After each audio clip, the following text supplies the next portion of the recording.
Hello and welcome to this video. In this video, I'll be teaching Excel and every aspect of Excel. And this video is created in association with Shuhab Parik. So let me take you through the course content for this particular course. I'll be looking at for data foundation. I'll be introducing Excel, looking at Excel for data manipulation and analysis. We'll look at data manipulation with Excel logical functions. We'll also look at Excel cell referencing and name range, look at data validation, look at HLOOKUP, VLOOKUP, and XLOOKUP. We'll also look at Excel conditional formatting, Excel text function, data cleaning, macro, and VBA. Then we'll create pivot table in Excel and also charts, and we'll also create dashboards with Excel. So this is how this course is going to run.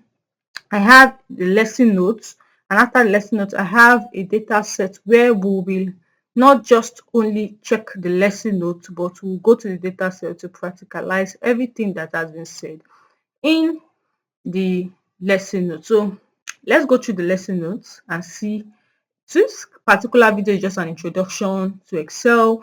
We'll take through the written note and also go to Excel and check out the Excel interface to be familiar with it before we go into other things. Microsoft Excel is one of the most widely used tools for data manipulation and analysis across various industries.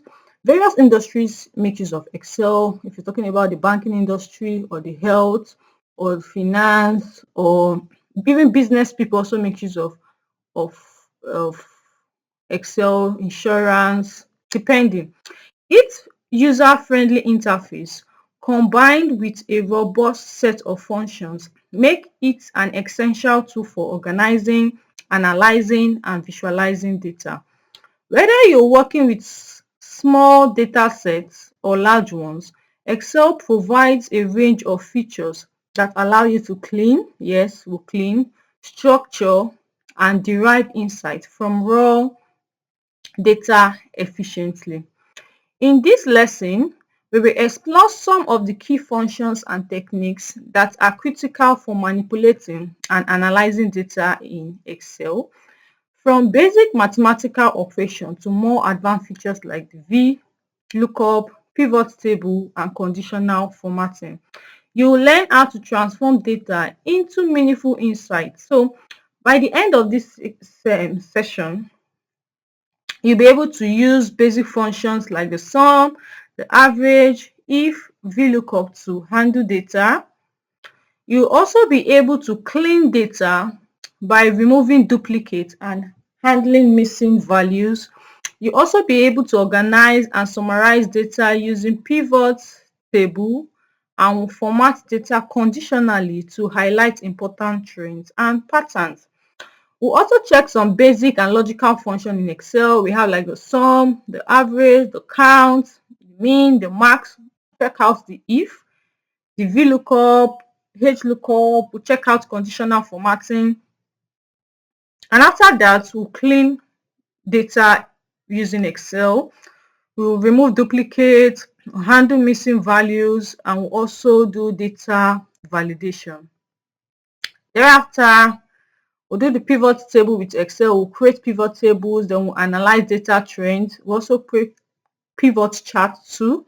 Then we'll analyze sales data to identify top selling products and regions. So this is like what we're going to cover up in this lesson, in this course.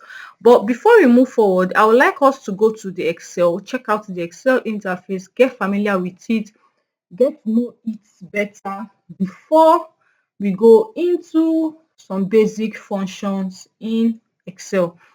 Okay, so this is Excel. This is Excel, and we will be making use of this data set, this Superstore data set. It's a popular data set used for learning Excel, and we'll be making use of it.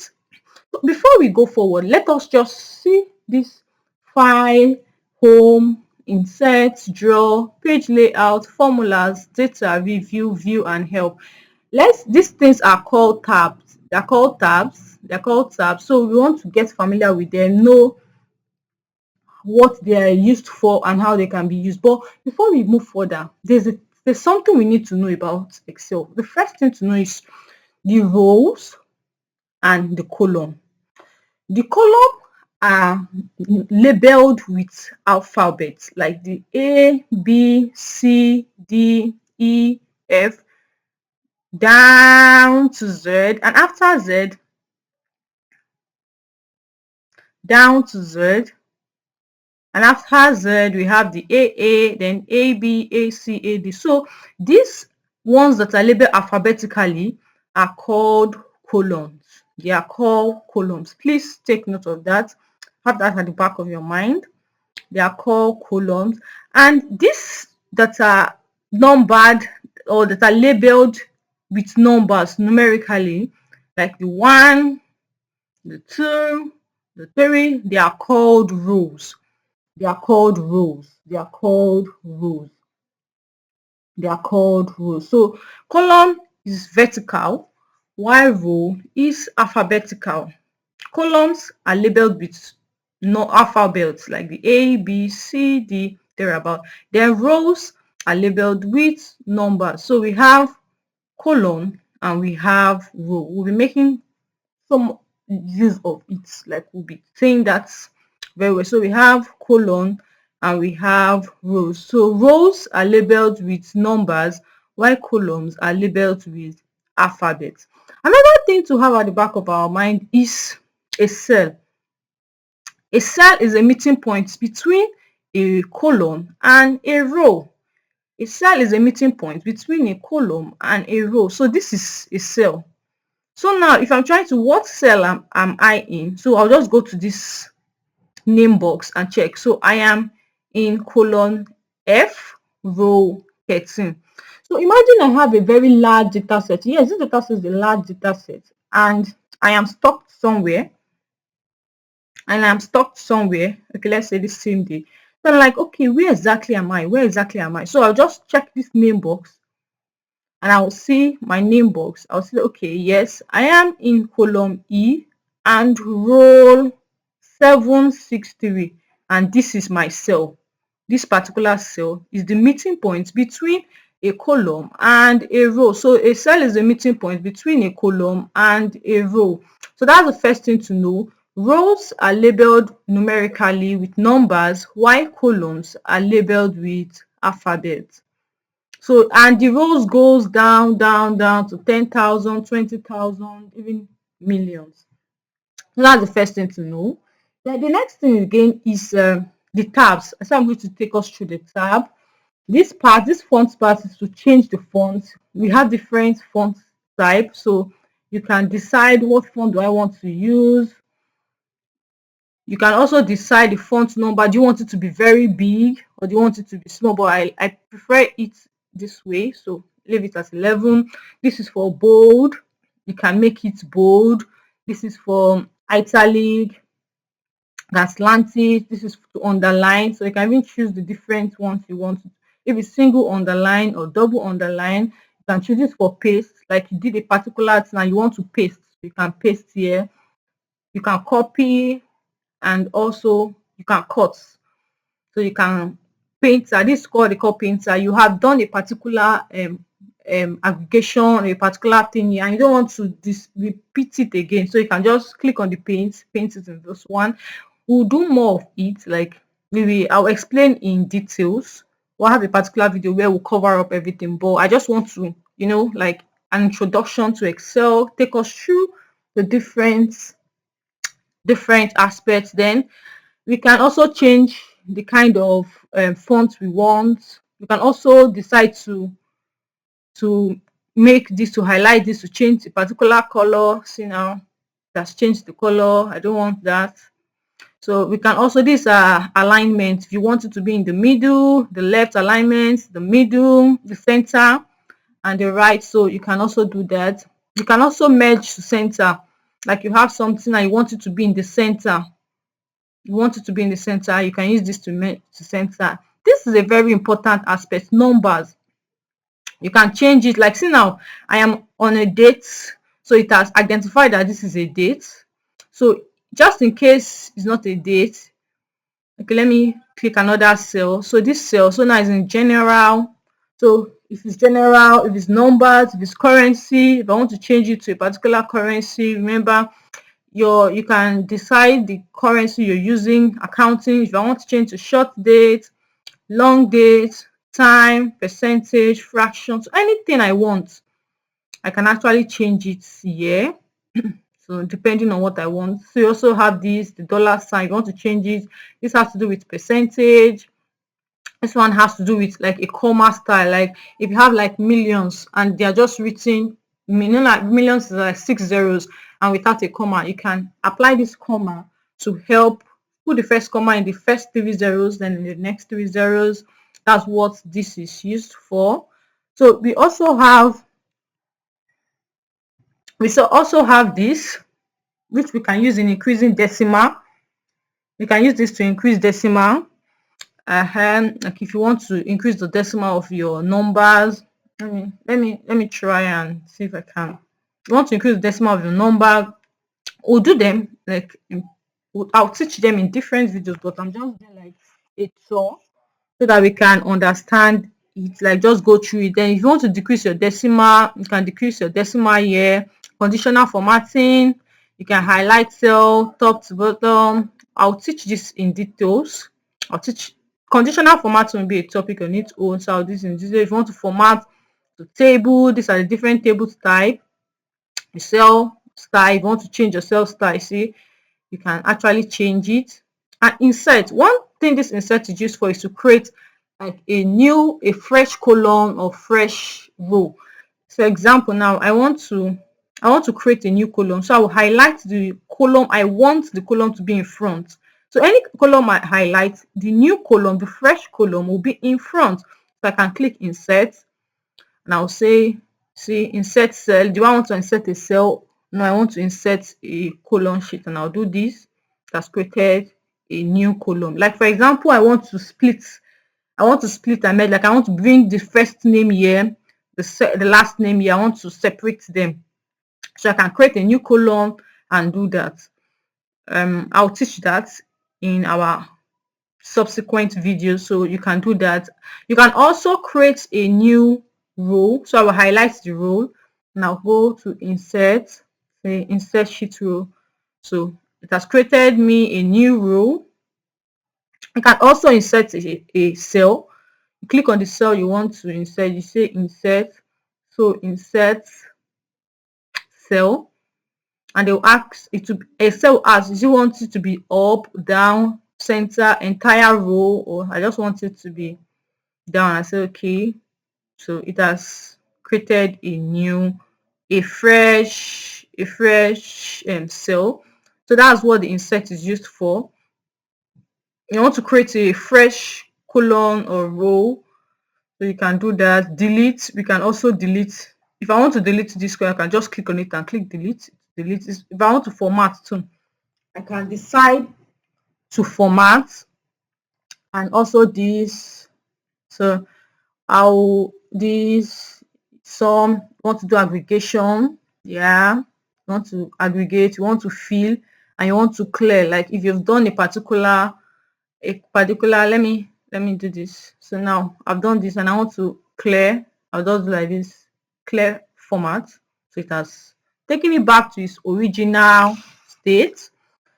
Sort and filter, yeah, I'm going to teach that in particular, but you are looking for this thing you want to check out for all first class. So I will just do sort and filter. You can filter what you want to filter. You can also sort from the A to Z, from alphabetical order. You want them to be well arranged. You can highlight the column and change from A to Z, from Z to A, and also customize. You also find and select. You want to find a particular word and replace it with another word. Yeah, I'll teach that in another video, but I'm just going through. Remember, we're just going like a tour. So we can also do insert. This is insert. This is insert where we're going to get our pivot tables, pivot charts, recommended charts. See, we have pivot table. I'll teach pivot table, illustration. We can also use illustration for getting our shape, pictures. If you want to bring in a picture into Excel, like maybe your company logo, you can use picture, shape, and the rest. These are recommended charts. So we have all these. I'll teach them in a particular video, but I'm just going like a tour. So also the line, the column, the slicers. Yeah, we'll do that. Text, you can also create text box, header, this, and also put symbols if we want. So for drawing tool, we can draw. There are drawing tools. You can decide if you want to draw a particular thing, you use here in drawing. For the page layout, decide the kind of page layout is mostly used when you want to print out, like after you're done working with Excel, done whatever you want to do, and you want to print out. So you want to decide the kind of page to use, like you want to the size, the area, how high, how low, and the rest you want to do. So this page layout tab is what you use in doing exactly what you want. So we also have the formula. I'm going to teach this in a video. You can do different aggregation, the lookup and reference, name range. You can create a particular name range. You can add the first 10 and give it a particular name, check the formula. So there are lots we'll see in Excel and we'll learn. I'll teach all this in their own separate video so that we can really understand it properly. So we can also do data. Yeah, this has to do with when you're importing data from different source to Excel. Like if you know we have different kinds of data, if it is a text or a CSV, so you depending on the kind of data you want to bring into Excel, you have to get data. So where do you want to get your data from? Is it from file, from database, from Azure, online service? So depending, there are a lot of things to explore from where you can change your data set to a table and to a range.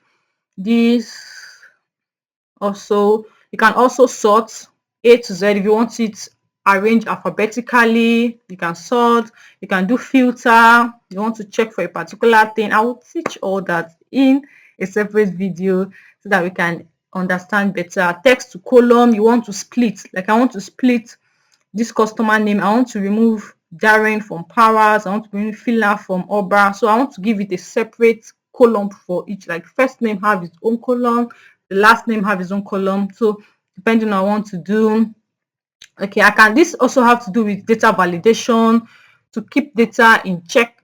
I'll teach that. Data validation, remove duplicates. Sometimes we have duplicates and things that are being entered into data, they were more than what was supposed to be entered.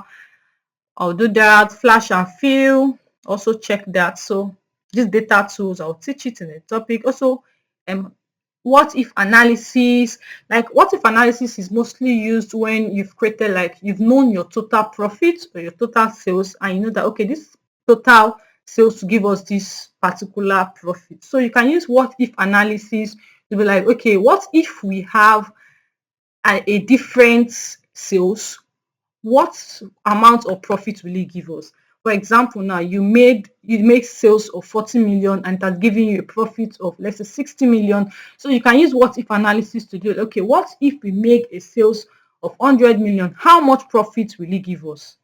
So that is what this what if analysis is used for. We also have forecast. Remember, forecast means forecast, like predict. Use that, and you can group, you can ungroup, you can subtotal. I am just giving like a tour. So we will we'll learn this in details. So we have to do it review. You can also review, checkouts, protect. You can protect your sheet. When you're putting, you can put a password, and you can only give people only the access you want them to have on that particular sheet. So that's how this review works. You can put a comment when you're put a note, like once you're doing the data, you've analyzed the data and you want to give it to like maybe your colleague to complete it. Okay, so okay, I've done this, continue from this. So that is how it works. So also view, you can, mostly what I do, view, let me create a new sheet. If you want to create a new sheet, you come here, see this plus sign, and you click here, create a new sheet. So what this view, what I really do on this view is to see the formula bar. This is the formula bar where we write our formulas. We'll be using it so much to write our formulas. These are the grids line. This tiny line are the grid line, and also these are the headers, the A, B, C. So if you don't want it, you can uncheck formula bar, uncheck the header. See, it's giving us more space. We use this mostly when we are creating pivot chart and pivot table, so we can have more space to show our visuals. So I've unclicked the grid line, unclicked the header. So now it's spacious enough to show our visuals, our visualization. So I use this mostly when I'm creating a pivot table or a pivot chart. So this is the grid line. I've clicked it, it has come, the headers, and also the formula bars, which we'll be using writing some functions, like some basic functions we'll be doing in our subsequent video. Let me go back to our worksheet. So that is, we can also zoom. You can also zoom to the particular, zoom your document if you want it to be more visible. Zoom to select new, and also macros. Yes, we'll be teaching macros. Macros has to do with automation in Excel. You're automating. You don't want to repeat things. You don't want to continue doing things. So you can use macro to like just write a formula, and VBA is like the formula or the code behind your macro. So I'll teach that. And I'll teach the macro too, how to create macro, to view macro, use relative reference. I'll teach relative reference in a class too. So how to use relative reference for macro. And help has to do with contacting customer support and customer care. So you can also ask for help, contact support, feedback, and also show some trainings. So these are the tabs we will be making use of in this class, and I'll be teaching so we can understand better.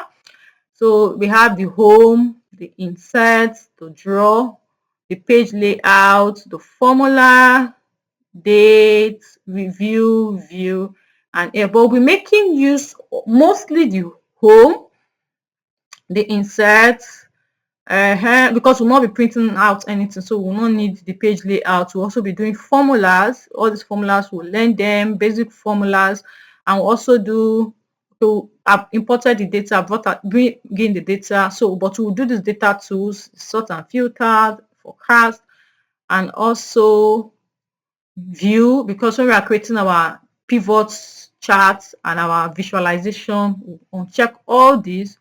So these are the tabs we use in Excel, and this is a column and this is a row. The meeting point between the column and the row is a cell. It's called a cell, and for you to check your cell to know what particular cell you use this name box to identify where exactly you are on a data set. So that's how it works. Now, before I end this video, because we'll be making our videos short so that it will not be so much for us when we are watching and we are learning. So I will try, the first thing to do when you have given a data set, if you're given a data set either by your boss, by your employer, or your client, or anybody to analyze, the first thing to do is to create a new data set. Like, it's good to protect your sheet, because if you create a new sheet now, whatever analysis is being made on this sheet will not affect the new sheet. So if there is a mistake, or if you're not sure about a particular thing, you can just go back to the already sheet that was created and check and verify. So now, to create a new sheet, I will click on this sheet, then right click. So when I click on this sheet, I will right click,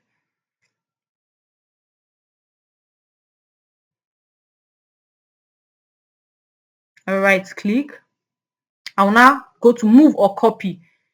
I will now say create a copy. So I want to create a new copy. Let me do it again. I'll right click on this. Then I'll click on move or copy. Then I'll say, see, I have a lot of sheets on this data set. So now I want to move it. I want it to be shown, move to the end. And I'll say create a copy, and I'll say okay. So it has created a copy, and this is the copy. This is the copy now. So anything I'm doing on this first sheet will not affect. So I'll do all my analysis on this sheet. And the new sheet I just created will be like a safe ground for me. So in case there's any mistake, or I want to verify something, or somebody, I give somebody this sheet and the person has done something that is not supposed to be done. So I can always go back to them and make reference to them, like, okay, yes, this is this and this is not. So it's very important to protect your sheets. Always create a copy so that you can have something like a fallback and check out what is there and what is not there. So this is where this video is going to end today. And our next video, we're going to learn the basic functions in Excel. Hello and welcome to class. So in this video, we'll be teaching some of the basic functions in Excel. And remember how we do it. We go through our written note first, then go to our data set to practicalize what has been said on our written note. So this is we'll be checking some basic functions in Excel. Okay, let's go to our written note first. Microsoft Excel is a powerful tool for data manipulation, analysis, and visualization. Just like I said earlier, in this lecture, we'll cover some basic yet essential Excel functions and features that are commonly used in data analysis. These functions include the sum. We have the sum, we have the average, we have the count, and in the count we have the count if and count blanks, or check that too, the mean, which stands for the minimum, the max for the maximum. If we have VLOOKUP, HLOOKUP, conditional formatting. Each of these functions help with performing different calculations, retrieving data, and formatting cells based on specific conditions. So the lesson objective is, by the end of this lesson, students should be able to define basic functions and do some basic functions like the sum and average. So let's just check out. Okay, now basic functions. These functions allow you to perform fundamental calculation in Excel, such as summing values, finding average, and identifying max, minimum, maximum values. They are commonly used in analyzing data. So, but in this particular video, so that the video will not be too much for us when we are watching, so I'll just split them into bits. So we'll be looking at the sum functions and the average function. The sum function adds together a range of number, and this is the syntax for it. Like when we're talking about the sum, what the first thing that comes to our mind, we're talking about addition. So we are trying to look at the total number, the addition of things. So sum has to do with addition. So we want to find out the sum. Our manager or our client can just ask us, okay, find the sum of the total sales. And what is the total sales for this particular year? So you can also decide, okay, let me look for the sum for this particular. So how do we do it? Do we start adding the sales? We are looking for the total, so start adding this plus this plus no, it cannot be done. You just have to write a formula that will just go and sum everything up. So let's quickly go through this data set. This data set is a sales data set. We have the row, the order ID, the date, so the customer, the ship mode, the date was ordered, the date was shipped, the ship mode, customer ID, the name of each customer, the segments, the region, the city, the state or province, the postal code, region. Each product has its product ID. We also have category, subcategory, and the product name. So now this is the part we are going into. We have the sales. These are the sales we made These are the quantity that were being sold, and this are the discounts and also profit. So now we are trying to check. Let's check. We're looking for sum. Let's say we're looking for sum. SUM. We're looking for sum. Now we want to sum. We want to know the total sales or total profit. Let's check for the total sales and total profit. So we're looking for the total sales and total profit. You don't expect me to start saying, or okay, before I forget, whenever you're writing a formula in Excel, please always endeavor to start with an equal to sign, because if you're writing without, once you write an equals to sign, it gives Excel this mindset that okay, you're trying to write a formula, you're writing a formula. So whenever you want to find the formula, you want to sum up, you want to average, you want to do anything in Excel, always start with your equals to sign. So I'll say equals to, I cannot start adding this plus this plus this plus this, no, plus this. It will take the whole day. And remember, this data set, let me check, this data set is like 10,000 rows, so you not expect me to start adding it manually. Like this data set, let's check. You see, the data set is a large data set, like 10,000 rows. So you don't expect me to start adding it manually, plus this plus this plus this. No, that cannot be possible. So it's very important to just know your formulas, some basic formulas that are very important in Excel. So now what I will do is I'll write my equals to sign. Remember, I want to write a formula. And when I write my formula, I like using the formula bar. So it's because sometimes your formula can be very long and you need space to write them so you can see what you're doing. So I'll just go back to my formula bar.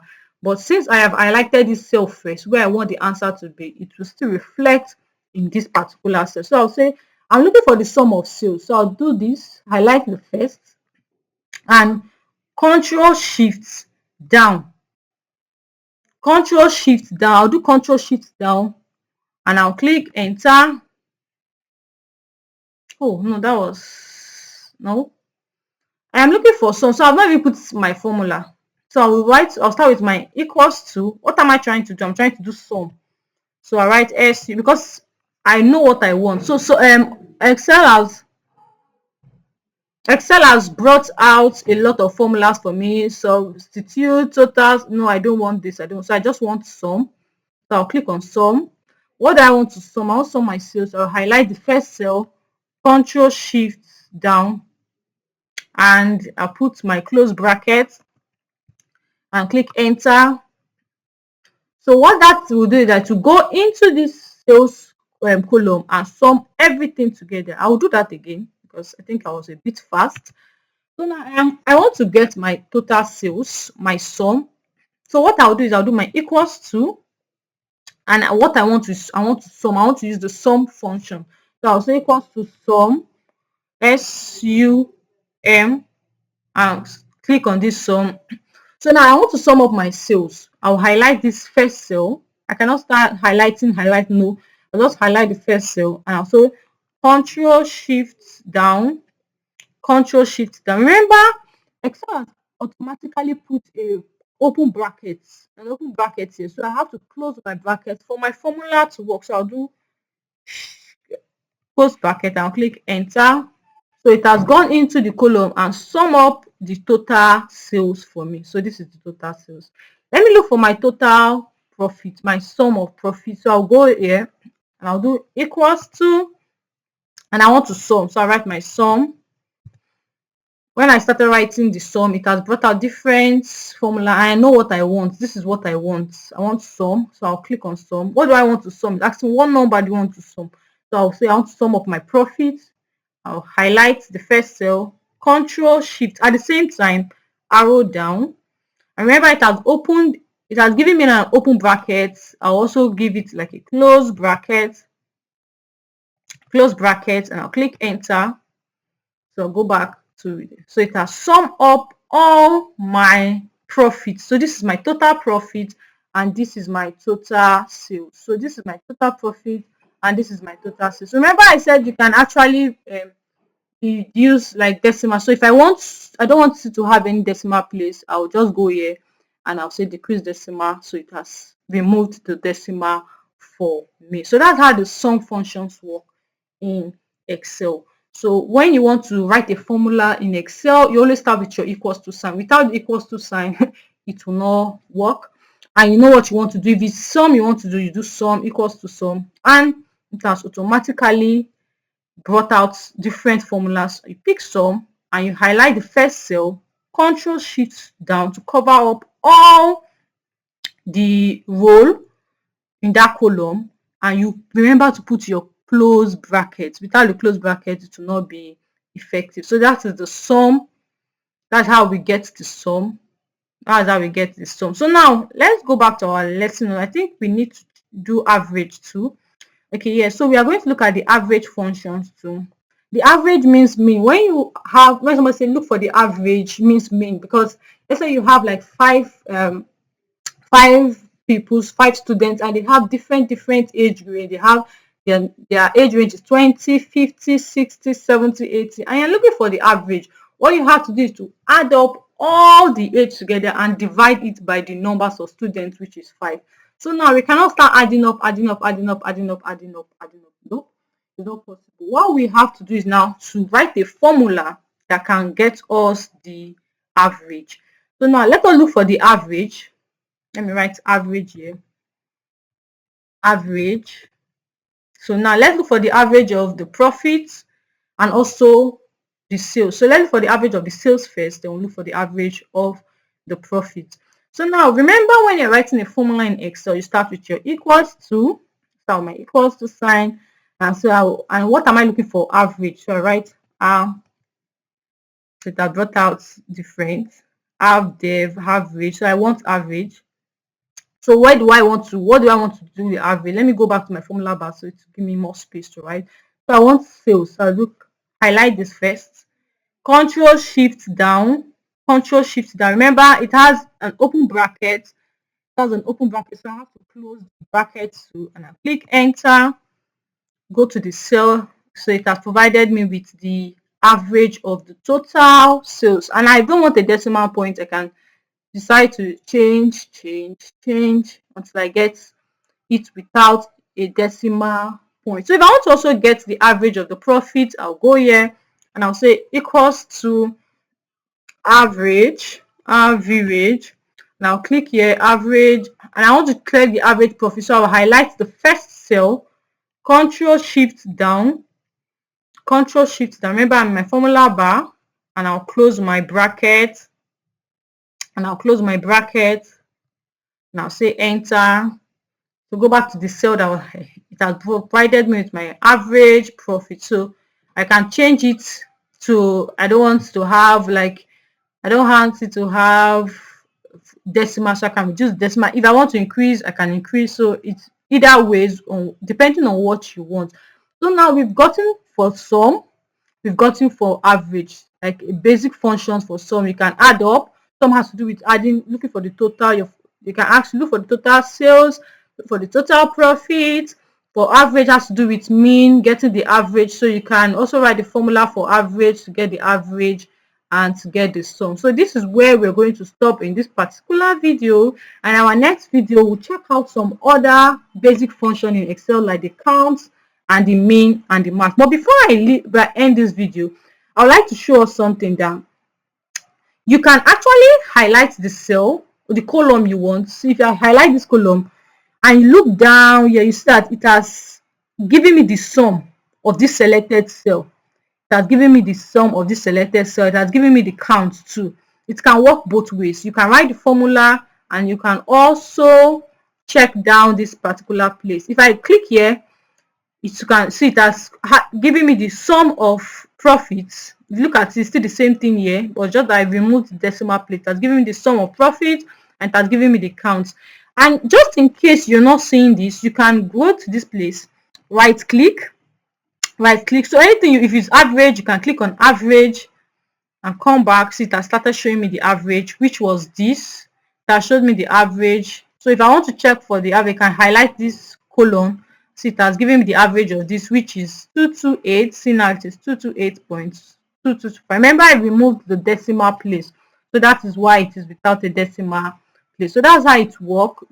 We've just looked for the sum and look for the average, but you can also highlight the column to check out the sum and check out the average. Thank you.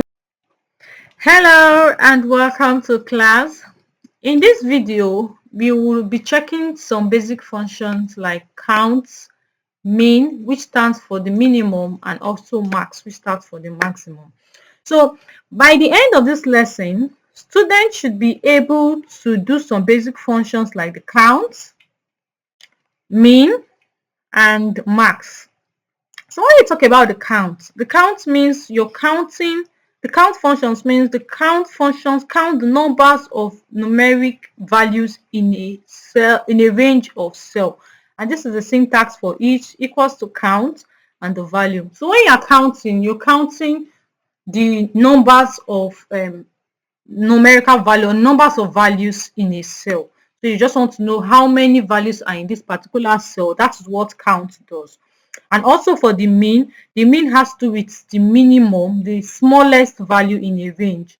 You're looking for the smallest value in a range. Why the max has to do with you're looking for the largest, the highest, the largest in a range. So this is the syntax for the mean and the max. So let's go to our lesson note where we will practicalize it. Okay, now so we have counts. I'll be teaching the counts. U-N-T. Oh, C-O-U-N-T. Then I'll also be teaching the counts A, C-O-U-N-T-A. Then I'll be teaching the counts blank, C-O-U-N-T-B-L-A-N-K.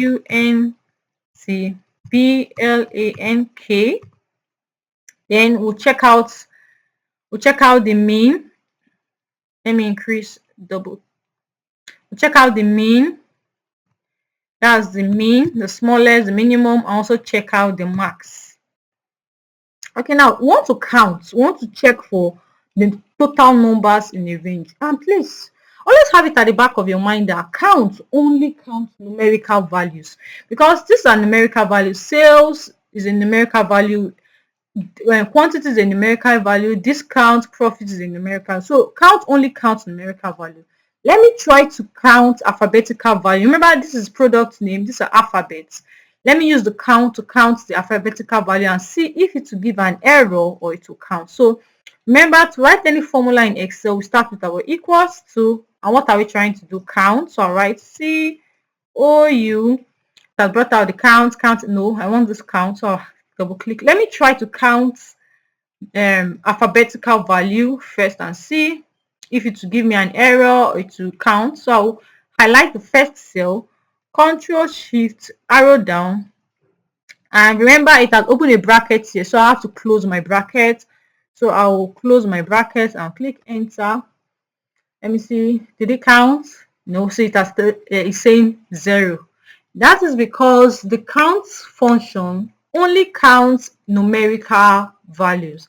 The count function only counts numerical values. So I'll say back.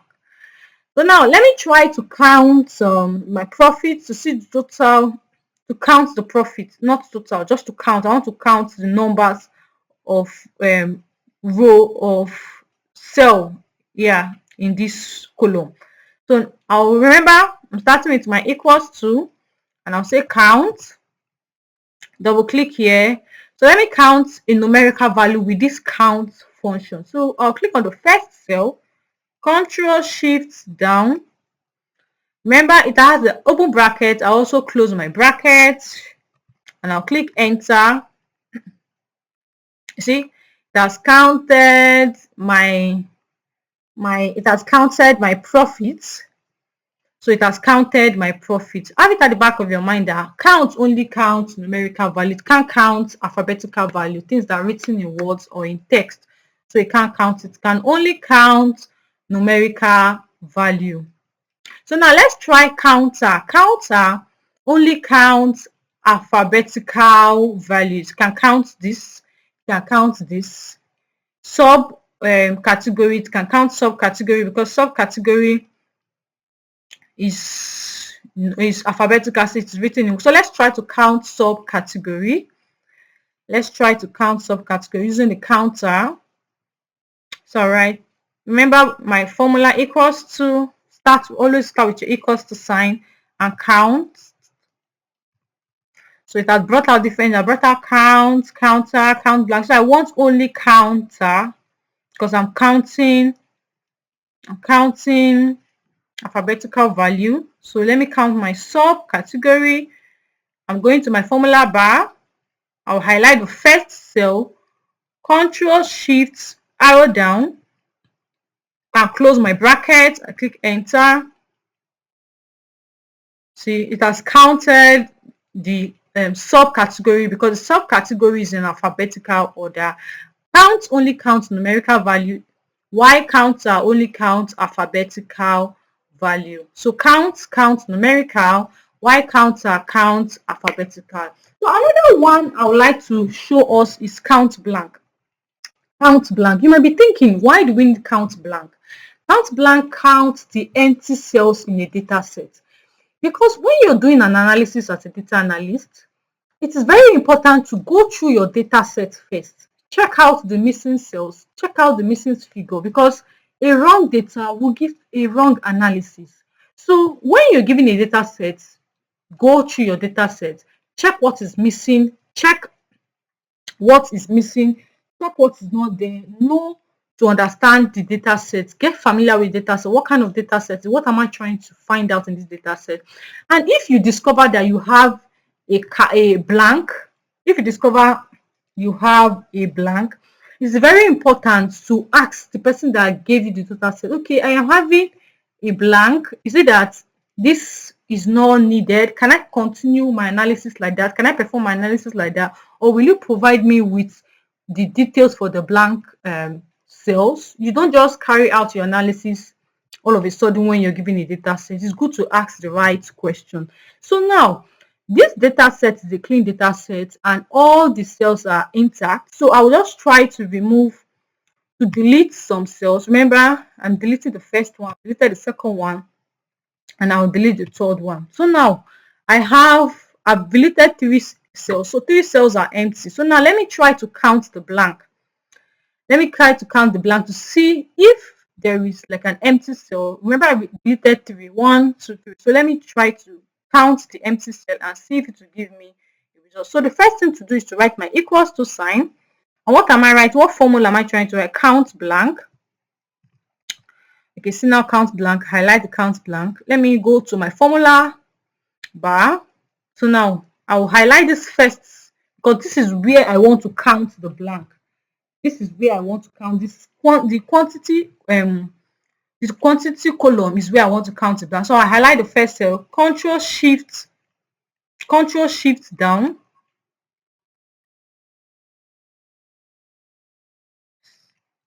Nope. It's too much. Let me see. And I'll put my close bracket. And I'll say enter. Let me go back to see. So it has counted the blank cells in this column. So it has gone through the column and looked for the blank cell and counted it. So that's how the count blank formula works. It counts the empty cells in a data set. It counts the empty cells in a data set. So now I deleted 3. Remember, I deleted 3 cells. So 1, 2, 3, it has counted it for me. You can also check throughout your data set. Let me erase this. Okay, now imagine I'm giving this data set. Remember, I want to check, I'm giving this data set and I want to see if there is any blank cell in this data set. Remember, I deleted 3 cells. So let me write a formula to check the whole data set to see if there is any blank. See if there's any blank. And this is the cell I want the answer to appear. So I'll start with my equals to. I'll say count blank. Count blank.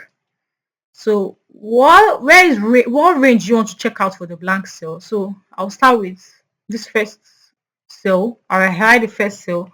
Control Shift to the right, so to cover up the whole data set, and Control Shift arrow down.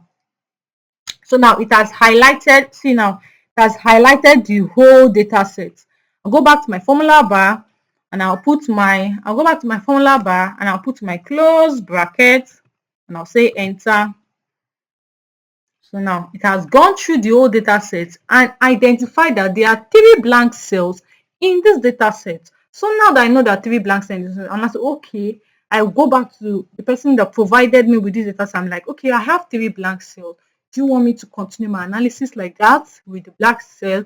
Is it right? Is it proper? Or will you provide me with the empty the data for the empty cells? So that's how it is very good. That is why to check for blank is very important when you're giving a data set.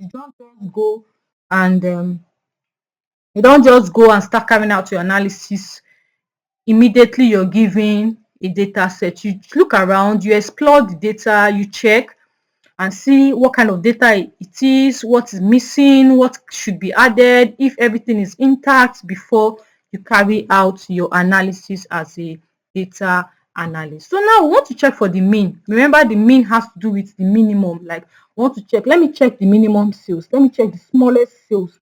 Which one provided me with the smallest? Let me check out the smallest. So remember, I'll always start with my equals to sign and I will say mean because I am looking for mean. So I'll see it as I said, returns the smallest number in a set value. So I'll click on this. Now check for the minimum sales, highlight, Control Shift down at the same time.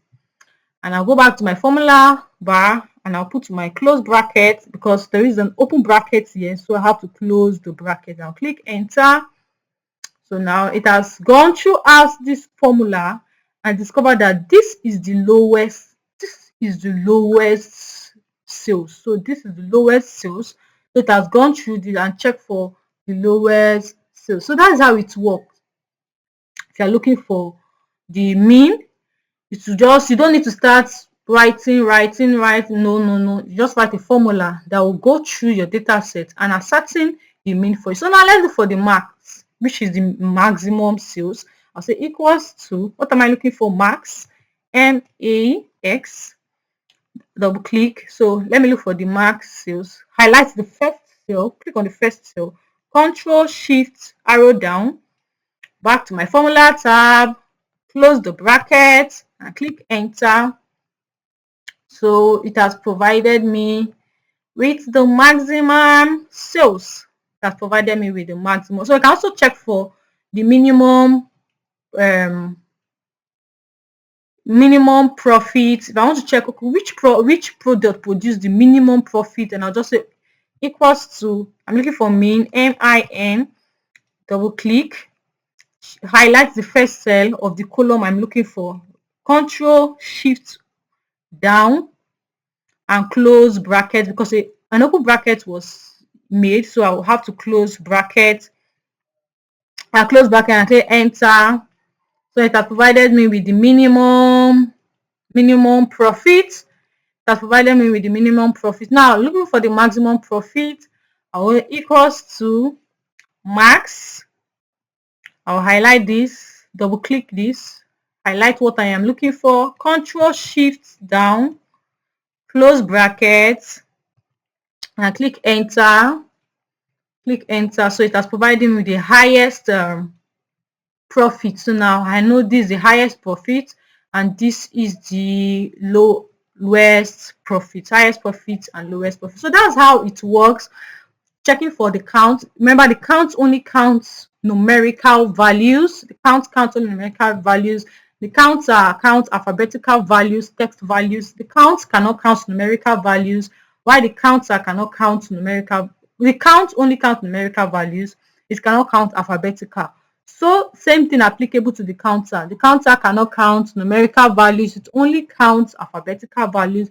And the count blank counts the empty cells in a data set. The empty cells in a data set before carrying out analysis. While the mean counts the lowest, the max counts the highest. So that's how it works. So we've done our previous video, we did the sum, the average, we did the counts. In this video, we did the count, the counter, the count blank, the mean, and the max. Remember, in our previous video, I said if you want to, you can go to this place, or you can highlight this column. It will show you, see now, it's showing me the average, it's showing me the counts, and it's showing me the cell. So if I want to get the mean and the max, I'll just right click here. This place where the average count is showing, I'll right click here, and I'll just go down and check. So now I can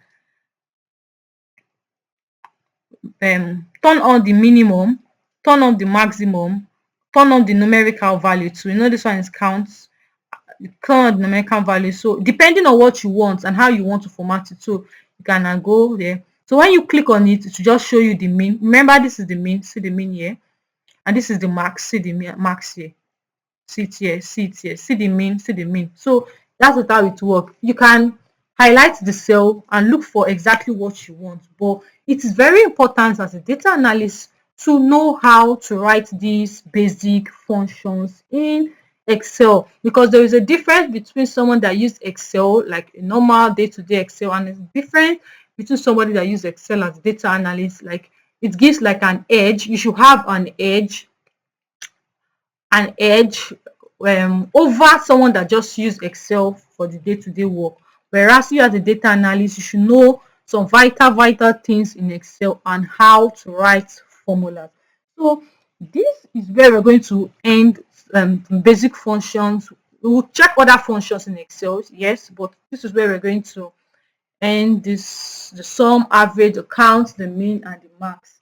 So in our next video, we'll try to check out some other like cell reference and name range. So we'll do that in our next video. So it is very important to be able to do some of these basic functions in Excel as a data analyst. We've done the count, done the counter, the count blank, the minimum, and the maximum. So that's very important to know. Very important to know how to write some basic functions in Excel.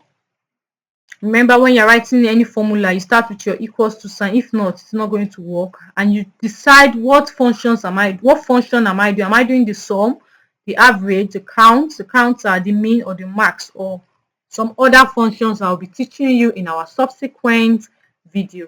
So this is where this particular video will end today, and in our next video we'll check some other things that we should know in Excel. Thank you. Hello and welcome to class. In this video, I will be teaching Excel cell referencing, and we have relative, we have absolute, and we have mixed references. So we'll be checking out the three references we have in Excel, and by the lesson objective is, by the end of this lesson, you should be able to define and differentiate between relative, absolute, and mixed references. You should be able to apply different types of cell referencing in formulas. You should be able to understand when and why to use each type of referencing in Excel.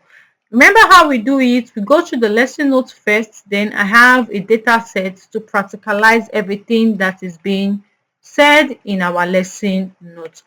Okay, in Microsoft Excel, cell referencing allows formulas to dynamically update when copied to other cells.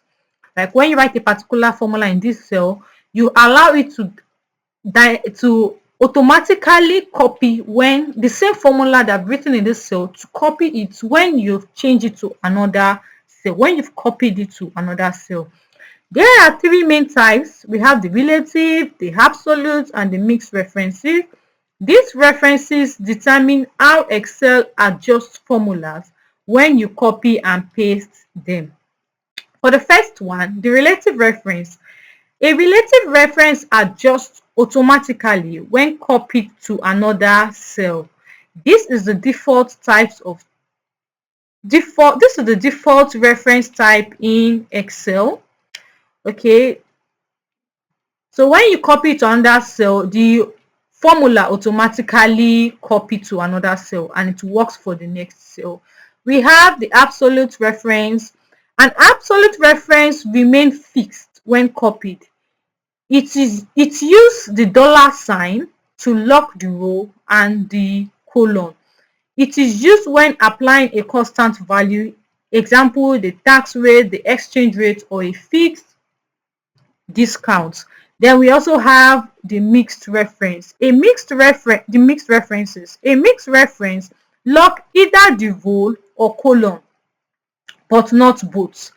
It is useful in structured calculations like multiplication tables when referencing a value across multiple rows or column, e.g. the multiplication table. So the relative reference doesn't lock anything. No locking, no using of dollar sign to lock.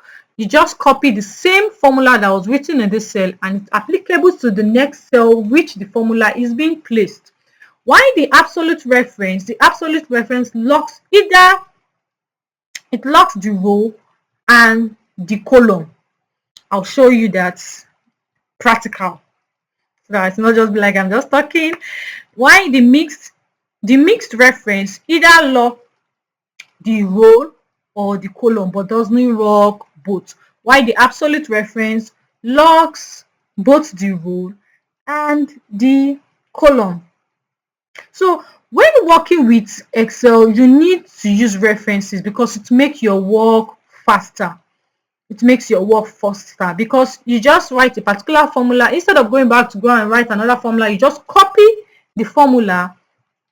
You copy the formula and place it where you want the formula to be. Another cell where you want the formula to be applicable. So let's go to our data sets. Now we have items. So we'll be doing the relative reference here. We'll have items and we have sugar, beans, rice, millets, maize, guinea corn, and these are the quantity for each item. These are the price and these are the amounts. Now we know this is the quantity. We have 10 and the price is 5. So now we want to get the amount for this sugar, the amount for sugar. Remember, the first thing to do when writing a formula is to write our equals to. So what do we want to do? We want to multiply this by this. Multiplying this, the quantity by price, to give us the amount for the item. So now I've written my equals to and I'll click here. Not just that, and I'll click multiplication because this star stands for multiplication, and I'll highlight this and I'll say equals to. So it has multiplied 10 times 5 and giving me 50. 10 times 5 and it has given me 50. So now I don't want to start going back to write 0. I don't start and equals to this times this, and I'll click enter. No, that's not what I want. I want it to automatically fill up this space with this same formula, because if I have a large data set, you not expect me to start doing it manually, start multiplying it manually. So once I write the first formula, the first thing to do is now just to drag. See this, my arrow sign, and I drag it down. So it has automated this.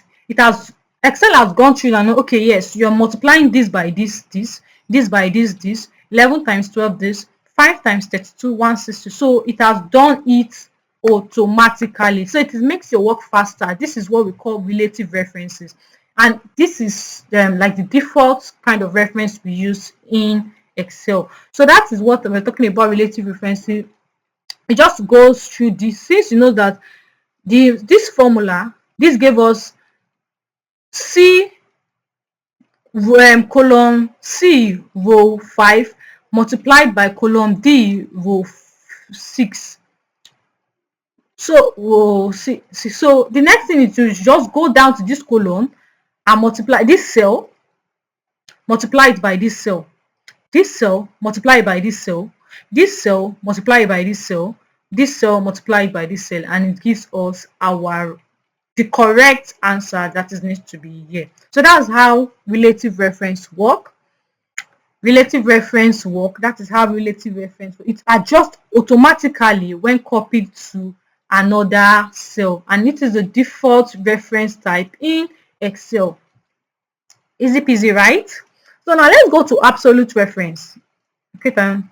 So absolute reference. Now we're trying to look for, okay, this is $10. So we're trying to look for the equivalent of $10 in naira. This is one. That means one USD is 2,500, and we have 10 USD. So we want to know the naira equivalent. Sorry, we want to know the naira equivalent. So now we have to multiply this by this to get this by this to get this by this to get. So the first thing to do is to write our equals to sign, and we want to do this multiplied by this, and say enter. So it has given us the right naira equivalent. So now I cannot just automatically drag, because if I do that, it will give me an error. You know what it did? It now go this times this times this, and that is not what I want. So 20 times 0 is give us 0, 26 times 0 is give us 0, and that is not what I want. So what I will do now is to lock the column and lock the row. So now what I want is that I will lock this. Follow me to my formula bar. I will lock this because this is constant. This cell is constant. This 2,500. So I want it to lock. I want this to be multiplied by this to give me this. This to multiply by this to give me this. This to multiply by this to give me this. Do you understand? So what I will do now is I'll go here and say I want to lock this B. I want to lock column B, row 6. Remember, this is this cell. So I want everything to be multiplied by this. So to lock in Excel, you use the dollar sign in locking. So I'll put the dollar sign in front, and I'll put the dollar sign in front. So now it's been locked. So when I drag down, you should just multiply 20 times this, 26 times this, 30 times this, 40 times this. So let me do it. I'll just drag. Okay. So you see now it's giving me the correct answer because I have locked this cell. I have locked this cell. So that means I locked the column and I locked the row. I lock the column and I lock the row. And to lock in Excel, you use the dollar sign in locking. So what you want to be constant, that particular thing you want to be constant is what you will lock. I want this 2005 to be constant. So I locked it. Do you understand? I locked it. So I locked the column and I locked the row. That is how absolute reference works. For relative, I didn't lock anything. I just want it to be applicable to this. So I can multiply this by this by this by this. But for absolute, no, I want this to be constant. I want it to be fixed. So I have to lock this particular cell. And to lock a cell, I use the dollar sign in locking a cell. So we use the dollar sign in locking a cell in Excel. Now let's go to mixed reference. Let's check out mixed reference. So now mixed reference, now we have this. I want to multiply it. So I will now start writing 3. Remember my equals to. I will now click on this. I'll now say, okay, times this, enter. If I start, so let me use the relative reference. Let me just drag. Remember, this is my plus sign. Let me just drag here and drag here. See, it has given me an error, and drag here. This is definitely not what I want, so I'll go back. Give me an error. That's not what I want. Now, for me to be able to multiply it correctly, what will I do? I will lock the row because this 5 is constant. So I'll lock the 5 and I will lock B because B is constant. Column B is constant, row 5 is constant. So I will lock this column and lock this row. Remember when we did absolute reference, I locked both the row and the column. But for mixed, I will lock either the row for this side and the column for this side. So now for absolute, we lock the column and the row, but for mixed, we locked either the row or the column. So we lock either the row or the column. So now since 5 is constant, since row 5 is constant, I will lock row 5. Remember, I'll put my $sign, in front of this row, and I'll put my $sign in front of this column. Now click enter. Now click enter. So now I've locked it. So let me drag and see. No. So now it's giving me the right answer. What it did, it has done 3 times 1, 6, 3 times 2, 3 times 1, 3, 3 times 2, 6, 3 times 3, 9, 3 times 4, 12, 3 times 5, 15, 3 times 6, 18. Let me go down. So remember my plus sign, just drag. So it has correctly multiplied each cell, each row by each column. So now it has done this times this, 6 times 1, 6, 9 times 1, 9, 12 times 1, 12. So that's how mixed reference works. Mixed reference either locks the row or the column. Why absolute reference locked both the row. See, I locked both the row and the column. I locked column B and row 6. But relative reference doesn't lock any. Doesn't lock any. But absolute locks both the rows and the column, while mixed locks either the row or the column. So that's the difference between the relative reference, the absolute reference, and the mixed reference. For relative, locks nothing. You just have to multiply what you want to multiply to get, multiply the quantity and price to get the amount. For absolute, you want this place to be constant, so you lock this. And remember, this is a cell, and a cell is the meeting point between a column and a row. So I lock both the column and the row. But for the mix, I didn't lock the row, and I locked either the row or the column. So that's the difference between the relative, the absolute, and the mixed reference. I think I wrote that here. Okay, yes. And I said kindly note that the relative reference adjusts automatically when copied. So remember when I did that, it just adjusted automatically. The relative just adjusted automatically when I copied it and I dragged. But absolute reference remain fixed using the $sign. The absolute reference remain fixed using the $sign. I just locked both the rows and the column, while the mix lock either the row or column, but not both. So that's how the relative reference, the absolute reference, and the mixed reference work. And I'll say this again, that the relative reference is like the basic default reference type in Excel, because we can have like the quantity of our product, the price of our product. I want to see the amount of the product, so we just multiply the two and drag down, so it works automatically when copied to another cell. But the absolute locks both the column and the row. It locks both the column, because we want this to be constant.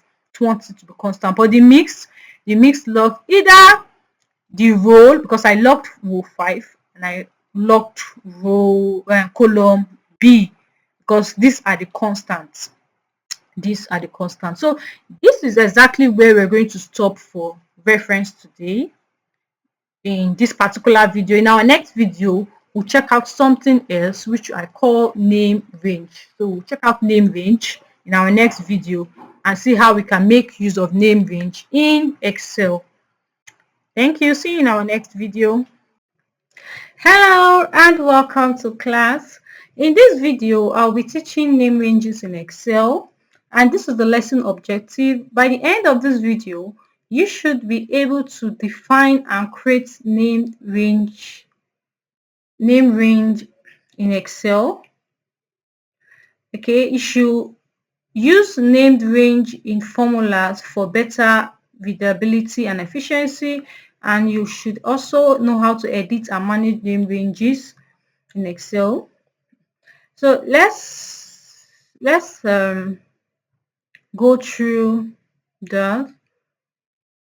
So I'll be creating a name range. I'll be using the formula. I'll be creating a name range. I'll also manage name range. When we talk about range in a name range, we're talking about like a selection. You're selecting a particular column and giving them a particular name. As simple as that is what name range means. So yeah, selecting a particular column, you're saying, oh, all these columns should be called this particular name, this should be called this particular name, or a particular range, or a particular cell, or a particular column in Excel. So like we always do it, we'll go through our lesson note first. And this is how to create a name range. You go to the formula, click on the name manager. You can edit and you can delete name ranges as needed. Okay, so let's go through our data set and see how we can create a name range. Okay, now the first thing we would like to do is to create name range. If you want to create a name range, you highlight the column you want to create, so I've highlighted the sales column, and I'll go to my formula tab. I'll go to my formula tab and I'll click here, define name. So I'll click here, and I want to call this sales. So I'll just say sales. There's a name you can give to your name range, sales.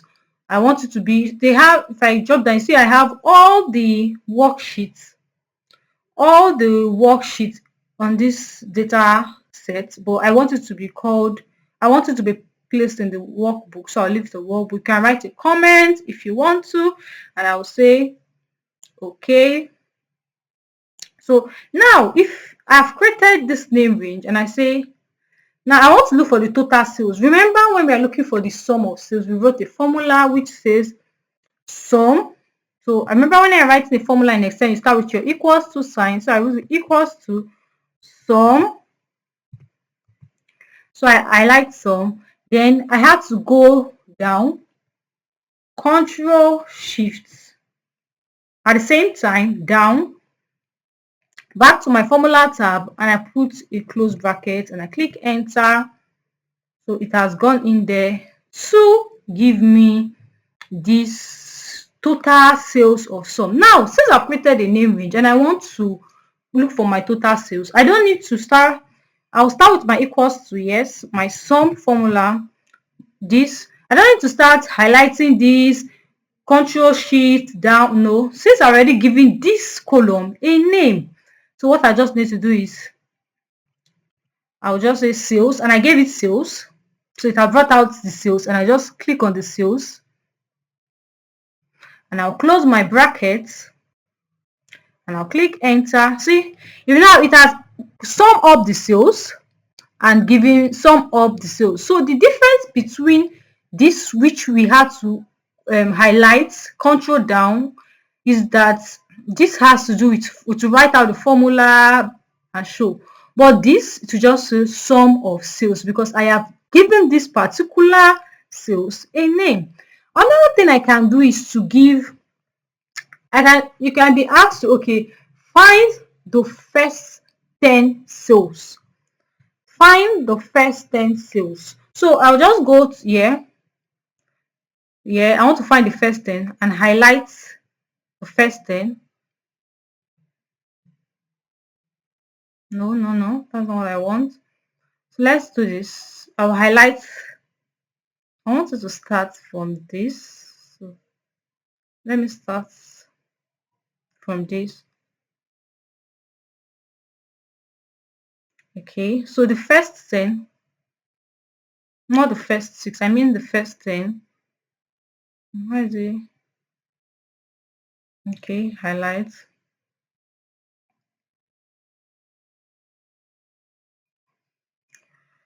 Oh, okay, so the first 10.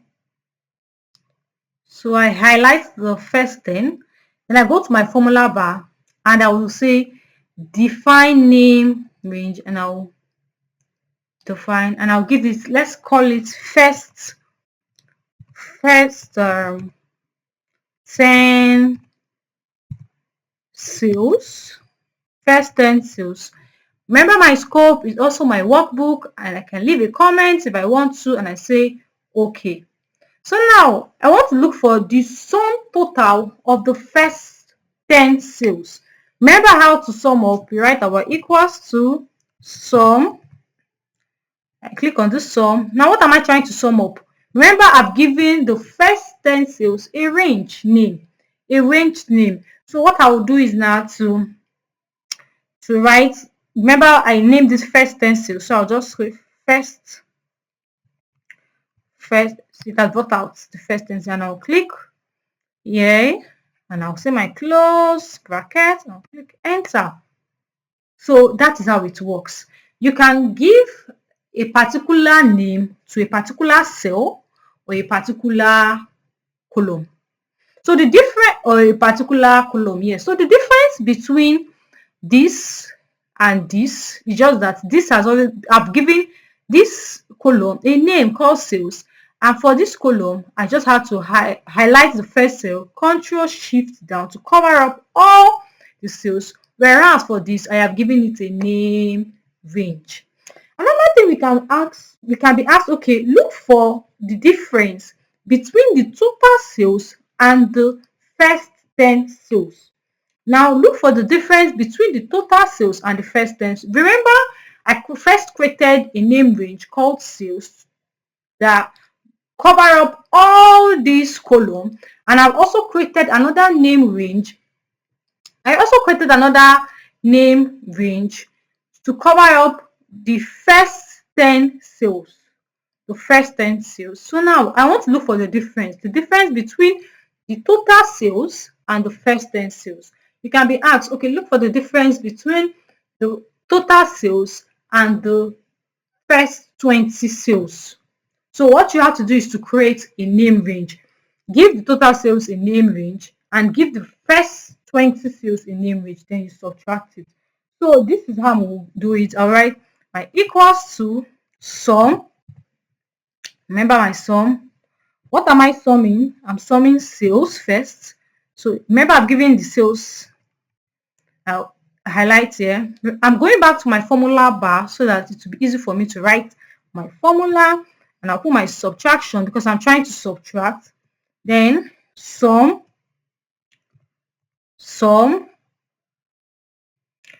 What am I trying to sum again? The first 10 sales. So the first, remember I've given first 10, and I'll click it. I'll put my close bracket. I'll put my close bracket, another close bracket to make it distinct. Okay, I will say this again. I'm trying to sum up. There should be a close bracket here.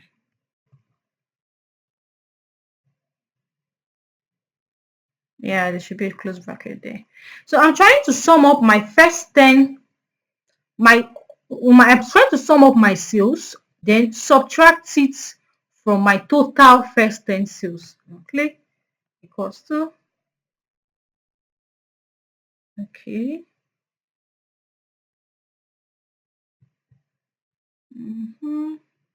There should be an error.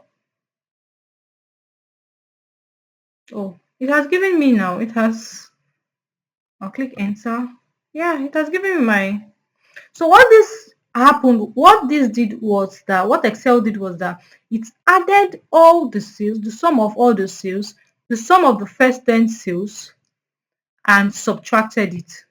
It added the sales, added the first 10 sales, and it subtracted it. So what I did was that I'm asking you to sum up all the sales first, subtract the total first 10 sales that I have created a name range for, and give me their difference. That is subtractive. Give me their difference, and it has given me their difference. So that is how to create a name range in Excel. You highlight the cell or the column you want to give a particular name, then go to your formula and you give define name and you give a defined name. You can also use name manager to manage. See, now I created this sales. I also created first 10 sales. So anything I want to do, if I want to create a new one, I can create. If I want to edit, I can decide to edit. So if I want to do for sales, I can decide to name a new one. I can edit, I can delete, I can also filter. If I have a lot of name range here, so I can decide to filter and say I'm looking for this particular name range and see how it works. So that's how to create a name range in Excel. You highlight the cell or the column you want to give a name. When you highlight the column you want to give a name, then you go to your formula bar and click name range and you also give it a name. That is how it works. But before I end this video, I would like to say something. I'd like to show us something. This data set is a range. It's very good to change your data sets from a range to a table. And if you want to change your data set from a range to a table, you highlight any cell in the data set. Let me just highlight here. And you press Ctrl+T.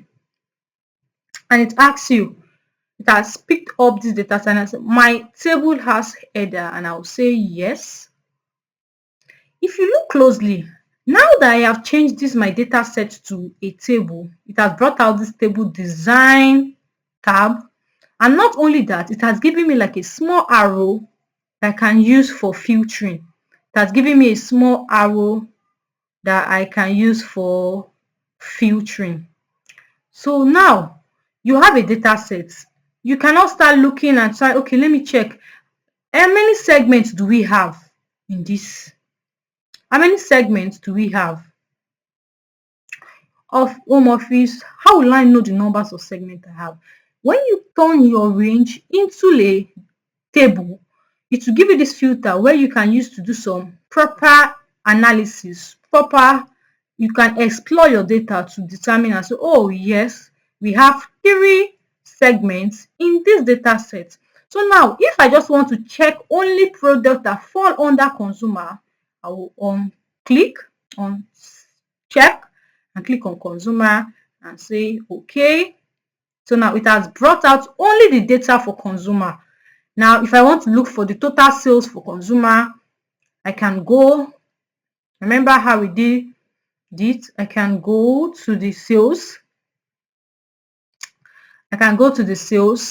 Highlight this and to give me the sum for only consumer, the count for only consumer, the average for only consumer, the mean, the max. So that is how it works. When you change your range into a table, you can filter and check what you want. So if I don't want consumer, I can click corporate. I can check for consumer and corporate and say okay, so just give me data for only consumer and corporate. If you okay, look for the total profit that was made from consumer. You just turn your data set into a table and bring out this filter icon, then you check. On click all, on select them, then select what exactly you're looking for. So it is very good to change your data set from a range to a table. And if you want to change it back, see, you can give your table a name. You can say super, let me just call this super table. Very important to give your table a name. You can say super table, but if you don't want it, okay, that means I don't need to give it space. Super table, super table. So if you don't want to give a space, you want it to be in a range, you can convert it back to range. See here, convert to range. You just click here and you want to convert the table to a normal range? I say yes, and it has converted my table back to a range. See, remember, when it was in a table, it had the filter icon, but now we don't have the filter where we can do like an exploratory data analysis on this data. So it's very important to change your data set into a table so you can check out your data sets. You can look at what is missing, and also too, if you're looking for blank, this is another way to check out for blank. You can click here and you see no blanks. So okay, yes, this is clean. Remember, let me remove some details, because this data set, remember I told you this data set is a clean data set. Okay, removed for quantity. So now let me check out. So now if you go down, you see it's giving you blanks. It's showing that there are blank cells in this data set. So that's another way to check out for your blanks. Another way to look at your data sets, go through the data set, explore the data set, know what is there, what is missing, and what should be added before you carry out your analysis. So we just covered name range, how to create a name range, and how to subtract name ranges. And also another thing we looked at is how to manage name range. Name manager, you can go there and decide whether you want to edit, you want to delete, you want to add, you want to correct. So this is where we're going to end for this video. We're going to end this video today. In our next video, we'll check out some functions that are very important in Excel, and from there we'll move forward. Thank you for staying to this time. Hello and welcome to class. In today's video, I'll be teaching Excel logical functions. Just like the name implies, logical functions are logical. It sounds tricky, but it's not actually tricky. And another name for logical function is conditional function. That means there are conditions that are tied to them. If this is this, then it should be this. If this is this, it should be this. So like we always do, I'll go through the lesson note first. Then I have a data set and some logical questions which we'll be answering in this video. Okay, logical functions help to automate our work and help our work to be done faster and also free from errors. So let's go through our lesson note first, then move to the data set and we'll answer some logical questions I have asked. Excel logical functions. Lesson objective.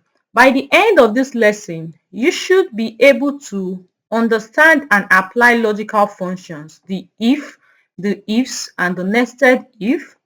Use conditional aggregation functions like the count ifs, sum if, and sum ifs, average if, and average ifs. Combine logical functions with aggregation functions for data analysis. So this is the introduction.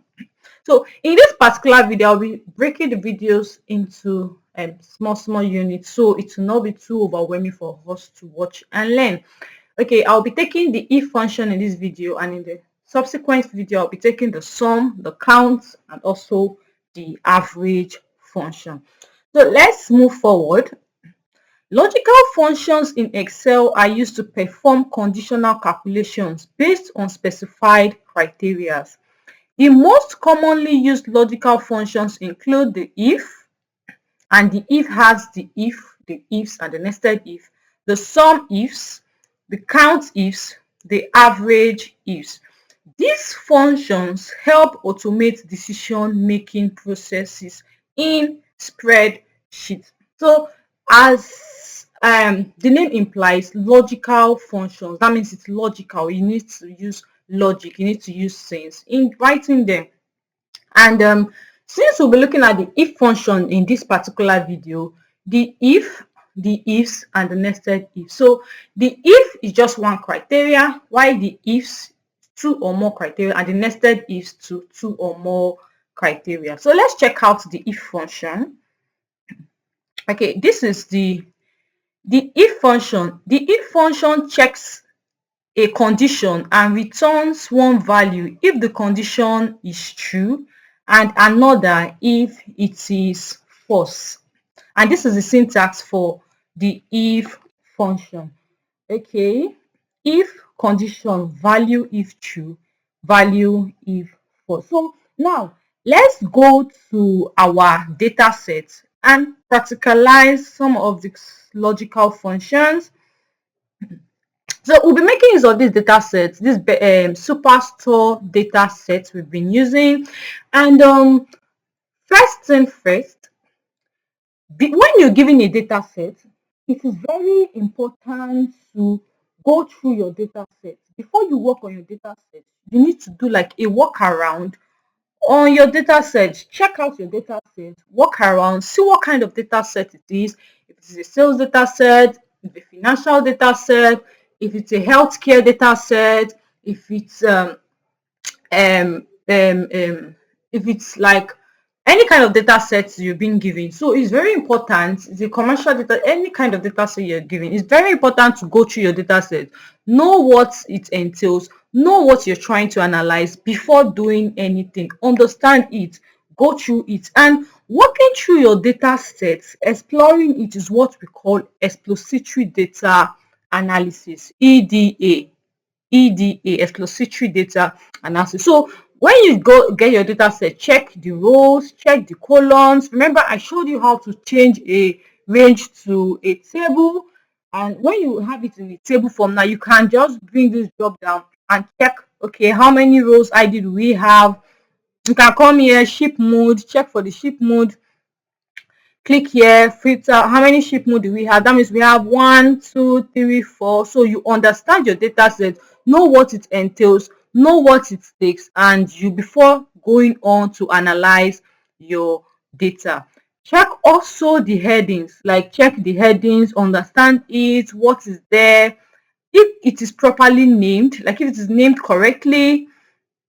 So that is it. So now let's go to answering some logical functions using the ifs, and the nested if function. Okay, now before we answer this question, I will need to create like a clean column, a new column. And now to create a new column, I will highlight the column I want the new column to be in front of. So I will highlight it and do insert. I'll do insert. So now I've been given 4 questions for the if, the ifs, and the nested if. So now let's go.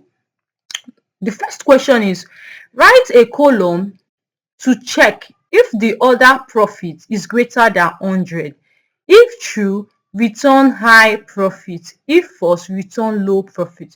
So what this question is asking us to do is to go through this profit column, check any order that is greater than 100, call it high profit, and any order that is lower than 100, lesser than 100, call it low profit.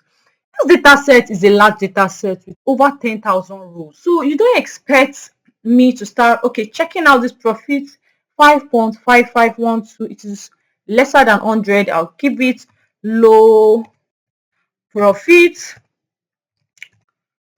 Go back to the next cell, check for the profit. It is lesser than 100. I'll call it low profit. Check again, low profit. Check it. No, because I have thousands of rows.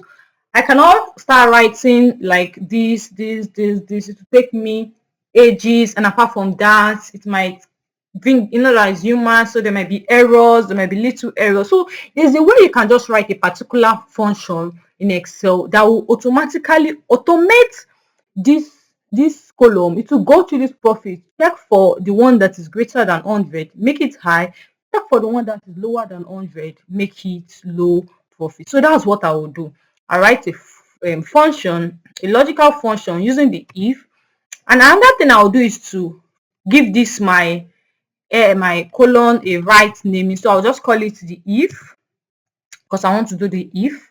So now remember I said Before you write any formula in Excel, you always start with your equals to sign. If you want to write a formula, start with your equals to sign, because if you don't put that, yeah, the formula will not be active, like the formula will not come up.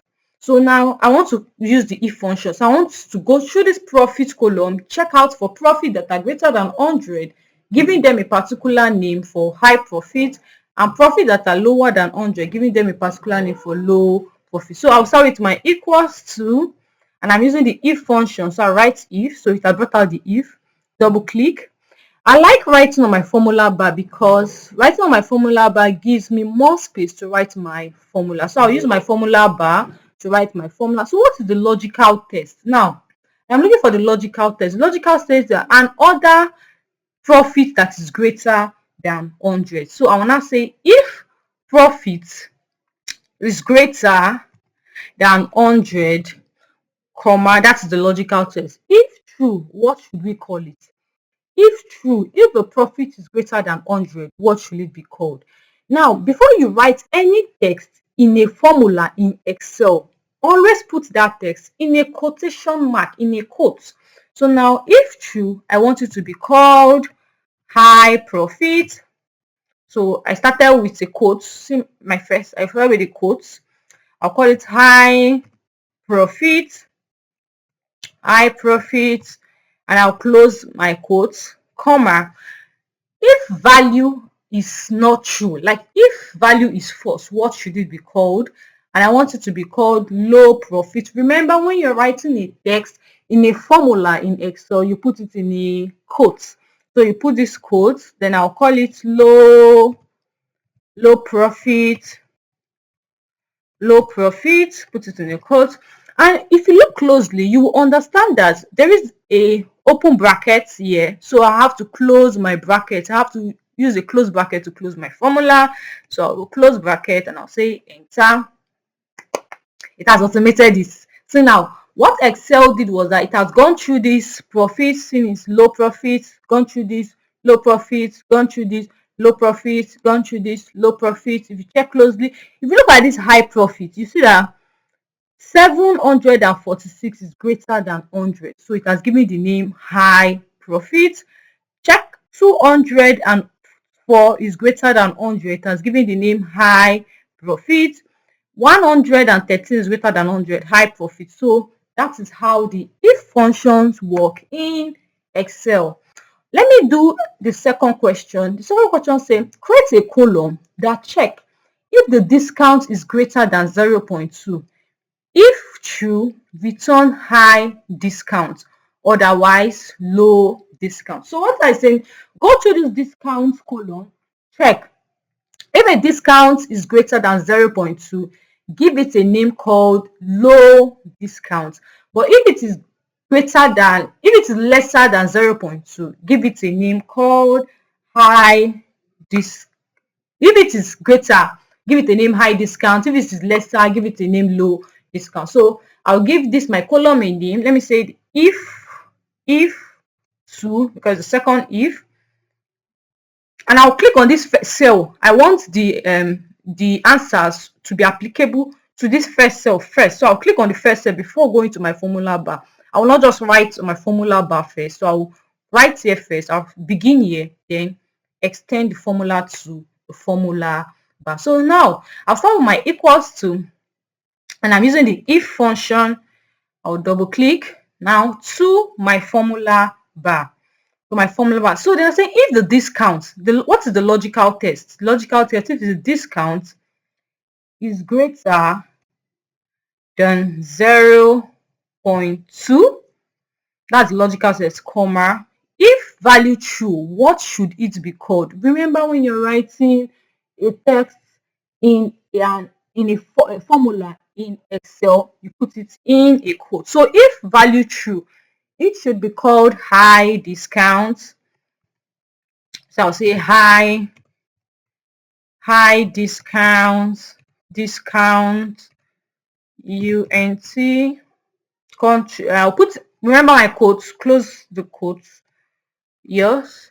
comma. If value not true, if value is false, what should it be called? It should be called low discount. So I'll put my low discount, COUNT. Remember to put it in a quote and my close bracket, and I'll say enter.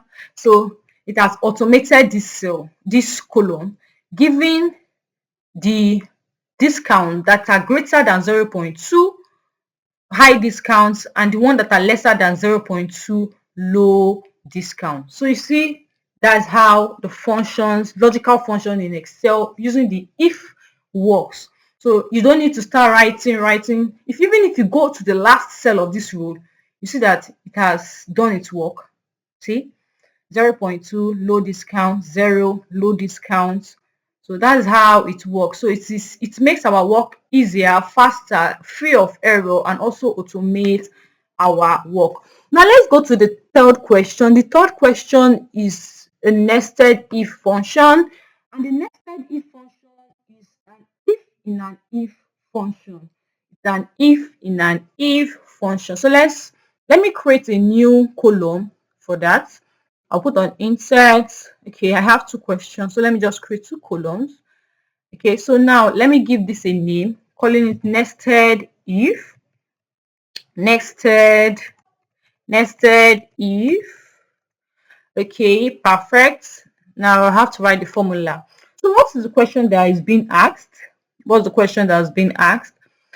If the sales value is greater than 1,000, return large order. So go through these sales, check. Go through these sales, check. If it is greater than 1,000, give it a name called large order. That's the first criteria. And if it is greater than 500, return medium order. Otherwise, small order. So go through the sales. If it is greater than 1,000, large order. If it is greater than 500, medium order. And if it is greater and otherwise, give it small order. So let's write. Remember, the nested if is an if in an if function. So I'll start with my equals to sign, and I'll say if,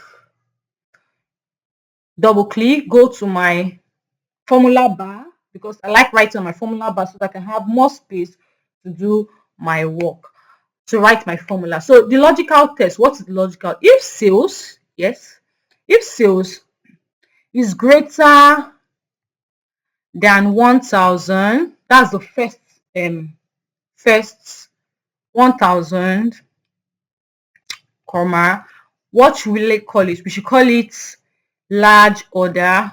I'm putting it in your quotes. Large order. Please, the quotation mark in your quote, large order, comma. Remember, nested if is an if in an if function. So I'll start with another if, and I'll double click here. So now the logical test again. If the same sales, if it is greater than 500, give it medium order. So what is logical test? If this sales is greater, if the sales is greater than 500, comma, what should we call it? We should call it medium order. So I'll put it in a quotes and I'll say medium,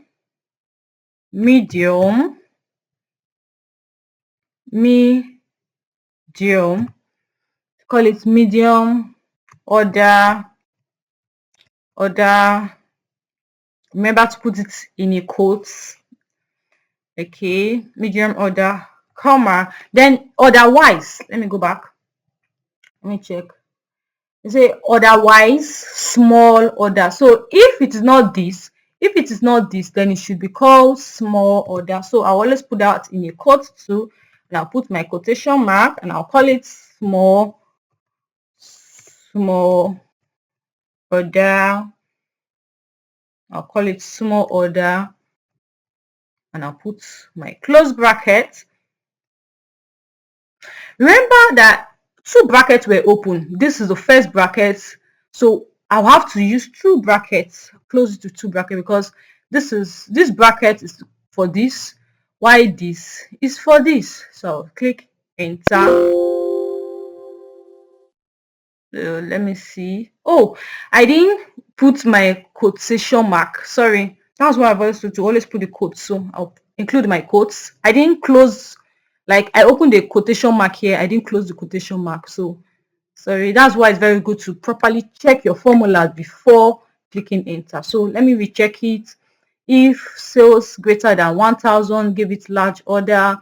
Then another if sales greater than 500, give it medium order. Okay, they are in quotes, the quotes. So I'll click enter. Perfect. So now it has showed the sales. It has gone through the sales column. It has gone through the sales column. It has looked for order that are greater than 1,000 and giving it large order. See 2,573 large order. Why the ones that are greater than 500, 600, 609, it has given medium order. Otherwise, it has given it small order. So that is how it works. That is how the nested if works. So please always endeavor to check out your formula properly. Make sure all the quotes, all the text are in quotes. You see, when I executed it without putting my quotation mark, it gave me an error. So always make sure to put your text that is in the formula in Excel. Always make sure to put it in a quote, in a quotation mark. And when you open two brackets, please always endeavor to close two brackets. So that is it about the nested if. Then now let's check out the ifs. The ifs, because this fourth question is an if question. If quantity is greater than 10, return big fish. If greater than or equals to 5, small fish.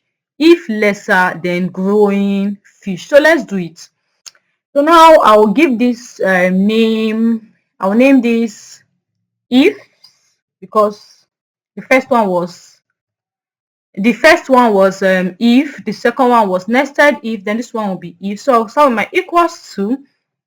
I'll start with my equals to sign. I remember it's the ifs function I'm writing, so I'll pick this, the ifs, back to my formula bar. So what is the logical test one? What is the logical test? So the logical test is if the quantity is greater than 10, return big fish. So if the quantity, where is the quantity colon? If this quantity is greater than 10, if the quantity is greater than 10, comma, what should it be? If value true, what should it be called? It should be called big fish. So I'll put it in the quotes and I'll say big fish and I'll put it in a quotes, comma. So what is the second logical test? What is the second logical test? If it is greater than or equals to 5, call it small fish. So the second logical test, if the same quantity is greater, okay, if it is greater or equals to 5, what are we going to call it? That's the logical test. If true, what should really be called? It should be called small fish. So I'll put it in a quote. Small fish. I'll put it in a quote. Also remember to close the other side. Small fish, comma. Then what is the third logical test? If lesser, we should call it growing fish. If lesser, we should call it growing fish. Okay, let me be sure. If the quantity is greater than big fish, if this small fish, then if quantity is lesser, so if this quantity is lesser, so I'll put my lesser than 5, comma. So what should I call it? You should call it growing fish. Remember to put in your quotes. Growing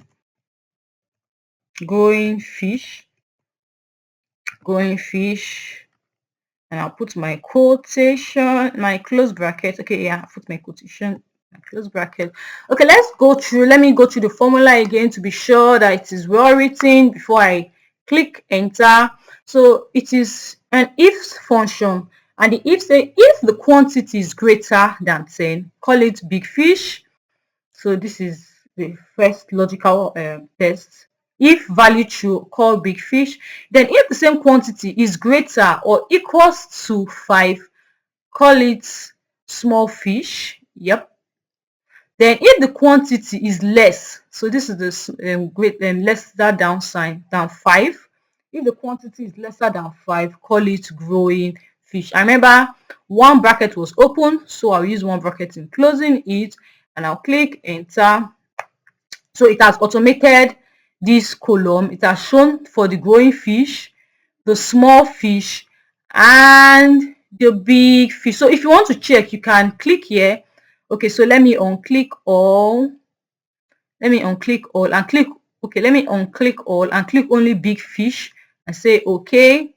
So it has showed me only quantity for big fishes. It has shown me 13, which is greater than 10, 14, 14, 12. If I want to check for small fish, so I'll click this one, click this one, and say okay.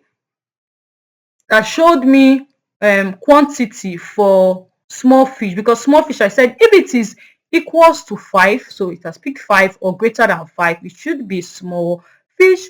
While if I want to check for growing fish, which I say should be lesser than 5, I'll say okay, and I'll check out, see all these numbers are less than 5.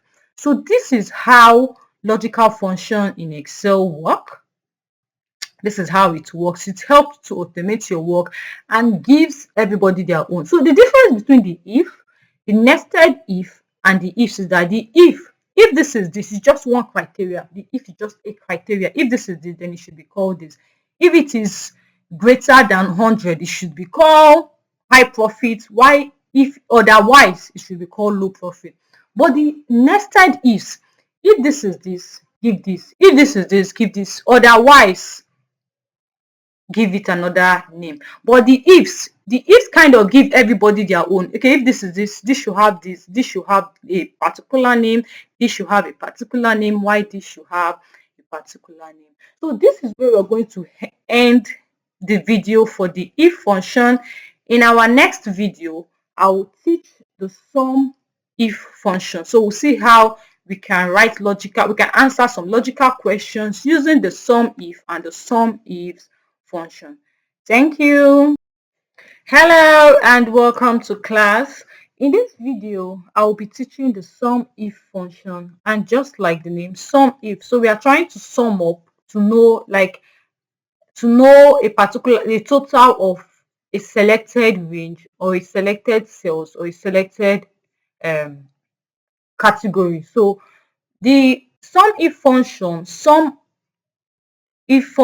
adds value based on a condition. Yes, so if this is this, then it should be add all this together. If I'm looking for total, if I'm looking for all the consumers, add all the consumers together. If I'm looking for all the home office, add all the home office together. So based on a particular condition that has been tied to it. So let me not do so much talking today. Let's just go through the data set and try to answer some of the questions that have been asked there. And this is the syntax for it: sum if range criteria and the sum range. So let's move straight to our data set and see how it goes.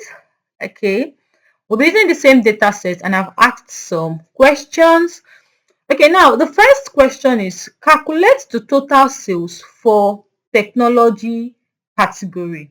Calculate the total sales for technology category. So now I am looking for the total sales. So I am looking for, where's the category column?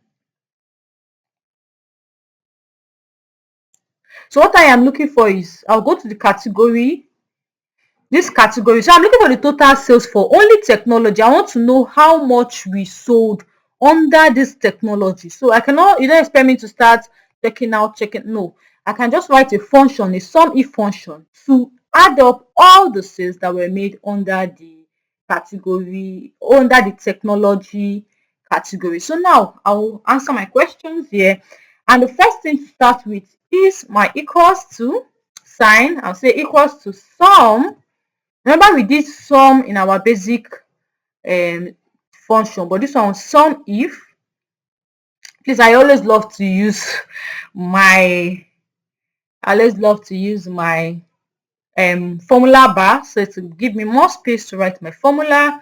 But I'll click on the first cell. I've clicked on this cell because I want anything I write, and click enter. I want it to appear on this cell. So now let's go. What are they asking us to sum? They're asking us to sum the total sales for the technology category. So we have to sum the total sales for this. So what is the range? We're looking for the technology, but what range is this technology under? So it is under the category. So I'll go to the category, click on the first cell. Remember, Control Shift down,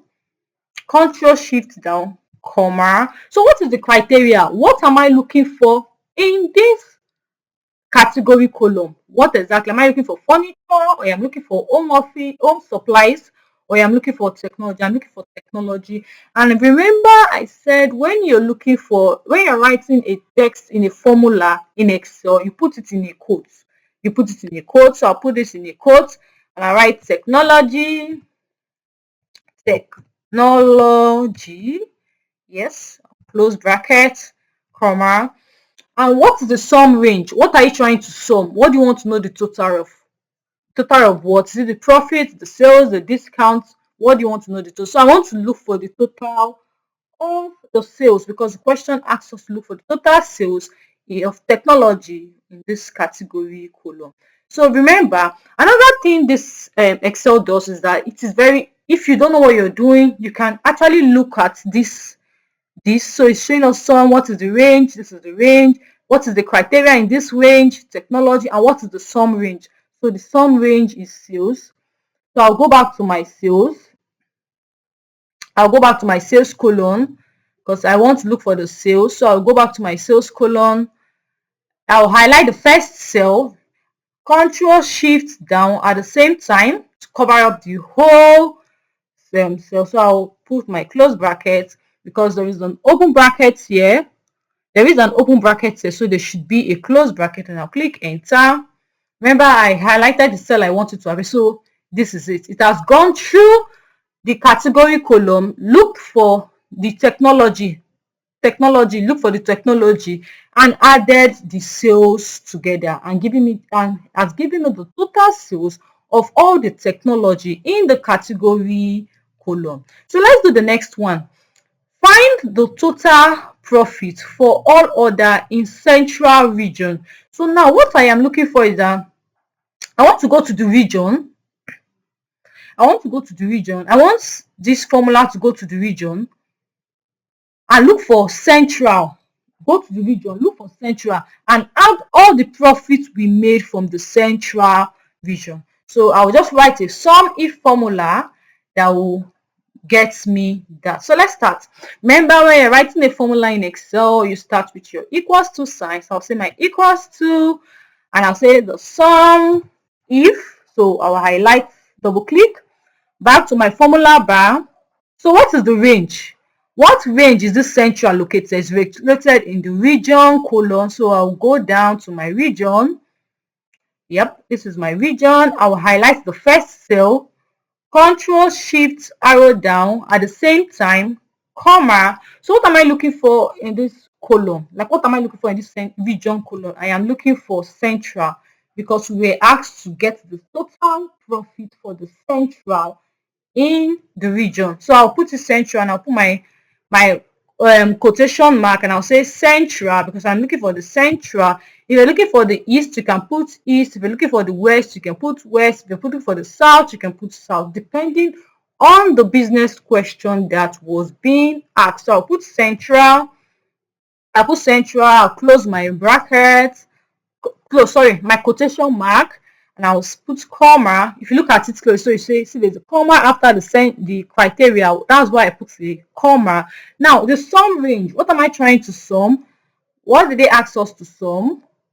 So I'm sure they asked us to sum Yes, we're asked to sum the total profit. Look for the total profit. So I'll go to this profits column and I'll click here, highlight the first cell, Control Shift arrow down at the same time, comma, no, Control Shift arrow down and my close bracket, because that's all.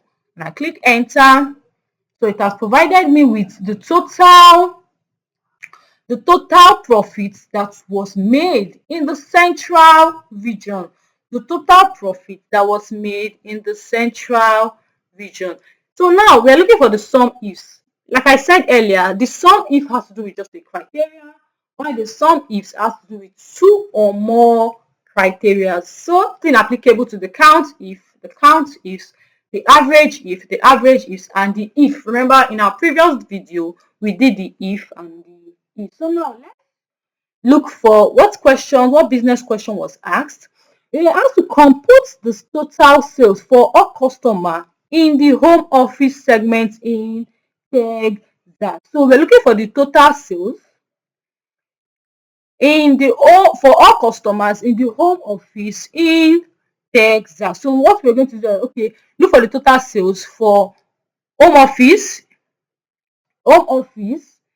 and not just home office but in Texas. So now I have it at the back of my mind that okay, home office is under the segment column, while Texas is in like under the state column. That is because I have done like an exploratory analysis on this data set. I have gone through the data set, I have understood the data set, I have known where each things are being located. So the Texas is in state, while the home office is in segment. So let's write a formula using the sum ifs function. All right, equals to sum ifs, double click back to my formula bar. Now they're asking the sum range. If you pay attention closely, you will discover that for the sum if, the sum range was at the end of the formula. But for the sum ifs, the sum range is at the beginning of the formula. So the sum range, what are we trying to sum? What are we trying to look at for? We're looking for the total sales. So our sum range is sales. So I will have to look for my sales column. So this is the sum range. So I'll highlight this. Control Shift down, comma. So what is the first criteria? Let me go back to my question.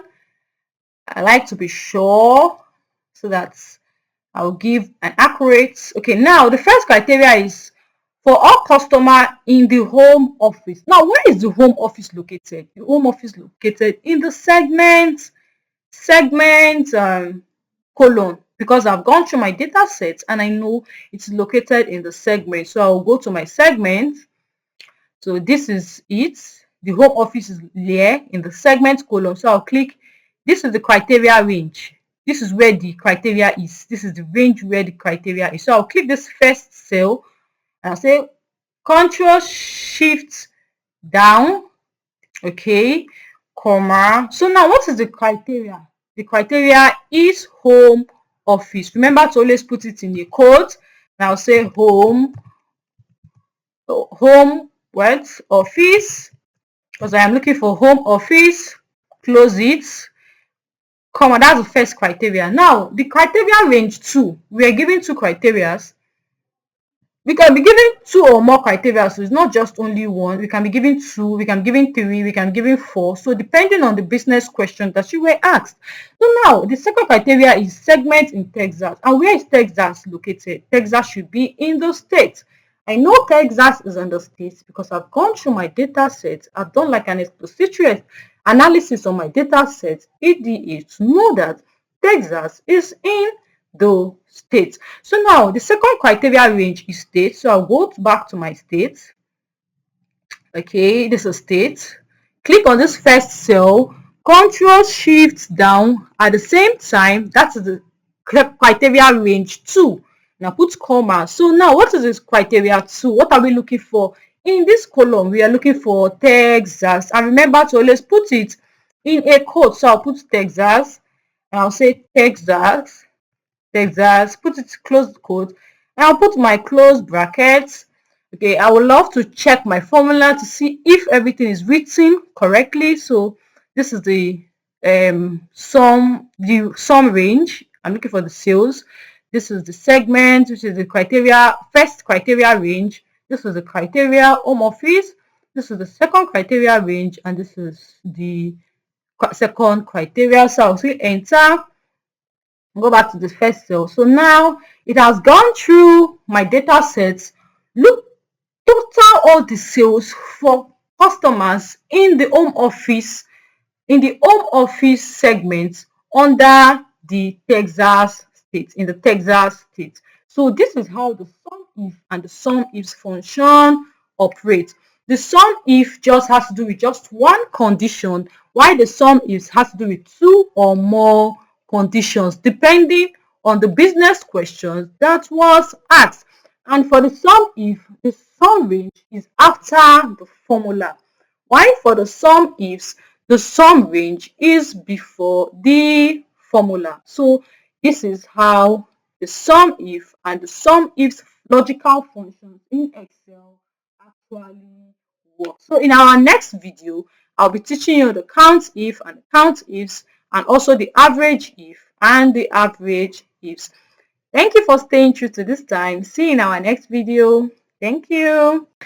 Hello and welcome to class. So in this video, I'll be teaching the count if function and the average if function. So the count if function has the count if and the count ifs, while the average has the average if and the average if. So let's just quickly go through this notes, then move to the data set where we will be answering some business questions on the count if, the count ifs, the average if, and the average if question. So let's check. The count if function counts the number of cells that meet a condition, and this is the syntax for it. The count if range criteria, while the average if function calculates the average of values that meet a condition. So if this is this, count it. If this is this, count. Whereas the average, look for the average of only this particular goods in this particular state. So let's briefly go to our data sets where we'll answer some business questions. Now, the first question is count the number of order where the profit is negative. So we're going to the profit column. We'll look for the profit. This is the profit column. So we want to count the numbers where the profit is negative. And you know, when they say something is negative, that means it's lesser than 0. So let's do that. Okay.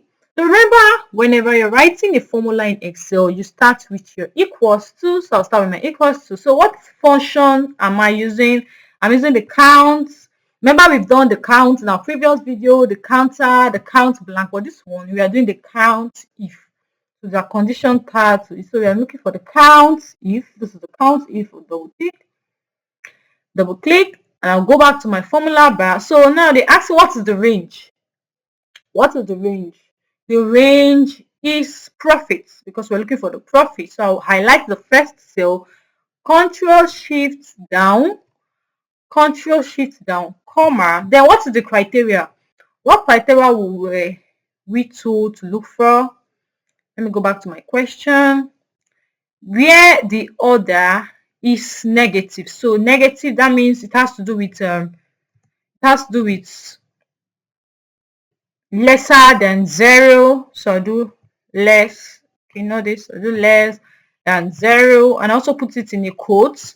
I remember there was an open bracket here, so I have to close my bracket. So I'll close my bracket. I'll click enter. So it has gone through the profit column, counted the order that the profit is less than 0 where it is negative. That is about the count if function. So let's do another count if. Let's answer this question. This question states, find the number of order where sales above 1,000. So go through the sales column and check the numbers of order where the sales is above 1,000. So let's do the count if function. I'll start with my equals to. I start with my equals to first. So now I am using the count if function. So I'll say count. I've seen what I want. Double click back to my formula bar so it will give me more space to write my formula. So what am I looking for? What is the range? What is the range? The range is the sales. So I'll click on the sales. Control Shift down at the same time. I'll put my comma. So what's the criteria? What criteria are we looking for? What criteria are we looking for? The question states, find the number of order where sales is above 100. So the criteria is above 100. That means greater than, okay, above 1,000, sorry. So that means greater than 1,000. Remember to put it in a quote. And I'll say greater than 1,000. 1,000. Then close my quote. Remember, I opened the quote here, so I have to close the quote. Open the quote, so I have to close the quote. I remember that there is a open bracket, so I have to use my close bracket, and I'll click enter. So it has gone through the sales column and counted the orders that are above 1,000. So it has counted instead of me going and start to look 1, 2, 3, 4. No. Just write a formula, making it faster and quick to ascertain whatsoever I want to ascertain. So now the next one is count if. So we're going to do the count if. Remember, for the count if, it has to do with just one criteria where the sales is above 1,000. But the count if, it will have to do with 2 or more criteria, 2 or more conditions. So let's check out some questions on the count if function. So I'll go to this cell. Count how many order belongs to the furniture category in New York. So not just count how many orders are in the furniture category, because the furniture category is just one criteria, but there is another condition only in New York. And I have it at the back of my mind that New York is in the state column. Because I have gone through my data set and I know that the New York is located in the state column. So let's write a formula to get only orders that belongs to the furniture category in New York State. Or sometimes they may not give you sometimes they may not even give you the category. Just say count how many order belongs to the furniture in New York. So you have it at the back of your mind because you've gone through your data set that furniture is under the category while New York is in the state column. So let's write a formula to ascertain that. So I'll start with my equals to sign first, and I'm using the count if. So count, I will double click, see what I want, back to my formula bar so I could have more space to write my column. If you pay close attention, you will know that for the sum if, the range comes before the formula, while the count if, the range comes after the formula. So let's say, what is the first criteria? What is the first criteria? The first criteria is furniture in the category column. So the first criteria range is category. So I'll look for my category. Yes, check, click on the first cell, Control Shift down, that's the first range, comma. So what is the criteria? What am I looking for in this column? What exactly am I looking for in this column? I am looking for furniture. I remember whenever you're writing a text in a Excel function, in a function in Excel, you put it in a quote. So I'll call this furniture. Okay, yes, the spelling is right. Close my quotes, comma. So what is the second criteria? What's the second criteria? Let's check out for the second criteria. This second criteria says in New York, and New York is in states. So the second criteria range is states, because we are looking for New York, and New York is in states. So the range where the New York is the state. So I'll click the states, the first cell, Control Shift down, comma, Now, what criteria? What am I looking for? Am I looking for Washington? Am I looking for New York? Am I looking for California? So I am looking for New York because the question states New York. So I'll put my New York in a quote and I'll say New York. Am I spelling correct? No. I'll say New York and I'll put, oh no, New York, and I'll put it in a close bracket. Am I correct? Yes, and I'll put my close bracket. So now it will count the furniture, only the furniture, the numbers of furniture that are located in New York. So I'll click enter. What Excel did was that it has gone through this furniture column, it has gone through the category column, looked for only furniture, and has also gone into the state column and looked for only New York. It has counted only New York. Now let me check out the next questions. The next question says determine the number placed in Los Angeles. In Los Angeles. And Los Angeles, I have it at the back of my mind that Los Angeles is in the city, because I have gone through my data set and I am very familiar with the data set. That is why when we started this video, I made it clear that it's very important to go through your data set, understand your data set, know where different things are being located in your data set before carrying out an analysis or answering any business question. So now I want to determine the number placed in Los Angeles, and Los Angeles is in the city column. In not just only Los Angeles, I want to also ascertain the home office segment. So all the home office that were placed in Los Angeles. So let's do that. That will be, because it's not just one criteria, it's two. It is the count if function. So the count if function counts two or more conditions, two or more criteria. But for the count function, the count function counts only one criteria. So let's do the count if. So remember, whenever I'm starting off a formula, I start with my equals to sign. So I'll say equals to count if, double click this. Now back to my formula tab so that I can have more space in writing my formula. I'll start with the criteria range 1. What am I looking for at first? I'm looking for Los Angeles, and Los Angeles is located in the city. So I'll go down to look for my city colon. Look for my city colon. Okay, yes. Click here. Control Shift down. Control Shift down, comma. So what is the criteria? What am I looking for here? What am I looking for? We're looking for Los Angeles. So I'll put that in a quote. And I'll say Los Angeles, and I'll also make sure to close the quotation mark, comma. That's the first criteria. Now, what is the second criteria? What was the second criteria that was asked? So let me check for the second criteria that was asked. I need to be sure. In home office segment. So the home office is in the segments. That is the criteria range. The home office is the criteria, while the segment is the range. So they're asking us for the criteria range. So now I'll go to look for my segment. Click the first cell, Control Shift down, comma. So now what is the criteria? The criteria is home office.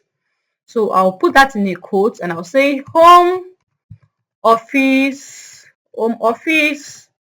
I'll put that in a quote. And remember to always put your close bracket after everything. So I'll put my close bracket and I'll say enter.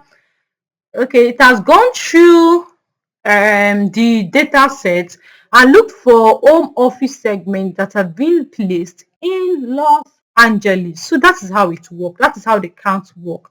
The count goes through the given the condition that has been set, to go through the data set and bring out the numbers, the counts. So now we know that we have 128 orders that were placed in Los Angeles, not just only Los Angeles, but under the home office segment. Okay. Let's quickly rush over to the average and the average ifs. let's check out the average and the average is. Remember, average, when you're looking for average, average means mean. You can't expect us to start checking and calculating, writing all the numbers. Nope. Write a formula, a logical function that will just go through the data set and look for exactly what you want. And remember, for the average if, it has to do with one criteria, while for the average if, it has to do with two or more criteria. So now we are asked to determine the average sales for orders shipped to the West region. So we are looking for the average sales for orders that are shipped to the West region. So now I'll start with my equals to, and I'll say average if, double click the average if, back to my formula tab. Okay, now what is the range? What are we looking for? What is the range? What are we looking for? So we are looking for, the range will be the region, because the West region, while the average range will be the sales. So we are looking for the region. So we'll go to look for our region. So the first thing is to look for our region. Look for our region. So I'll go through my data set and I'll look for my region, and I'll click the first cell in the region, Control Shift down, comma. Then what is the criteria? What am I looking? Which region in particular am I looking for? I am looking for the West. So I'll put it in a quote and I'll write West. I'll put it in a quote and I'll write West. Yes, and I also remember to put my quotation mark, to close my quotation mark. Remember my comma, and see, even if you're lost, you can check this formula to know what you are looking for. And what is the average range? So we are trying to look for the sales. Let me go back to my question.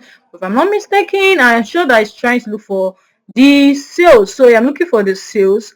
So yes, we're looking for the average sales. So I'll go to my average my sales column. I'll go to my sales column. I like the first cell. Control Shift down and put my close brackets. Remember to always close your brackets when writing the formula, and I'll say enter. So now it has gone through the data set. Look for the average sales for orders that were shipped to the West region. So these are the average sales that were made for orders that were shipped to the West region. So the next question is, determine the average profit for order where sales is greater than 400. And not just only that, but in Washington. And I know Washington is located in the state column because I've gone through my data set and I am aware of that. So now let's write a formula that will go through our data set and look for the average profit for where the sales is greater than 400 in Washington. Remember, whenever you're writing a formula in Excel, you start with your equals to, and I'm looking for average ifs. So I write my average ifs, double click average ifs, back to my formula bar, so it will give me more space to write my formula. Okay, now the average range, what am I looking for? I'm looking for the profit. Let me go back to my question. So the average, we're looking for the average profit. So I'll click on the profit cell, the profit column, but the first cell, Control Shift down, comma. So now what is the first criteria? Remember, it can do two or more criteria. Why for the average if just one criteria. So I am looking for the criteria range is sales. The criteria range is sales. So I'll look for my sales column. Let me go up. So I'll look for my sales column, sales, Control Shift down. That is right. So what's now the criteria? The criteria should be where order is greater than 400. Let me go back to my question so that we're going to be sure.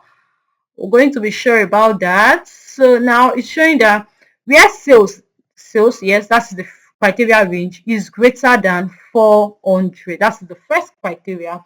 So now I'll put my greater than 400 in a quotation mark. So I'll put my 400 and I remember to close my quotes, comma. That's the first criteria. Now the second criteria. Where is the second criteria? The second criteria is Washington, but where is Washington located? It's located in states. So we are going to look for the criteria range, which is states. Criteria range, which is state. So I look for my state. look for my states. So I'll highlight the first cell, control shift down, first cell, control shift down, comma. Then what am I looking for? What is the second criteria I am looking for? The second criteria I'm looking for is Washington. So I'll put it in a quote and I'll say Washington, Washington. I'll put it in a quote. Oh no, the spelling is not correct. WASHINGTON. Okay, yes, now the second criteria is Washington. So if I have more criteria, I can do my comma and write the criteria range and the criteria if I have others. So depending, but I just have two criteria in this question, two criteria in this question. So I'll just be working with this. So now I'm looking for the average profit where sales is greater than 400 in Washington state. I'm going to my formula to be sure that everything is written correctly so that my formula will come up, will bring out the answer. So I just want to be sure. I'm just going to yep, yes, yep. So remember to put it in a closed bracket and say enter. Say enter. So it has gone through your data set and look for the average profit for where order is greater than for where sales is greater than 400 in Washington. So depending on which state you're looking for, like depending on the state you're looking for, you can be asked to look for California, you can be asked to look for any state. So depending on the state, you can be asked to look for Texas, depending on the state your business question, your manager, your boss, or your client asks you to determine. So this is how the average ifs, the count if, and the count if function, logical functions work in Excel. So you just need to know what you're looking for, understand the business question, understand the data set, do an exploratory analysis on the data set to know where things are in your data set, and by that way you'll be able to confidently answer any business question on logical functions in Excel. Like I said, logical functions are logical. They kind of sound tricky, but they are actually not if you know what you are doing. So this is where we will end our class on logical functions today. And in our next video, we'll check out something else in Excel. And I am sure you had a great time learning logical functions because we did the if, the ifs, this nested if. We also did the sum ifs, the count if, the count ifs, the average if, and the average ifs. Thank you. Hello and welcome to class. So in this particular video, I'll be teaching VLOOKUP, HLOOKUP, and XLOOKUP. And the VLOOKUP, HLOOKUP, and XLOOKUP function help retrieve data based on specific criteria. So like we always do, we'll go through the lesson notes first, and I have a data set that I have mapped out so that we can practicalize what is being said in the lesson notes. So come with me as I take you through the lesson notes first. Then we move to the data set to check out how we can write those functions. The VLOOKUP vertical lookup, just like the name implies, vertical. So it's only work on a data set when the data set is in a vertical order. When it's in a vertical order. So let's go. The vertical lookup function search for a value in the first column of a table and returns a value in the same row from another column. And this is the syntax for the VLOOKUP. Why for the HLOOKUPs? The HLOOKUP, horizontal lookup, just like the name implies. The HLOOKUP function works like the VLOOKUP, but search for a value in the low row of a table and returns a value in the same row from another row. Okay, not too much talking. We have to do some practical work so it can be understood. And the HLOOKUP only works, please have this at the back of your mind, that the HLOOKUP only works in a data set that is in an horizontal form. That is in an horizontal form. Okay, then the XLOOKUP is like the big guy. The XLOOKUP function search for a value in a range or array that returns a corresponding value from another range or array. It is more flexible and powerful. It is a more flexible and powerful alternative to VLOOKUP and HLOOKUP, and this is the syntax for it. Okay, so the HLOOKUP is like the big guy. It works both for the horizontal and the vertical. So that's why the whole XLOOKUP is what is mostly used now. But it's just very important to know the VLOOKUP and the HLOOKUP function. So let's go to the data sets that I've created and check out some. Okay, yes, so this is, like I said, the VLOOKUP. This data sets, we have the salesperson name, the ID number, the date, the sales amount, and also the commission. So now this is the VLOOKUP. It is in a vertical form, like it's in a vertical form. But when we go to the HLOOKUP, you see HLOOKUP is in the horizontal form. So let's quickly do something. So now we're looking for the salesperson for this. We are looking for the commission for this salesperson. We have Laura Breakstone, and if you check the data set, you see that Laura Breakstone, this is Laura Breakstone here, and this is the commission. But just have it at the back of your mind that just imagine we have a 10,000 row. It's not easy for you to just start checking for Laura Breakstone, checking for Laura Breakstone. No, it's easier when you just know, like, there's a formula you can write and bring out what you are looking for. So that is why this function is very important. So let's go through it and see how it works. So now, remember, writing a formula in Excel, you start with your equals to, and that's why my equals to, and I'm writing the VLOOKUP. So I'll say V. So this is the VLOOKUP. Remember, I like going to my formula bar, so it can be spacious. So what's the lookup array? What am I looking for? In this table, what am I looking for? I'm looking for Laura Breakstone, so I'll click on the Laura Breakstone, comma. Now, I hope that's the table array.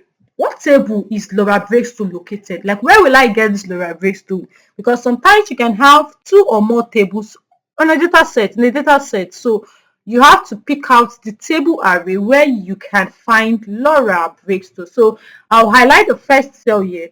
Control Shift to the right, remember, at the same time Control Shift down.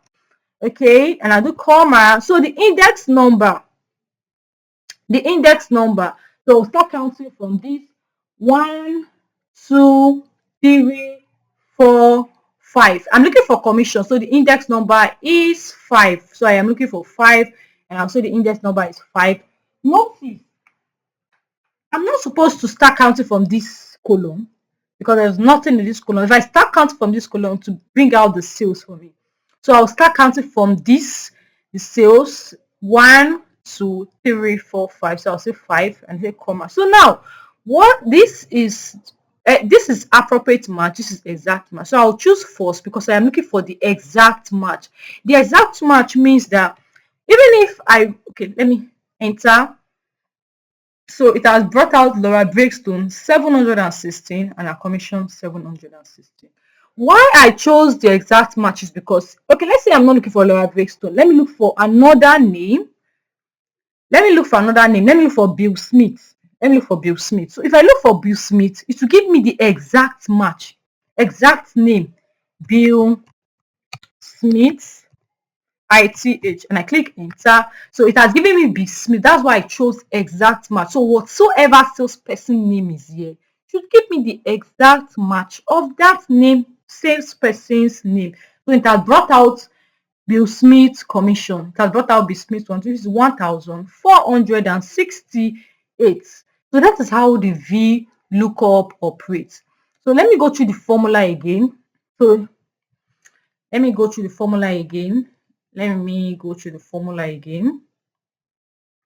Okay, so now I'll go do it again. Equals to, since I'm using the VLOOKUP, I am aware that I'm using the VLOOKUP. I'll say VLOOKUP, double click. I like using my formula bar, and I'll say the lookup value. What am I looking for? I'm looking for Laura Breakstone.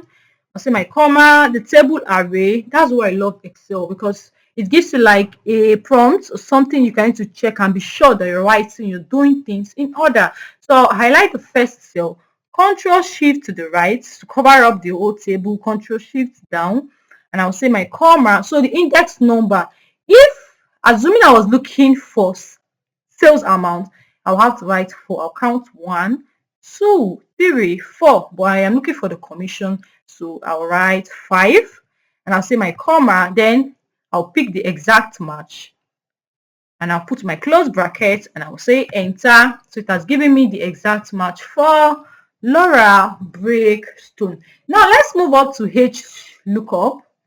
Let's look up to HLOOKUP. When you say HLOOKUP, this data set is written in an horizontal form. So the salesperson like this, the date, the ID name, the date, the sales, and the commission. Now let's look for Laura Breakstone. This is Laura Breakstone, because let's check Laura Breakstone. Yes, this is Laura Breakstone. Laura Breakstone. So this is Laura Breakstone. I'm looking for the commission for Laura Breakstone. But imagine this data set is like a 10,000 or a 20,000 data set.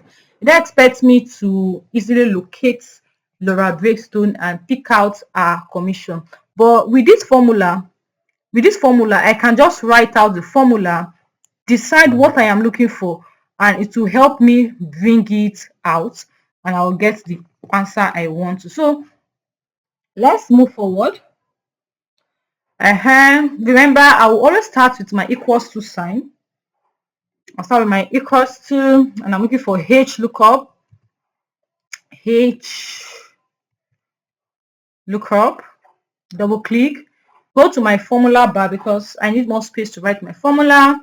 So now the lookup value, what am I looking for? The lookup value is what exactly I'm looking for. I'm looking for Laura Breakstone.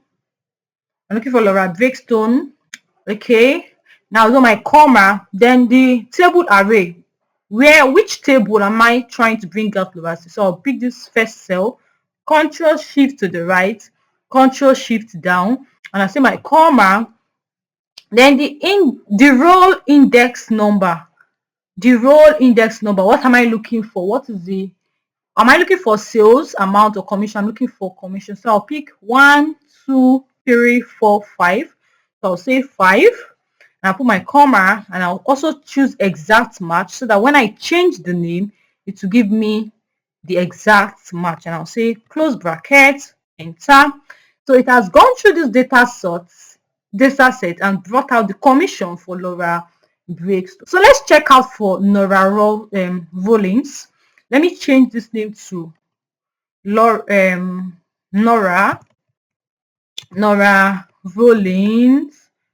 Rollins, and I click enter. So now the commission for Nora Rollins is 592. So this is it. It has gone through the data set and pick out the exact match for Nora Rollins. That's why I chose first. So exact match. So now we've checked out VLOOKUP, we've checked out HLOOKUP. Let's check out the big guy, XLOOKUP.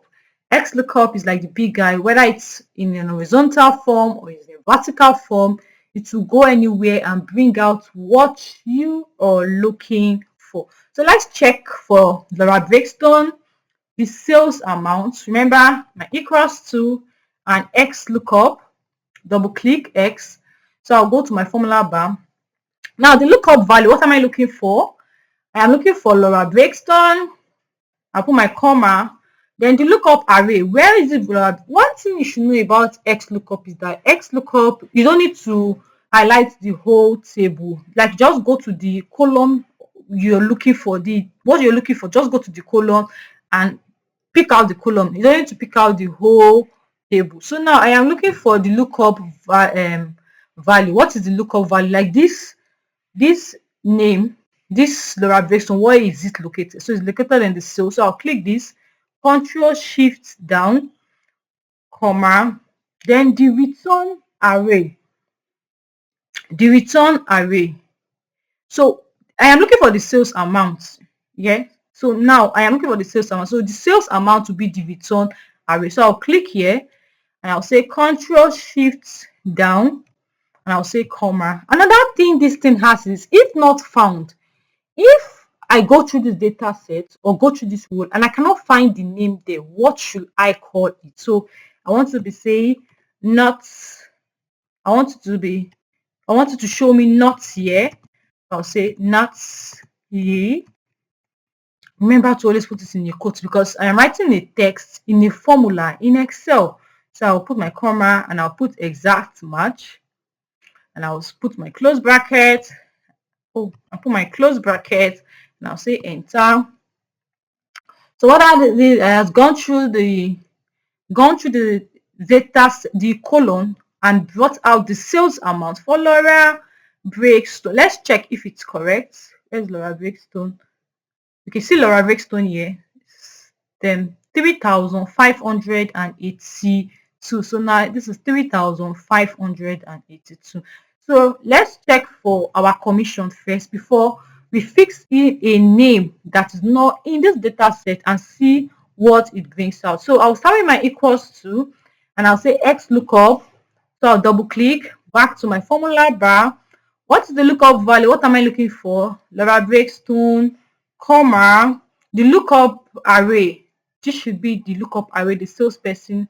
Control Shift down, comma. So the return array, what am I looking for? The previous time I was looking for the sales amount, but now I am looking for the commission. So I'll click this column, Control Shift down, comma. Then if not found, what should it be called? If you cannot find the name in this column, what should it be called? And I want it to be called mistake. I want to show that there's a mistake. So I'll put that. I'll say my comma. Then I want the exact match. I don't want exact or similar smaller items. No. I just want the exact match. And I'll close my bracket and I'll say enter. So now it has gone through the column and brought out Laura Breakstone sales amount and Laura Breakstone commission. So now let me look for a name that is not in this data set. Let me say Glory David, and I say enter. So now it has shown me Glory. Since the Glory David is not a salesperson, Glory David is not a salesperson. It has shown me not here because I put in not here, that other formula, and it has shown me mistake. So it has shown me it is not here or it's a mistake. For the sales amount, it has shown me it is not here. Why? For the commission, it has shown me mistake. So let me look for another name. Okay, let me write in Jordan Victor. So let me write in Jordan. Remember I chose exact match. So let me write in Jordan Victor. So I'll write in Jordan Victor and see if it will give me the exact sales amount and commission for Jordan Victor. So I write in Jordan Victor and I say enter. So it has gone through this column and brought out the sales amount for Jordan Victor and the commission for Jordan Victor. So this is how XLOOKUP works. XLOOKUP is like the big guy. It doesn't need to go through the whole data set. Just pick it, just select what you're looking for. The column that what you're looking for is located. Just select that column and it will pick in the right details for you. It can work both for the horizontal, it can work for the vertical. So let's try this salesperson, Steve Michael. Let's say equals to XLOOKUP, double click, equals to XLOOKUP. So the lookup value is this. I'll say my comma, the lookup array should be this. Control Shift down, comma. Oh, I love writing here so I can see better. The return array, I'm looking for commission. So the return array should be the commission. I'll put here Control Shift down, comma. And if not found, what should I call it? I should call it NA, not here. Let me just say NA. So I'll put it in a quote. I'll put comma and I'll put the exact match and I'll put my bracket and I'll say enter. So it has brought out Steve Michael commission for me. Now, just in case I want to try out my NA, let me call it Lydia. Oh, let me call it Lydia Joshua. SUA. Now say enter. So it has shown me NA, which stands for not here. Remember, I fixed in NA in the formula. See the NA in the formula. So if it's not found, it should just give me NA. NA. So let me write David Raymond. Let me check for David Raymond so that David Raymond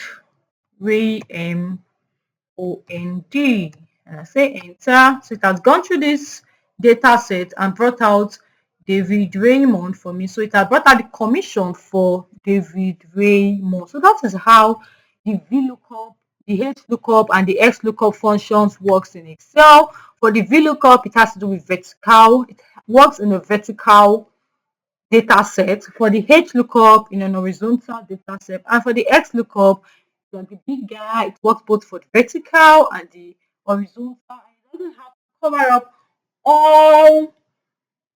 You don't need to cover up all the data, the table, like the table. You don't need to cover up all the table. You just need to look for what you want and fixing what you want. So just look for what you're looking for. You look for where the column what you're looking for is located. You look for what, and I've shown you how you just change it to a table. So you have this drop down. Change this to a table. You have this drop down. Control T. You have a drop down where you can check for the names and every other thing you're looking for. So this is where we end this video on the VLOOKUP, HLOOKUP, and XLOOKUP. In our next video, we'll check out data validation. Thank you. Hello and welcome to class. So in this particular video, I'll be teaching data validation. And data validation is a very useful tool when collecting data, when doing data entry, and also when sharing your worksheet with somebody and you are saying that, okay, enter a particular data into this place. It always helps to keep people in check, always help to make sure that the kind of information or data you want the person to enter into the data set is what the person sticks to. Normally, as a data analyst, we clean data, but with data validation, it helps reduce the error or helps to reduce inappropriate information in your data set. It's not like I'm saying you're not going to clean your data. You will definitely clean your data. But when you set your data validation, it helps to reduce the error that are being made in entering data. So data validation is very important when entering data, and we have different type of data validation. We have the list, we have the whole number, the decimal place, the time, and you can also customize to whatever you want. You understand? So I will just quickly go through this lesson note like we always do. Then I have a data set where we're going to work on data validation and set our data sets, give it like validate our data, so that when somebody inputs a data or an information that we don't want, it's going to give an error. It's going to give an error. So it's very important to set data validation criteria so that to help reduce errors that are being input into your data set, and also will help a person doing the data entry stick to what you want. So data validation ensures that the data entered in a cell meets specific criteria. Like I said, it helps maintain data quality by preventing invalid data from being entered into a spreadsheet. Data validation in Excel is essential for ensuring data accuracy, yes, and consistency. Data validation. With data validation, you can improve the quality of your data and make it more suitable for analysis. So let's go to our data set and check out how we can set our data validation criteria and see what error it gives us when somebody inputs a wrong data that we don't want in our data set. Okay, so this is the not so much data set to be using, but it's also applicable to any kind of data set, whether the large data set or the small data set. So for this, we have the employee ID. This is like a work a work like an institution. This is the employee. Each employee has the ID. This is the employee name. This is the department we have in the institution, and these are the rating and also these comments. But before we do anything on this data validation, let me show you how to create data validation criteria and walk you through some of the data validation we have. So if you want to do data validation, the first thing to do is to go to your data tab. Remember, we spoke about this tab. Go to your data tab and go down here, see data tools, and you see data validation. This is data validation. So you click down, see data validation. So now we have the settings. For the setting, we have whole number. I spoke on whole number. Like you can only enter whole number to that particular cell after setting the data validation criteria to that column. So you can only enter whole number. If you put in the decimal place, it won't work. So only whole number. You can also, there's another one you can set for decimal. This one you can set for list. So for decimal, if you put in a whole number, it will give you an error. That is after you set your data validation criteria. Then for the list, it has like a drop down. List has to do with a drop down. Only the list in that drop down that can be entered into that cell. That is how the list works. And also this has to do with dates. Like for example, clocking. Remember, like if your employees are clocking in. So only these dates, only the data from this particular time, this particular day of the month to this particular day of the month. That is how the date works. And for the time, also has to do with time. If you are on time by 8 to 5, by 8 to 6, so you pick a particular time, that any time apart from that time it will give an error. Then also text length. Text length has to do with the length of your text. For example, you're asking a question, you're giving out a questionnaire, and you want the answer to be within a particular range. If you want it to be 100 words, so you set that particular words, not more than this and not less than this. And also custom, you can actually customize it to what you want. So for the input message has to do with what do you want after putting your data validation criteria to a particular column. What do you want that column to be called? When somebody clicks on that column, what do you want the person to see when he or she clicks on that column? So that is what the input message stands for. It has a title and also the input message. I'll do some practical, so we'll see how it is. And also the error message. If a particular thing is being entered into the cell, if a particular data is entered into the cell and you don't want that data, that is not what you want. So what error alert or what error message will it show the person that is putting a wrong data into the cell? This is where the error alert comes. So you have different signs. You can use the stop, the warning. If you don't want the warning, you can use information, and you can also give the error alert a title and also an error message. So let's do that. Okay, now if you want to do your data validation, if you want to set your data validation criteria, you highlight the cell. So I'll start with my department. We have insurance, we have HR, we have IT, we have banking, we have marketing. So now I want to set a data validation criteria to this column. Then I'll go to this, remember my dates, go to my data validation, I say data validation. So now back to my settings. What do I want to set? I want to set it to lists. So I want to set it to list. I just want only this list. So now they're asking me, where is the source? Where is the source? The source means like the list of the department you want that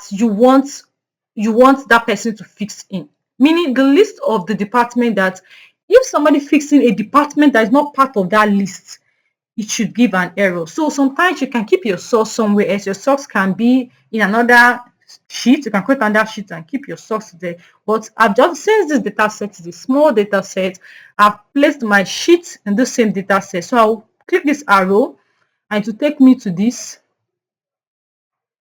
So this is my source, and I'll click back, enter. So now this is where my source is. So anything that is done in this source and somebody comes in and fix it in should give me an error. So now the input message, I want this to be called department. Let me call it the department. So whenever you click on this column, it will show you department. Input message, let me just say department, but you can give it whatever name you want to, but let me just call it department. So now the error alert, let me use the stop. Okay, so let me give my error alert a title called department error. No, department error. Let me say department error. Okay, and what error message will it show? Like if somebody fixed in a department that is not part of this list, I want to say this is not a known department. This is not a known department. Okay, and I'll say okay. So I've set in. So now see, I clicked on this column, so it has shown me the name I gave to this department. Now we have a new guy in the industry, and it comes in to fill in the institution. It comes to fill his employee ID EMP006, and let's say his name is Joshua Goodness, and let's say it comes in with the finance department, and I write finance, and it says enter. See, that's giving me an error. Saying department error. This is not a known department. See now why data validation is very, very important. Joshua Goodness cannot fix in the department that is not part of the source. That's not part of this. So now I'm like, okay, why is it giving me an error? Because I have set this data validation into a list. We'll just go down here and say, oh, these are the available departments in this institution. You can say, okay, I'm in the insurance,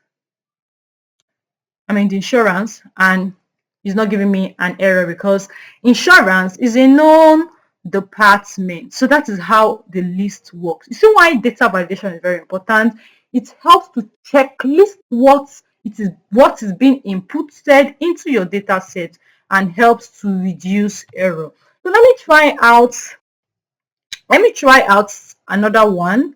I'll click on this column, go to my data validation. Okay, I'll go back to my settings. So for this, let me use the whole number. So now the minimum should be 2 and the maximum should be 5. So I don't want anything lesser than 2, and I don't want anything more than 5. So okay, then the input message, let me just call this ratings. And let me call the title rating. Let me call the input message department rating. Let me call this department rating. And also for the error alert, okay, let me not use the stop, let me use the warning, and let me call this rating error. So you can give it whatsoever name you wish because you are the one setting the data validation criteria. And what error message will it give if somebody inputs a wrong rating? I'll say this is a wrong rating. Let me just say this is a wrong rating. I'll say okay. Remember our Joshua guy that came earlier, and his fixing is MP0005, and Joshua, his name was Joshua Joshua, goodness. Goodness. Goodness. Okay, he has accepted that he's in the insurance department. So he says in the insurance department. I was like, oh, rating. Let me give myself 8 and say enter. He said, this is a wrong rating. This is a wrong rating. See why data validation is very important. This is a wrong rating. And I said, okay. Let me just say, since 8 is too much, let me just say, I've been doing so much now. Let me just say 10. And I put 10 and I click enter. They're shown a wrong rating. I said, okay, let me just fix one. Remember, our minimum was 2, our maximum was 5. So I say enter. So it has given it. This is a wrong rating. Remember, this is the rating, the error message and the error alert I fixed in and say okay. But because I say let me just say 4, since it's let me say 4. I say enter. So it has entered without giving an error. See how it works? So now we've done for the list, we've done for the whole. So you can, depending on what you want. With data validation, you are like the boss. You are the one to decide what exactly you want. So it's very good to put your data validation criteria before giving out your data set to people to input data, to do like a data entry, to do like a data entry, to restrict them for fixing in things that you don't want to be in your data set. So now let me create another one. I'll highlight this column, go to my data validation and go to my settings. So I would like to use length text. So okay, so now 1 2 3 4 5 6. I want the minimum to be 2, while the max to be 6. I don't want anything more, anything. I don't want anything less than 2, anything more than 6. Then I'll go to my input message. I'll say this, call this employee ID, employee ID, employee ID. Okay, you can necessarily not fix anything in the input message depending on what you want.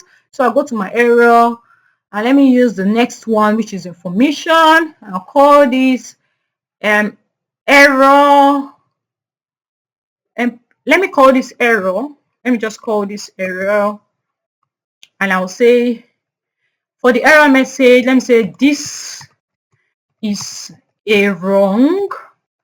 This is a wrong employee ID. Okay, let me say this is a wrong employee ID, and I say, let me check to be sure, and I say okay. I say okay. So now I've set data validation to this, and I say okay. Remember our Joshua guy that comes in and say, oh, let me write my employee ID, and is writing AMP000, mistakenly fixed in more than the necessary 0 and say 6 and say enter.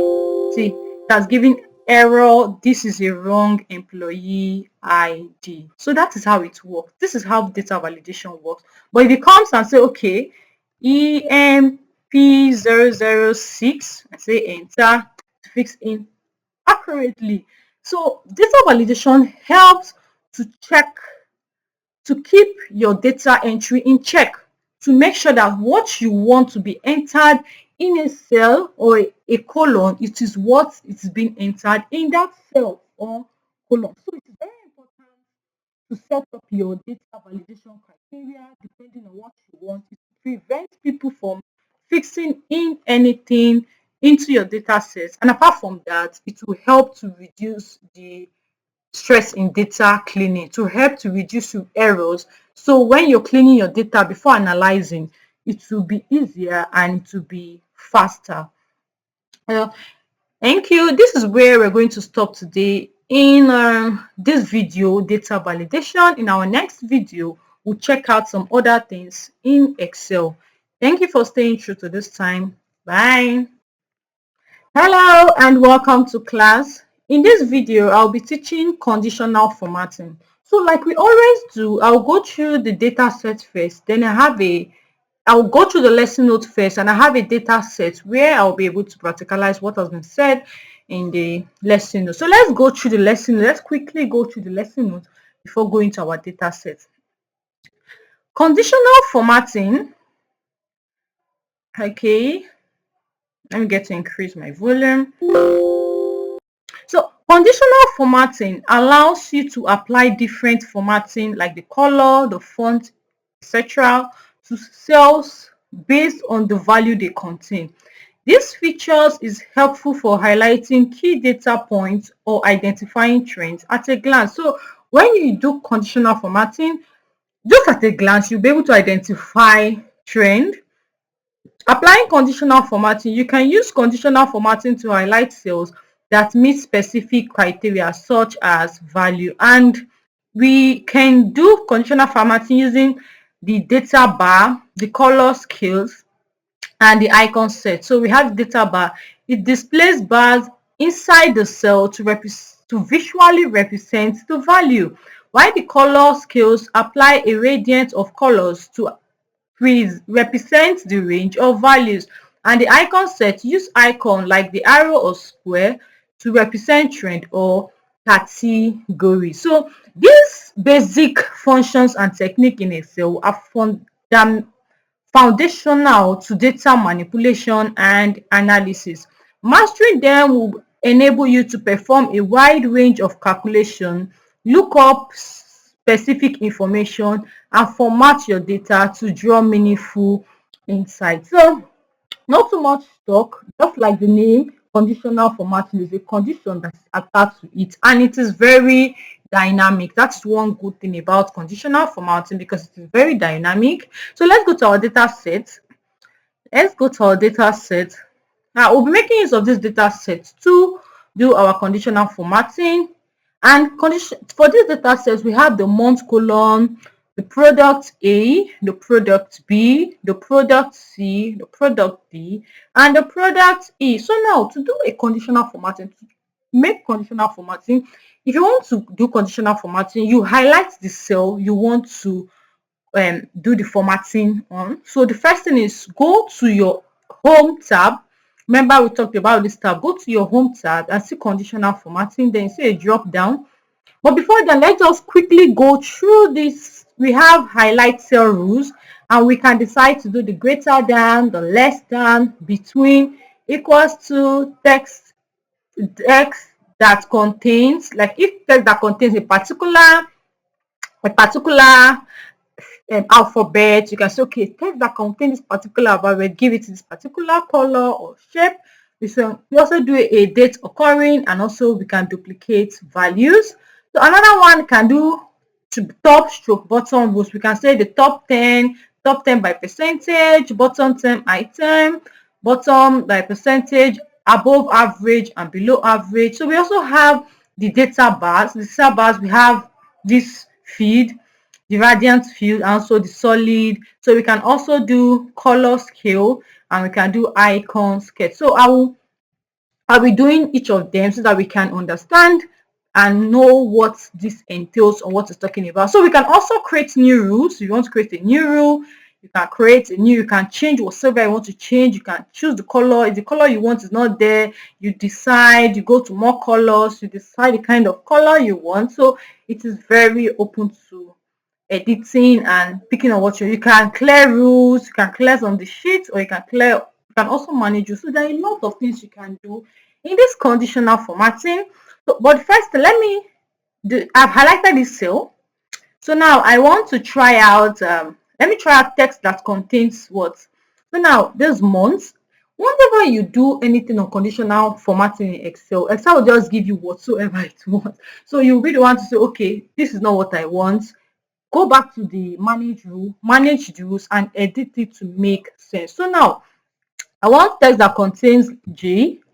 So now text that contains J, you can change the color. See now, light red fill with dark red paint. So you can go decide if you don't want any color here. You can choose the green if you want. You can choose the yellow if you want, depending on what you want. If what you want is not here, you can also go to the custom format and edit it to the color you want. So you can go to the customer format, decide the color, decide the font. So there are a lot of things you can do. See the font size, you can decide what you want and edit it, but I will just go with this color that Excel has provided with us. So I'll choose this. I'll say okay. So if you look now, it has highlighted, it has changed the color of words that have J in them. So this is what conditional formatting can do. And if you don't want, you can go back there and you can say clear rules. You can say clear rules in the entire sheet or clear rules in the selected cell. So I can clear rules if I want, and that is that. So by a lot of things you can do you can do as in a column, you can do it in a sheet. So let's try out some others. I'll first highlight the cell and I'll go to conditional formatting. So let me try out some other things. Let me first try out this icon set and I'll choose shape. See now, and I just fix in the shape, Excel just went straight to fix in whatsoever it wants to fix in for me. So I really want to determine what exactly do I want, because when looking at this, it doesn't really make sense to me. Like looking at it, someone may not actually understand what it entails. But I can go back to my conditional formatting and say manage rules. So now I select this and I'll say I want to edit. So because there might be more than one rule, so you can have like 2, 3, 4. So I just highlight the one I want and say edit. It is just giving me whatsoever it wants. But now I want to say, okay, if it is greater or equals to 700, it should show me green. So I'll change this 600 to 700. Another thing I'll do is to change this present to numbers. It's in a number form, so I want it to be numbers, and I'll change it to 700. So if it is greater or equals to 700, let it show red. Let it have a red circle. But if it is greater or equals to 500, okay, I'll change back to number 500. If it is greater or equals to 500, yes, number, let it show yellow. Let it have a yellow circle, but otherwise let it be red. So that is how it is. But once I just did my conditional formatting, Excel just fixed in the circles in different aspects. So I'll not be the one to determine that, oh, this is not what I want, this is what I'm trying to look for. I can also change whatever I can change. I can change the shape, I can change the number, but I don't want to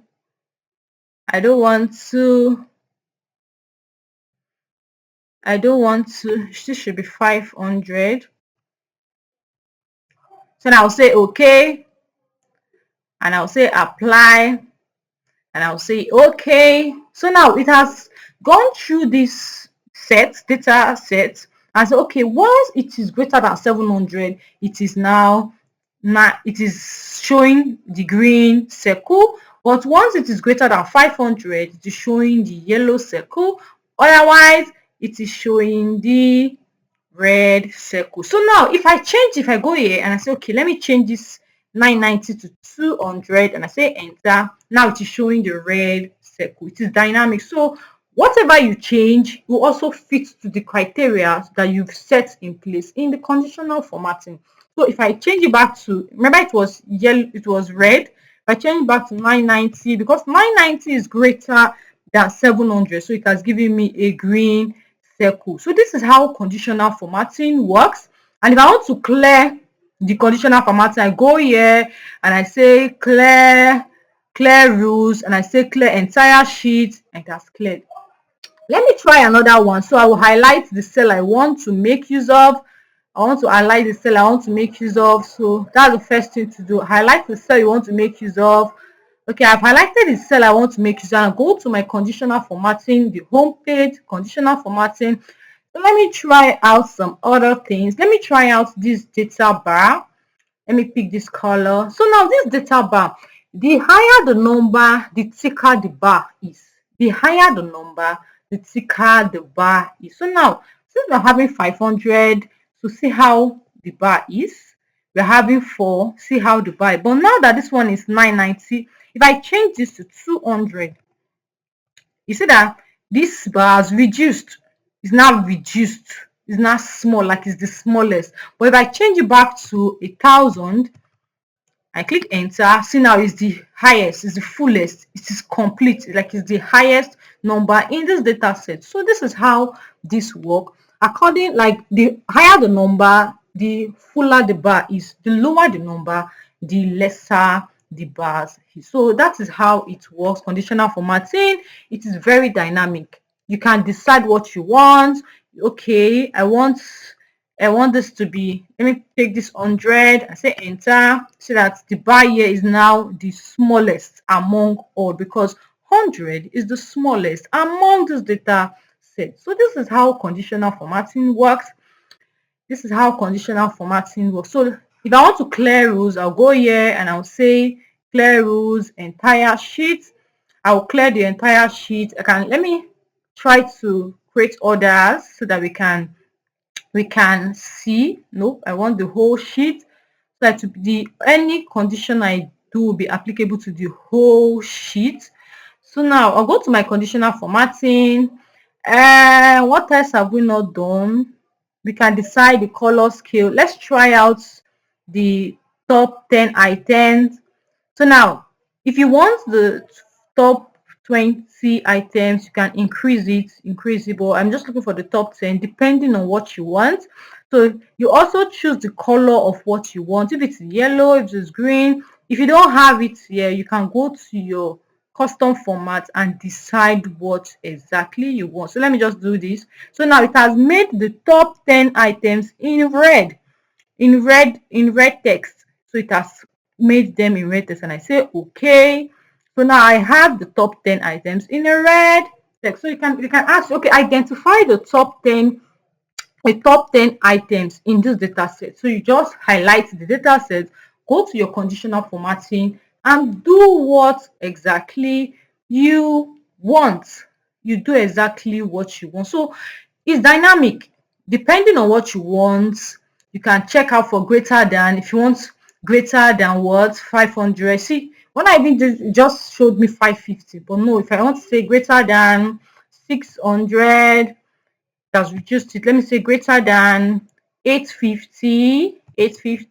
See, and I can choose the color I want, and I say okay. So it has made things that are greater than 850 to be in this color. That is how the conditional formatting works. And if I don't want it, you can go back and you clear rules. You can clear rules. You can clear the entire sheet, the selected cells. If you just pick only cell, and you can clear the entire sheet. So I'll clear the entire sheet. Can clear the entire sheet. So depending on what you want, you can use data bars. You can use top 10, above a particular number, below a particular number. Okay, above average of a particular number, above average of a particular number, top 10 items, bottom 10 items, depending on what you want. And it's very, very dynamic. So you can do greater than, less than, between, equals to, text that contains a particular number, a particular letter, the current date, and duplicate. So this is how you can create new rules. You can clear rules. You can, after you created it, you can go there to manage the rules you've created. Okay, before we move to something else, I would like to show us something we call spark lines. I like making use of spark lines. So spark lines, it also helps to show like the trend over a time. So now, if you want to get your spark line, I highlighted the cell I want my spark line to show, and I go to my insert tab, my insert bar, and I go down to spark lines. See spark lines here. So I click on spark line. Then they're asking me the data range. Where do I want to? Where is this data range? Where is it located? So I'll click here and I'll say here. So I want it to reflect from here. I want it to go down to this place, and I'll click back. That's enter. Now the location range, because I have selected this cell first, so it's not giving me, it's not bringing out any other. That is why it is in this particular column I, row 2. So I'll just say okay. So now it's giving me like a trend, giving me a line. So I can also drag down if I want it. Remember how we did it? If I want it to show for others, oh, Perfect. So now it has shown me that, see the line now, 500, the lowest is 450, has gone down, it has gone up, it has gone back down, but not too down because it's not lower than 450, and it has gone. So this is the highest. So this is how sparkline works. So it can show like the trend using line. It can show trend using line. And if I don't want to do sparklines, I can try to check column. So it will also show the highest bar will show the highest number will show the highest bar, the okay, followed by the next, which is 520, then the next, which is 500, and the other, which is 450. So this is how conditional formatting works in Excel. And in our next video, we'll be checking out some other things we need to know in Excel. Thank you for staying true to this time. Hello and welcome to class. So in this video, I'll be teaching Excel text functions, and we have some basic Excel text functions that we'll be looking at. We have the lower, the upper, proper, concat, left, right, mid, lean, trim, clean, and substitute. But in this particular video, I'll be teaching the lower, the upper, proper, and also concat. I'll be teaching the concat too. So let's go through our lesson notes like we always do. And I have a data set where we will not just go through the lesson note alone, but to practicalize all that has been said in the lesson note. So lower, proper, lower, upper, and proper functions. These functions are used to change the case of text. Just like the lower converts all text to lower case, while the upper converts all text to upper case. So all the text you have in your cell, using the lower, you convert it to the lower case, while using the upper, you convert it to the upper case. And for the proper capitalizes the first letter of each word. So using the proper function in Excel, it actually capitalizes the first letter of each word. And this is a step-by-step guide on how to do text function in Excel using the lower, the upper, and the proper. So you click on a blank cell, type the lower, upper, or proper, then select the text cell. And also you close the parentheses and press enter. Let's check the concat function. Okay, the concat function was formerly called concatenate. The concatenate or concat in newer Excel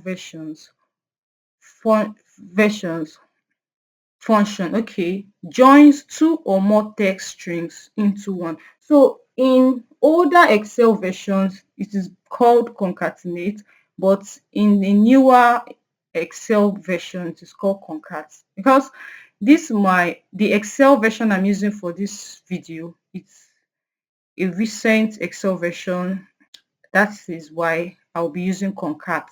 But if you have like previous or old Excel version, you see concatenate, but it has been upgraded to concat. So let's check it out. And it is used to join two texts together.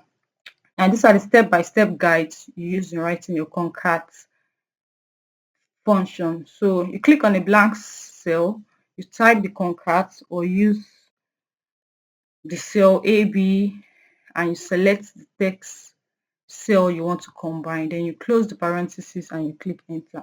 So enough of the talk. Let's go to the data set I have where we can actually practicalize the text function. We'll do the lower case, the upper case. We'll also check out proper and check out concats.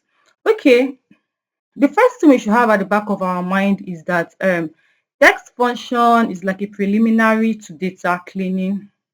I will not just call it data cleaning. I will not just literally call it data cleaning, but it's like a part of data cleaning. Let me just say the part of data cleaning.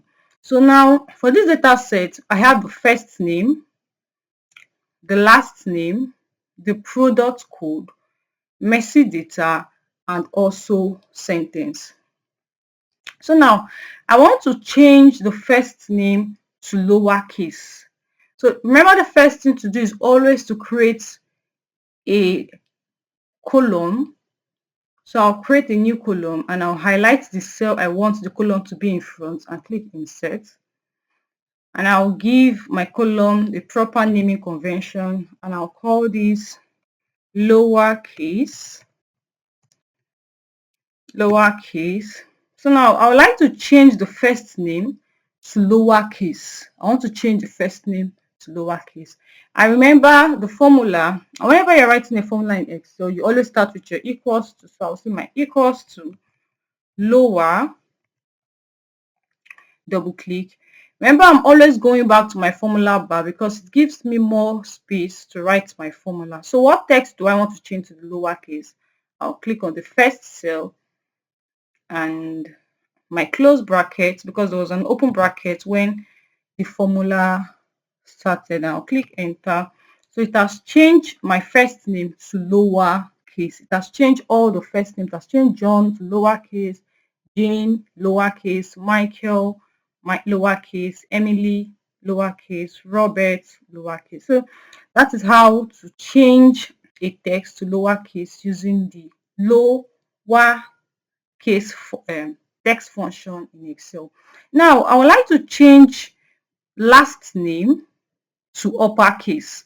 So I'll create a new column, highlight the column I want my fresh column to be in front and click on insert, and I'll give it a name and I'll call this uppercase. So now I would like to change my last name to uppercase. I remember whenever you're writing a formula in Excel, you start with your equals to sign. Okay, that should be equals to upper, double click, then back to my formula bar where I write my formula and I'll highlight the first cell. The next thing to do is to put my close bracket because there was an open bracket at first, and I click enter. Okay, and I click enter. So it has changed the last name to uppercase. Now I have Joe in uppercase, Smith in uppercase, Brown in uppercase, and also Dave's in uppercase.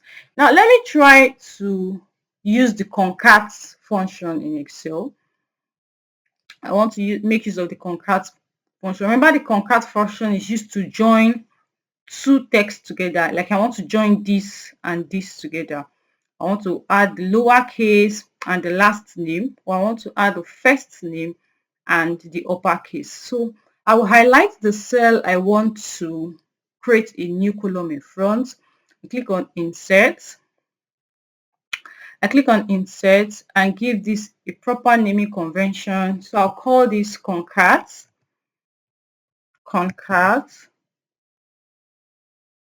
Oh,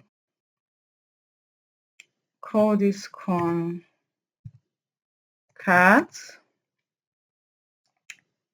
Okay, now the next thing to do is to write my formula, the formula we use in bringing the first name and the uppercase together. I don't want to add the first name and the last name because they are written in proper, like they are written in a proper order, because the first letter for this name is written in a capital letter in uppercase, while the first letter for this name is written in uppercase. So I want something like, I don't want to say something incorrect. I want the first name and also uppercase. So I want to join the first name together with uppercase. So after joining these two columns together, I will be able to use my proper function in Excel to make it properly written. So I'll start with my equals to sign and I say concat. Okay, now if you look closely, you can see there is still concatenate, but has like a warning sign showing you that I don't want to say it is outdated, if that word is okay, but showing that there's a warning sign. So now I'll make use of concat, but concat and concatenate does the same thing. So I'll double click and go back to my formula bar, which I use in writing my formula. So what do I want to add together? What's column? This is the first text, okay, comma, and what other text do I want to join with this? I want to join the first name together with the upper case, okay. And see, if you look closely, if you look at the formula that Excel has brought out for us, you see that you can add more than 2 text. So if I want to add something else, I'll put my comma and I'll add the third text. And if I've added the third text, I want to add something else, I'll put my comma and add the fourth one. But I just want to join only the first name and the uppercase together in this stage. So I'll close bracket and I'll click enter. So it has joined John and Doe, Jane and Smith, Michael and Brown together, exactly how it was written in this column. But this is not what I want, and it is not properly written because there should be a space in between. There should be a space in between the first name and the last name. So what I will do is I'll go back to my formula bar. Remember I said if you're writing a text function or whatever you want to do in an Excel formula, in a formula in Excel, you always put it in a quotation mark. So I'll put my quotes, leave a space and put my quotes and put my comma, and I'll go back and I'll say enter. So now it has given a space between the first name and the last name. So now I have John Doe, Jane Smith, Michael Brown, Emily Davis, Robert White. But this is not properly written. Like, this is not correctly written because the first name is written in capital or upper and lower case, while the last name is written in upper case. So if I want to make this, I want to make the first letter of each name to be written in capital case. So what I'll do is I'll go back to my concat, before my concat, and I'll write proper. When you start typing anything in Excel, it actually brings out different things. So you just choose what you want. Since you know what you want, I want to make use of proper, and I'll say okay. So, and if you look closely, you see that there is a first bracket here. There should be another closing bracket for this. Since there's a bracket here, there should be another closing bracket for this. There is a bracket here. This red close bracket is for this, whereas this second open bracket needs to have its own close bracket. So I put my close bracket and everything looks intact. So now I have proper concat, the first name, comma, quotes, open quotes, give a space, close quotes, comma, and my upper case, and I'll click enter. So if you look closely now, it is written in the right order. The first letter of each name has a upper case. It's written in an upper case, while the rest are written in the lower case. And also the first letter of the last name is written in an upper case and the rest is written in a lower case. So now it is properly written. So I will just go through what I did in this video. I changed the first name to the lower case using the lower case function in Excel, lowercase text function in Excel. Also changed the last name from how it was written to an uppercase. Then I use concat in joining both columns together, and after using concat to join both columns together, I made use of the quotes. Remember the quotation mark. Whenever you're writing a like a text function or giving a space in a formula in Excel, you always put it in a quote. If not, Excel will not recognize it. So I created it and I made it in a quote. And after that, I also used my proper text function to make sure that the first letter of each word is written in an upper case. So this is where I will end this video for today. And in our next video, we'll check out the left, the right, the mid, and also substitute. Thank you for staying true to this time. Hello and welcome to class. So in today's video, I'll be teaching some Excel text functions like the left, the right, the mid, and substitute. So I will go through the lesson notes first, and after going through the lesson notes, we'll check our data set and practicalize what has been said in the lesson notes. So let's go. The left function. The left function extracts a specified amount of characters from the beginning left side of a text string. So from the left side, it helps to extract a particular numbers of characters from the beginning, from the left side. And these are the step-by-step guides on how to work with the left function. Click on a blank cell where you want the result to appear. You type the equals to left and select the cell containing the text. Then you enter the number of characters you want to extract. Then you close the parentheses and you click enter. So I will not just be reading here and explaining. I will use a data set to actually practicalize what is being said.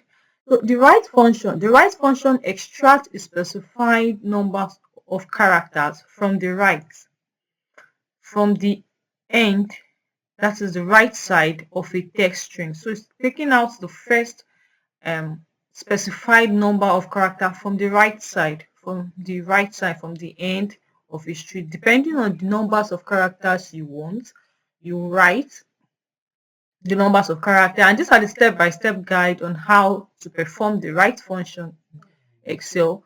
You click on a blank cell, type the equals to right and select the text cell, enter the number of characters to extract and close the parentheses.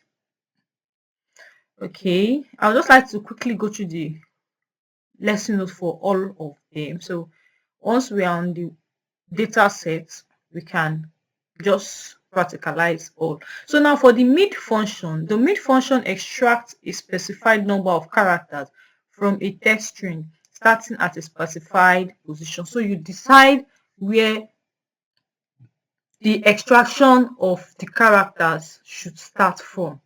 You can start from the middle, you can start from the second to the last. So you'll be the one to decide. Just what you want is what you're going to write in your formula. And these are the step-by-step guides on how to achieve them. Then for the substitute function replaces occurrences of a specified text string with another text string. So if you want to change this to something else, you use the substitute function. So it replaces occurrences, things that are occurring more than once. So if you want to replace it, you use the substitute. And if you want to use the substitute, you can use find and replace. So I'll teach find and replace too, because they also do the same thing, the same function. So these are the step-by-step guide on how to use the substitute function. You click on the blank cell, you type the equals to substitute and select the text cell. Then you enter the text to find the text to replace it with, then you close the parenthesis. So let's quickly go to our data set and see how that goes. We'll still be using the same data set we use for the upper, the lower, and the concat, but we'll majorly be making use of this product code. We'll be making use of this product code. So now I'll create a new column. Remember, highlight the column you want your new column to be in front, and I will say insert. So I'll create two columns first before we move to the first. So this one should be named left. This one should be named left. While this should be named right. So the right is for the right function, while the left is for the left function. So now I'll try to remove the first letters from this word. See, we have for product code, we have PRD 1, 2, 3, 4, 5. We have REF 5, 6, 7, 8, 9. ORD 90875. So I'll try to remove the first three letters. So I want all the first three letters should be brought here. Remember to write the formula equals to left. The left returns the specified number of characters start from the start of a text string. So from this start of the first string, it removes or it extracts a specified numbers of characters depending on what. So I'll double click. So now the text, where do I want to extract the characters from? I'll highlight this. Please follow me back to my formula bar. So once I'm done, I'll do my comma and the numbers, like how many characters you want to extract. I want to extract 3. So I write 3 and I'll put my close bracket and I'll say enter. So what Excel did, it has gone through this product code, brought out the first 3 letters to this column. So if I have like 1,000 or 10,000 or 20,000 row, you don't expect to start doing that manually, writing the first three. No, it will take a long time and to provide there might be errors, but writing this formula will just help you automatically bring out the first 3 letters from this product code to this column. So let's try out the right. So I'll start with my equals to, and I'll say right. Okay, so if I brought out the right, double click. I would love to go back to my formula bar, like I always do. So I'm back to my formula. So the text, what text do you want to bring out this right from? Like what column? So I'll click here and I'll say comma. Then the numbers. I want to bring out the numbers. I want to bring out the 1, the 5, 4, 3, 2, 1, 9, 8, 7, 6, 5, 6, 7, 8, 0, 9. So I want to bring out 1, 2, 3, 4, 5. So I'll just write 5 and I'll also close my bracket and I'll say enter. Perfect. So now it has brought out the numbers, but I would like us to have it at the back of our mind that these numbers are text functions. They are not numbers. They are text functions. They cannot perform aggregation. You cannot perform aggregation with it. Anytime a number is aligned to the left, they are called integer. Have it at the back of your mind. They are called integer. Let me create a new sheet. If I am writing, let's say I'm doing my data entry and I'm writing 1, 2, 3, 4, 5, click enter. You see that they are aligned to the right side, but they are aligned to the left side. So you can see 5, 6, 7, 8, 9, enter. 6. Move towards the right side because this is a number. We can perform aggregation on this. If I highlight the cell, you see that's shown the average, the count, the mean, the max, the sum. But if I highlight this to just show only the count, that's shown only the count because it's an integer and it's not a number. It is an integer and it's not a number. So that is that. Cannot perform aggregation to just count it. So let me use this column as the mid. Remember, the mid, you can extract it from wherever you want to extract it from. So you just look for the points you want to extract it from and write your formula, then extract it from that point. Okay, so for the mid function, remember I'll start with our equals to and I'll say mid, double click, back to my formula bar. So where is the text that I'm trying to bring out a particular details from, a particular number from? So I'll pick this product code, comma. Now then I say the start number. Where do you want to start? I want to start from this third one. So I want to pick like an alphabet and three numbers. So the start number should be 3, okay, comma, and the number char. So how many do I want to bring out? So I want to bring out just 4. I want an alphabet and 3 numbers, an alphabet and 3 numbers, an alphabet and 3 numbers. So I'll say 4 and close bracket and say enter. So what that does was that it has gone through this product code, counted the 3, counted 1, 2, 3, which is D, brought out D, and 4. I want just 4. So D 1, 2, 3. That is 4. D 1, 2, 3. F 5, 6, 7. D 9, 0, 8. D 2, 3, 4. F 6, 7, 8. D 7, 8, 9. So that is how the mid function works. You decide where you want it to begin from and how many numbers you want or alphabet you want it to extract. So now we've done the left, extracting from the first side, the first side.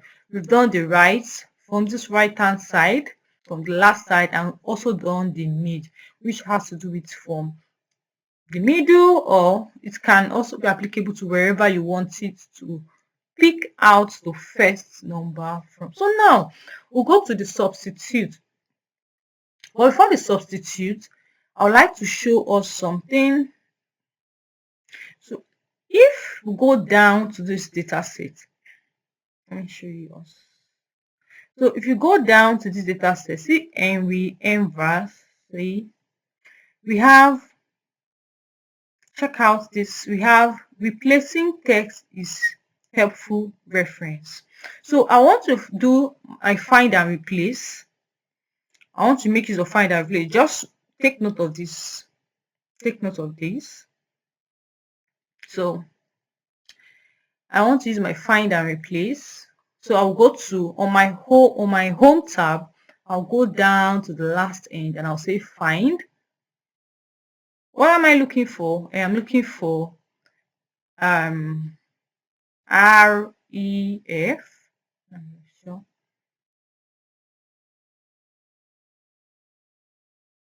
I am looking for REF. So I'll say REF. And I want to replace it with what?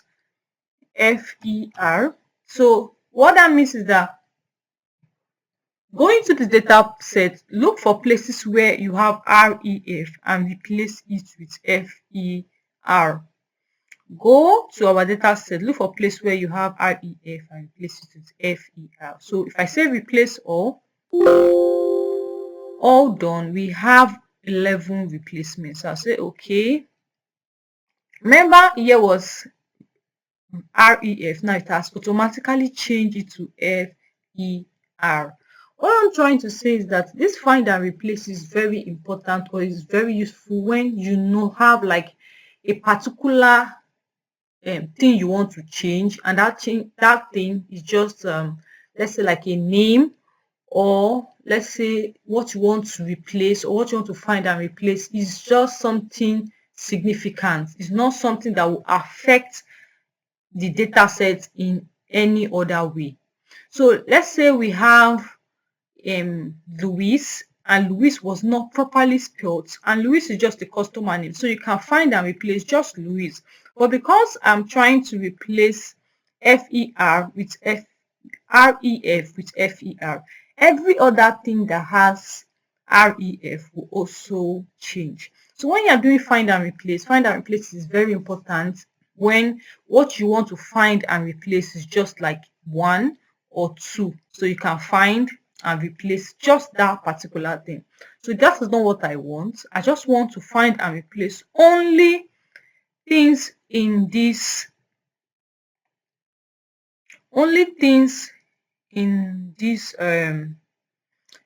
this product code. So it's only things in this product code that have the REF I would like to change. I don't want it to affect my data set in any other way. I don't want it to affect my data set. So I will undo that and create a new sheet. I'll create a new sheet. I'll say insert. I'm creating this sheet in front so that I can easily substitute this for this. So I'll call this substitute.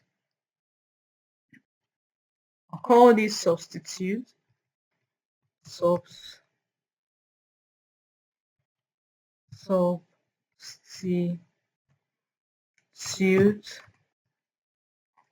Okay. So now, to write my substitute formula, I'll start with my equals to. I'll say sub.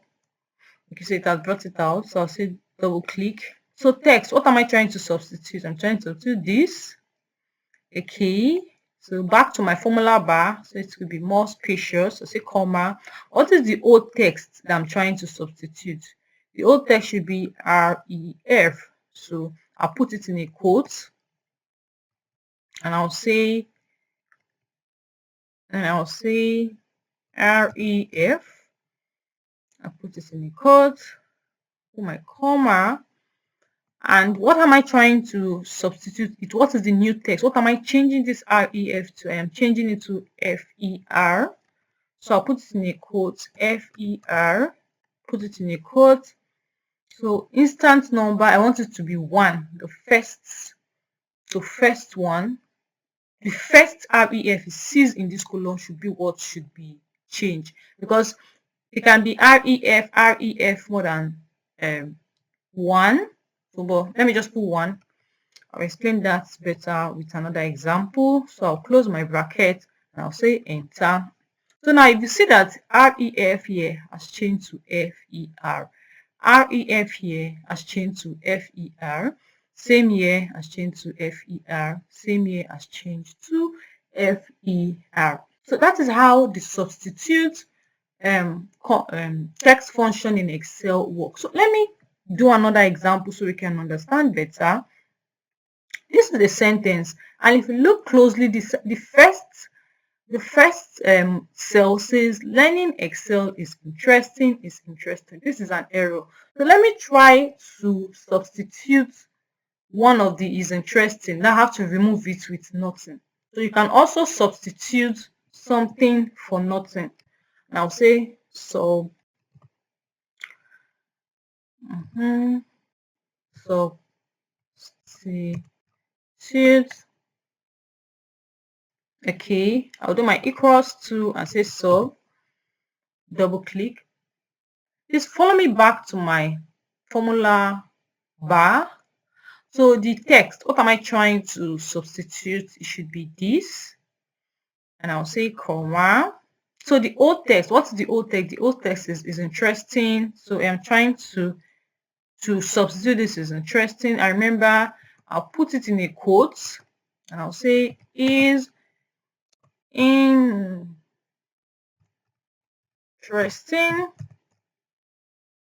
I'll put it in a quote, comma. So what's the new text? The new text should be nothing. I don't want anything to be there. I want it to be replaced with nothing. So I'll put dash, like an empty cell, in a quote too, and I'll say comma. So the instant number, I want it to remove the second is interesting. I want it to remove the second interesting. So I'll pick 2. Remember this, we picked this for this substitute, we picked 1.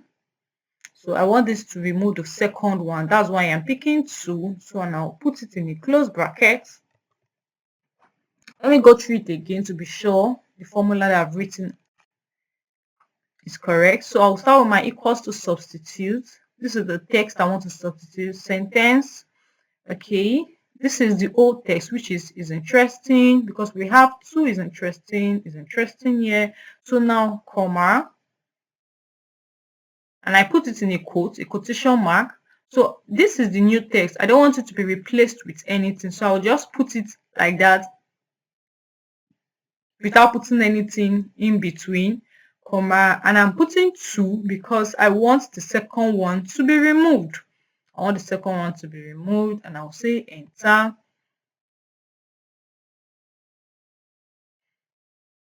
So you see, it has gone through this sentence and removed the second is interesting, because that is what I stated. It has removed the second interesting and just wrote learning Excel is interesting. So this is how the substitutes work, and this is why the substitute is different from the find and replace. Find and replace is very helpful or useful when you know what you're looking for, and what you're looking for will not affect the whole text in your data set.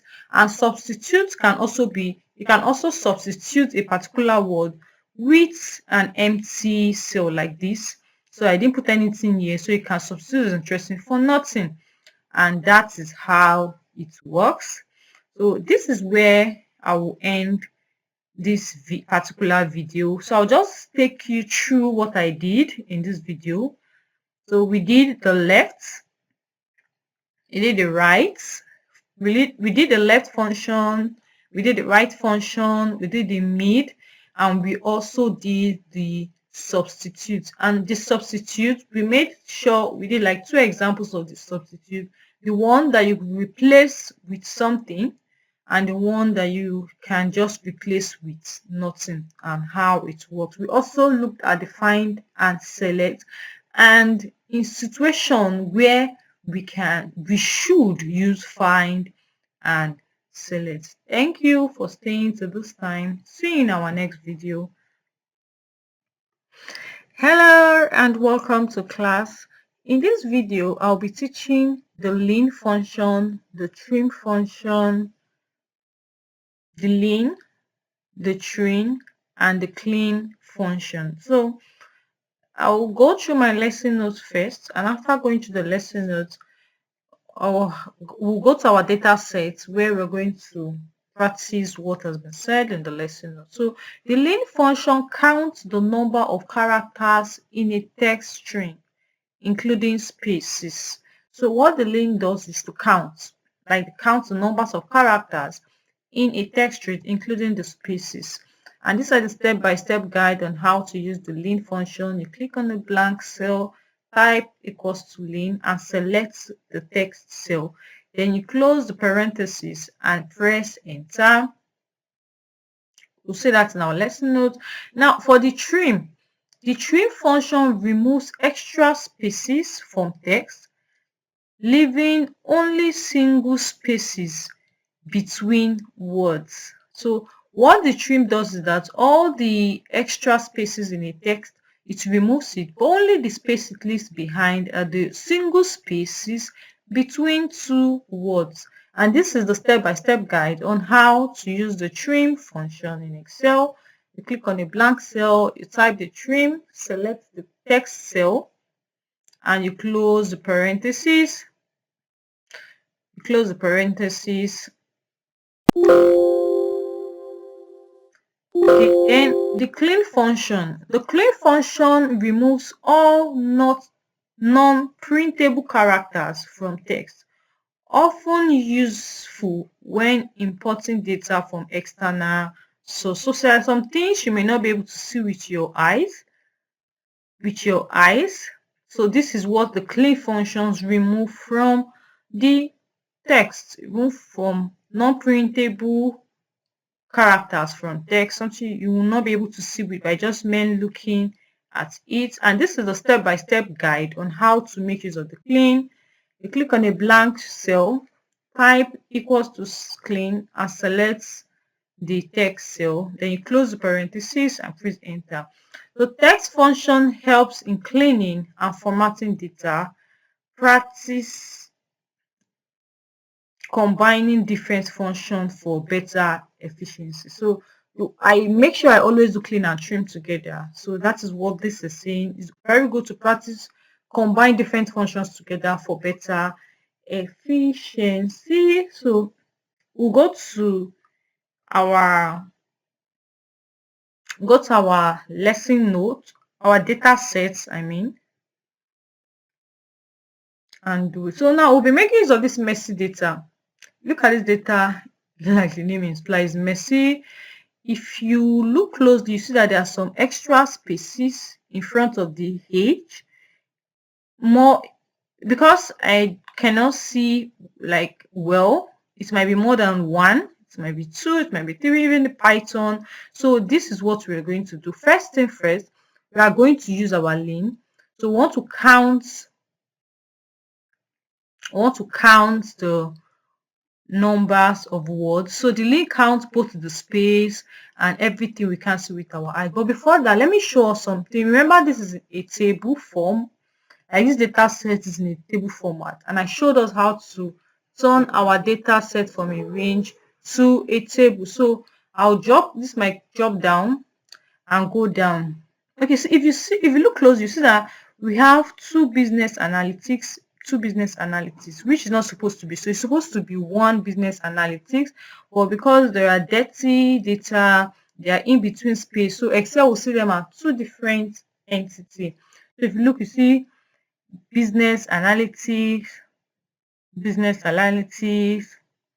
which is supposed to be seen as a word like one. So after doing our clean, our trim, and every necessary thing that needs to be done, you see that it will be different. So now I'll create a new column, insert, and I'll call this messy len. And I'll go down. I'll say equals to, so I want to count and know the number for each word in this cell. I'll say equals to len. Okay, see now you can say returns the number of characters in a text string. So I'll double click, go back to my formula bar. So what text do I want to count? I'll highlight this, my close bracket, and I'll say enter. So it has counted the hello, the Excel training, the data science, the Python, Power BI, SQL basic reporting, business analytics. That's given you 22. So now before that, let us clean. I would like us to clean. So we can, let me create a new insert. Okay, so let's insert.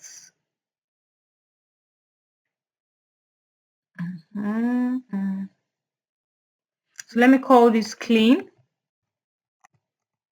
Okay, clean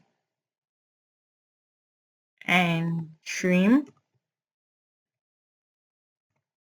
Okay, clean and trim. Perfect. So let me trim first. Let me trim. So I'll do my equals to trim. It's remove all spaces from a text string except from single spaces between words. So like we said, we saw in our lesson notes, so it removes all the spaces, all the invisible spaces. So it removes it. So now the trim, what do I want to trim? I want to trim this. And I'll do my close bracket. I'll say enter. So it has removed all the unnecessary spaces, leaving only the spaces between the two words. So it has cleaned. So we just cleaned it. So we just trimmed it. So now let's clean. I'll go to my equals to sign before my trim, and I'll say clean. So it will remove all non-printable character from text. So there are some things you'll not be able to see. There are some characters you'll not be able to see by just looking at it, but you use the clean to remove all those characters. So I will double click this. Okay. So now it has clean and trim, and now it has two brackets. This first bracket has to have a close bracket.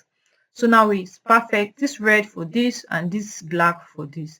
So it will clean, remove the non-printable characters, it will trim, remove the spaces you can't see, the excess spaces, leaving only 2 spaces between 2 words, and it will give us perfect. So it has clean and it has trimmed. If you look close, you see that it is looking better than this.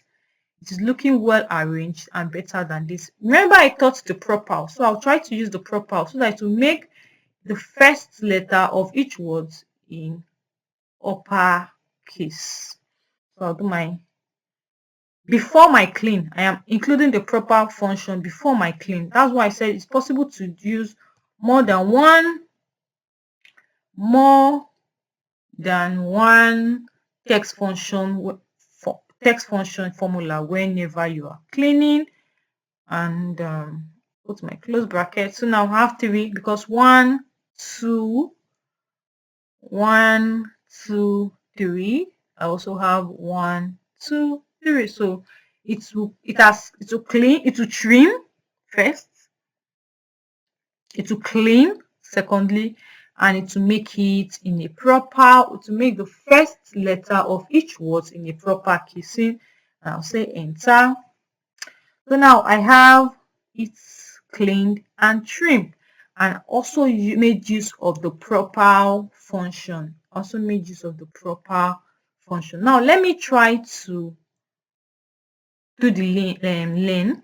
Let me count it and see if this will give me the same number with this. So I'll create a new worksheet, a new column. Just click here to show me because I've highlighted. So let me say new lane. Oh, sorry.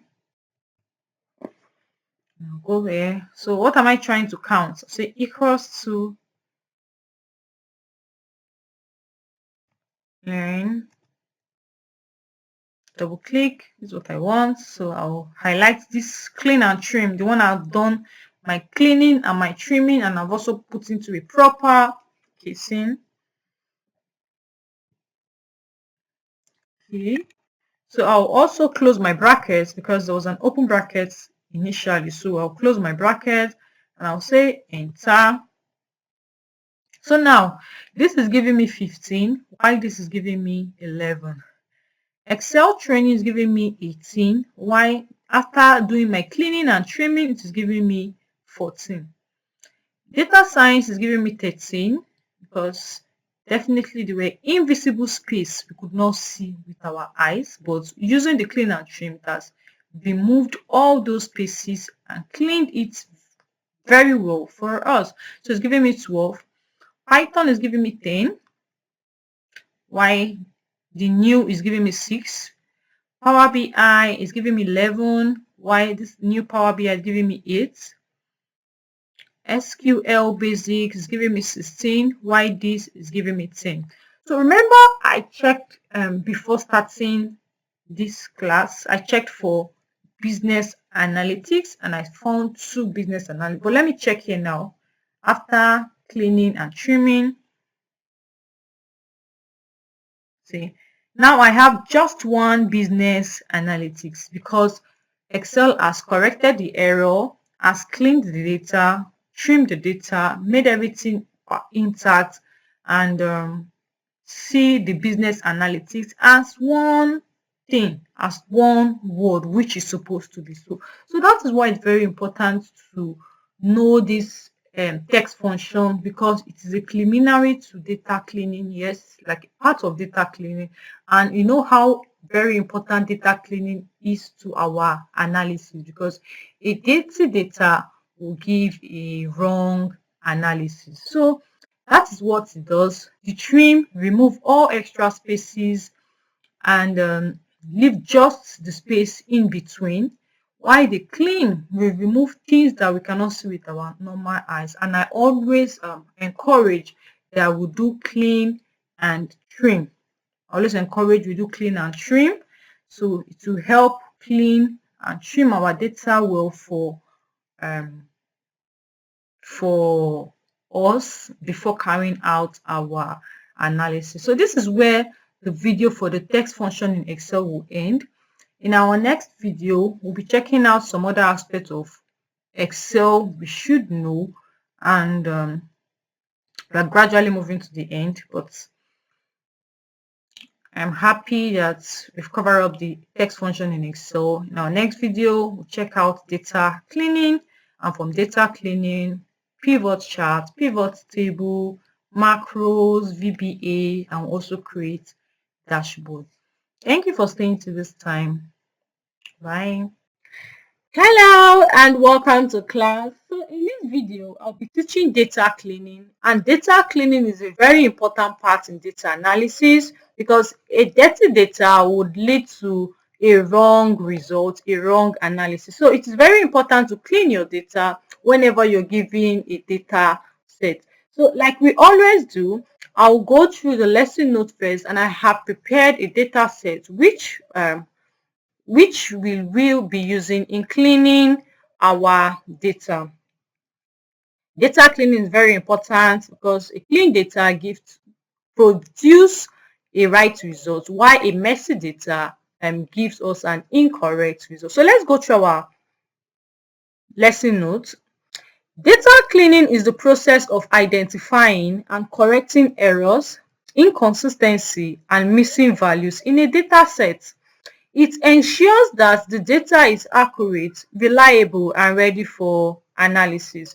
And we have some common issues in raw data. We did in our previous video text functions where we had to remove extra space and unwanted characters, where we use the trim, the clean, and also the proper.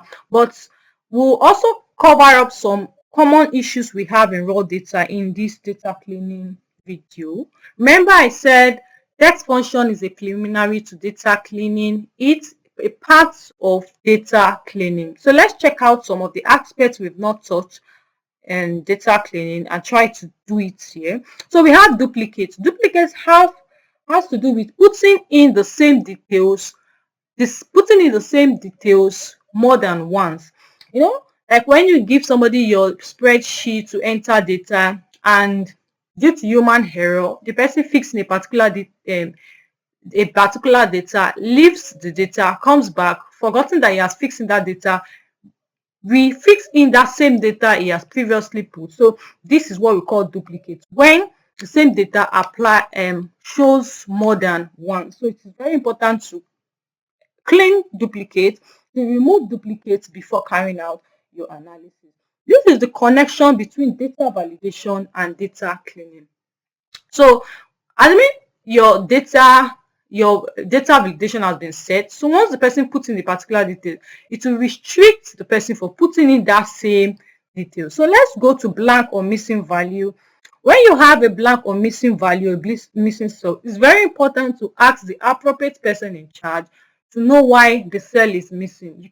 You should not just carry out your analysis just like that. You should ask questions, ask either the HR or the person that gave you the data to know why a cell is missing. And if you should carry out your analysis like that, or they'll provide you with the missing data.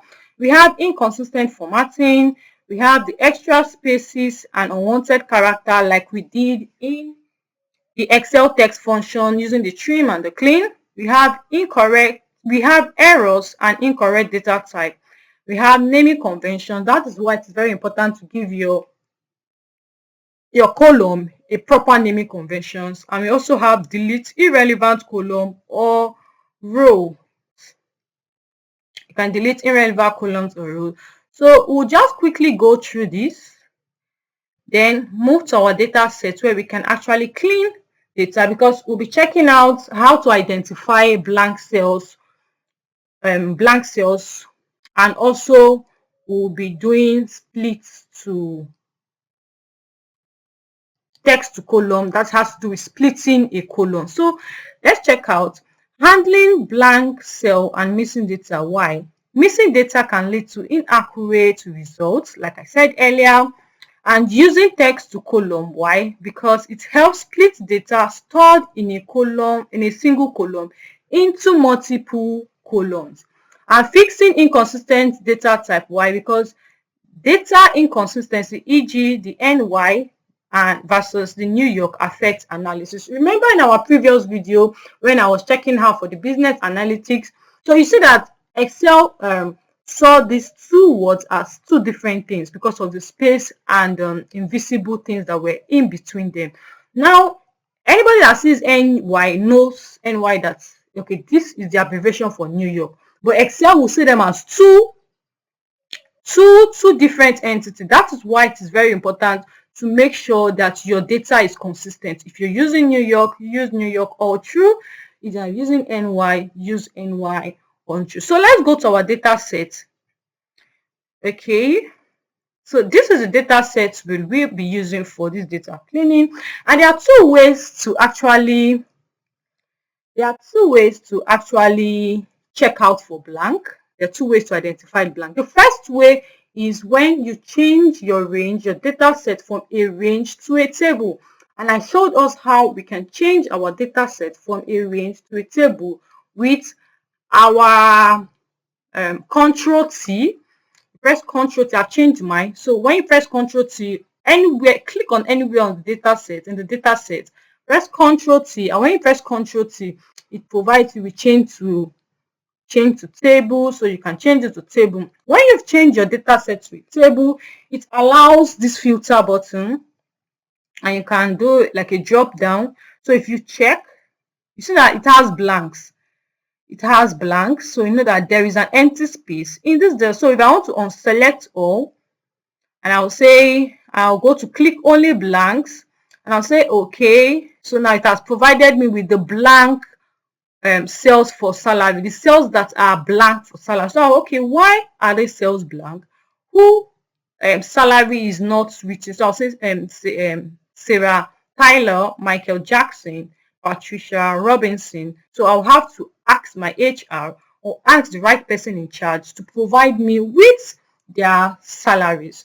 Okay, that's the first way.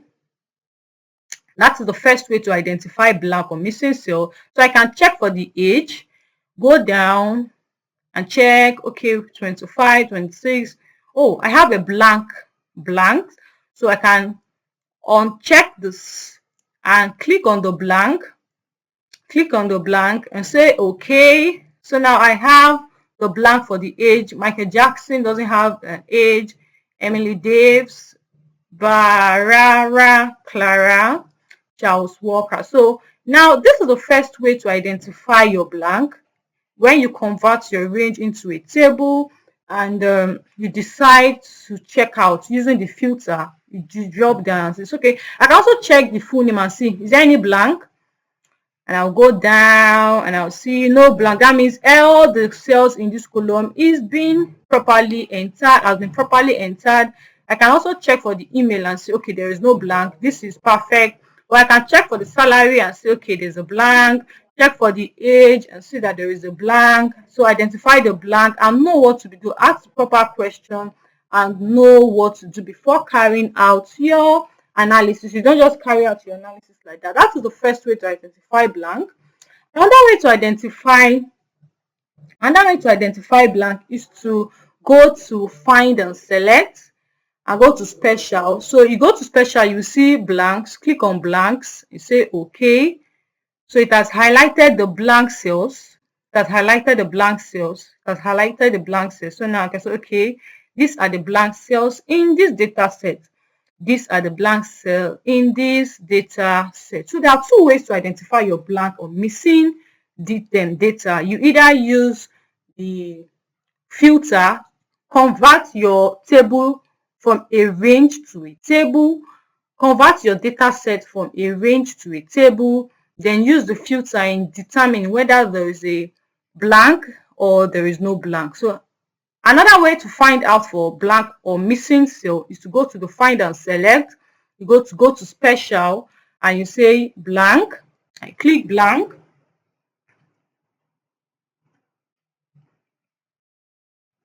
And you click blank and you say okay. So it will identify, to highlight all the blank cells for you in this data set. So that is the second way to identify blank.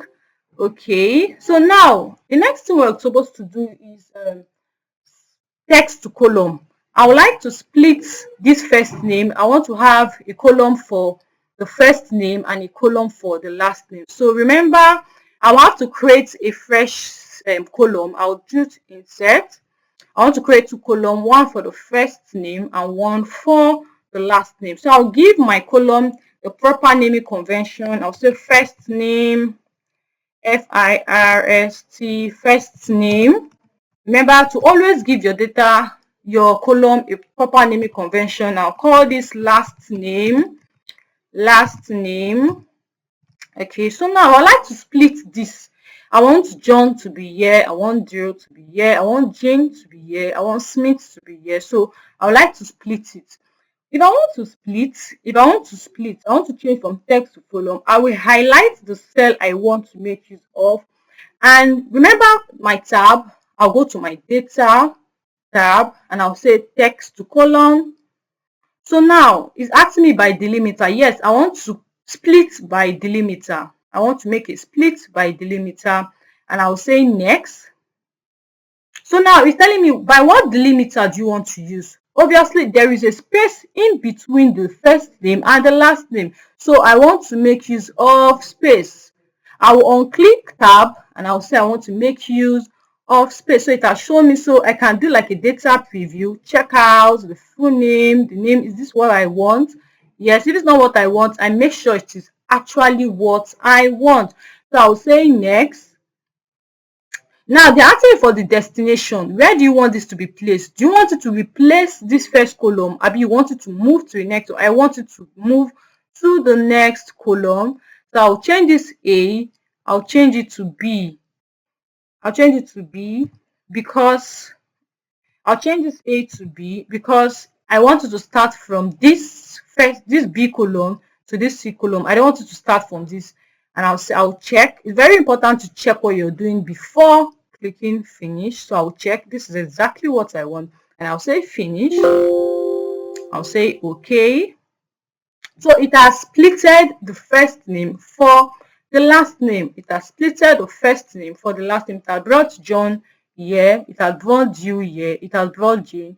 It has brought Smith. So another thing I would like to do is to do my text to colon. So let me try to split this because I have 1, 2, 3, the dash, 4, 5, 6, the dash. So let me try to split. Assuming I don't have an empty column here, I'll create an empty column first before doing whatsoever I want to do.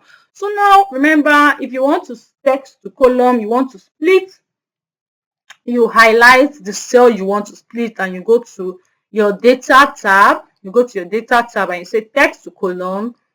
Okay, by delimiter, yes. I'll say next. Is it by space? No, not by space. By order. And what is the orders? This dash. So immediately I fix in this dash, the data preview has brought in, okay, 1, 2, 3, 4, 5, 6, 7, 8, 9, 0. And I say yes, that's what I want. And I'll say next. So it has checked. Where do I want this? Where do I want the destination to start from? Where do I want this first 1, 2, 3 should be placed, this 4, 5, 6 to be placed, and this 7, 8, 9 to be placed? I want it to start from this I. I want to start from I. So what I'll do is that I'll change this age to high. I'll change this age to I, and I'll say, yep, this is what I want. So I'll change place to high. I'll say this is what I want, and I'll say finish. So it has automatically splitted. It has splitted this for me. It has brought 1, 2, 3 here. It has brought 4, 5, 6 here. It has brought 7, 8, 9, 0 here. So this is how we actually split. We change, like we can split text to column. You can give this particular one a space, give this other one its own column.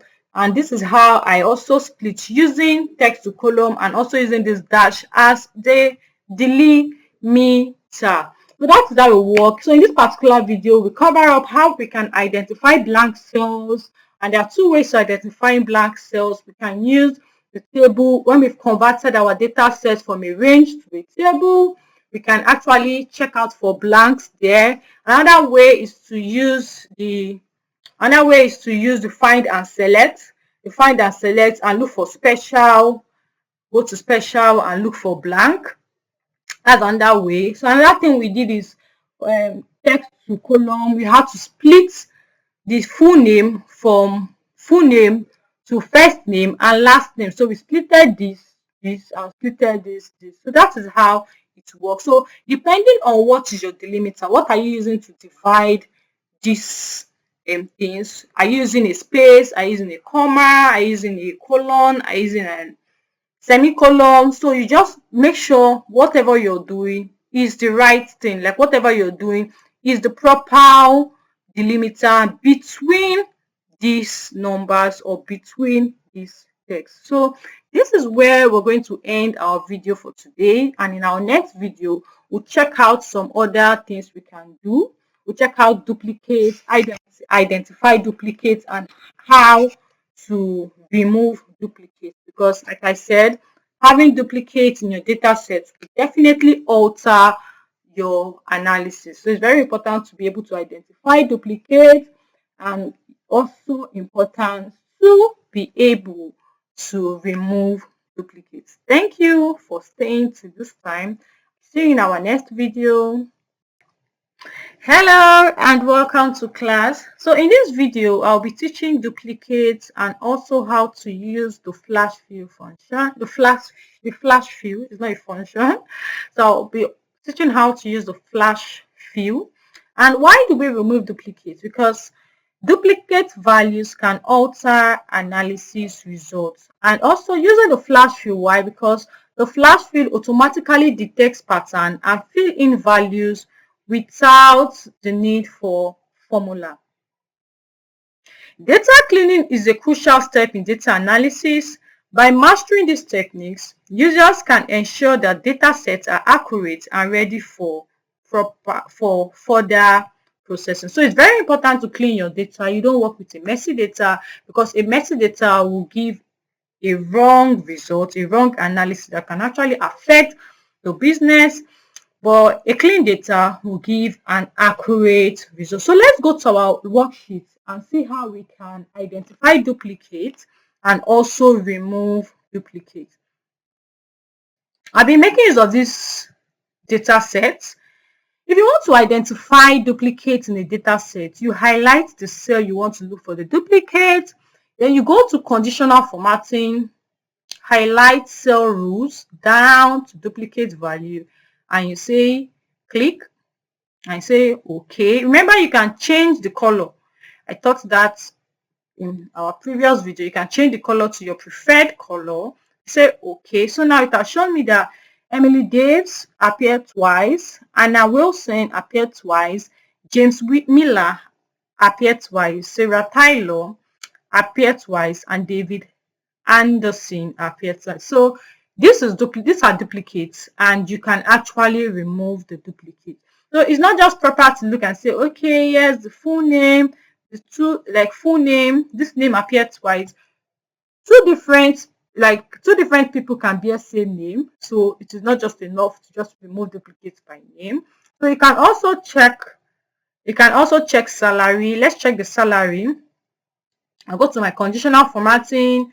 I'll highlight the cell rules, check for duplicates, and I say, okay, let me change the color this time around to something else. Let me choose yellow dark with yellow and say, okay. So now it has shown me duplicate salaries, but two people can earn the same amount of salary. So 70,000, you can also earn 70,000, 72,000, you can also earn 70,000. So this is how to identify duplicates in your data set. You can also decide to, okay, let me clear entire sheet. You can also decide to check out for duplicates using the whole data set. I say conditional formatting, go here, duplicate value. I say okay. So it has shown us the duplicate value in this data set. It has gone through the data set and said, okay, this appeared twice, this appeared twice, this appeared twice, and this appeared twice. So that is one way checking out. One way you can check out for duplicate value. Another way I like to check out for duplicate value is by using the concat. Like I will try to add the name, the age, and maybe the city or this email, and see if it is giving me a duplicate. Definitely, the person that has been inputting the data must have input the same details twice. So let's try out the concat. Remember, I taught the concat in our previous video, and the concat is used to join two or more columns together. So let's try to join the columns together and see how it goes. Remember to write the formula in your Excel function. You start with your equals to, and I'll say concat. Back to my formula bar so I can have more space to write out my formula. So let me join the full name, comma, and after the full name I want to have a comma, so I'll put the comma in a quotation mark. I want to have a comma, so I'll put the comma in a quotation mark. I also want to have a space, so I'll put the space in a quotation mark. I'll put the space in a quotation mark. Then I would like to add up the age, comma. So after the age, I also want a comma, so I'll put it in a quote. I'll put it in a quote. I'll put the comma in a quote, comma, and after that, I also want to have a space, so I'll put my space in a quote. And let me add up the email too, and I'll put my close brackets. Let me quickly go through what I just did. To add the full name, the age, and the email together, I decided to use the concat. Remember, the concat is used to add two or more columns or text together in a data set, in a spreadsheet. So I added the first name, which is this, comma. Then I also want to have a comma after the full name. I want to have a comma, then I want to have a space. So I put my comma in a quotation mark and I put my space in a quotation mark. Then I added the age. After adding the age, I also want to have a comma. So I put my comma in a quotation mark and I put my space in a quotation mark. Then I added the email, and because there is an open bracket here, there should be a close bracket, and I click enter. So it has added the full name, the age, and the email together. So now remember we did text to column, so you can actually separate this concat. You can separate this concat column with the comma delimiter, so we're not doing that, we're just adding.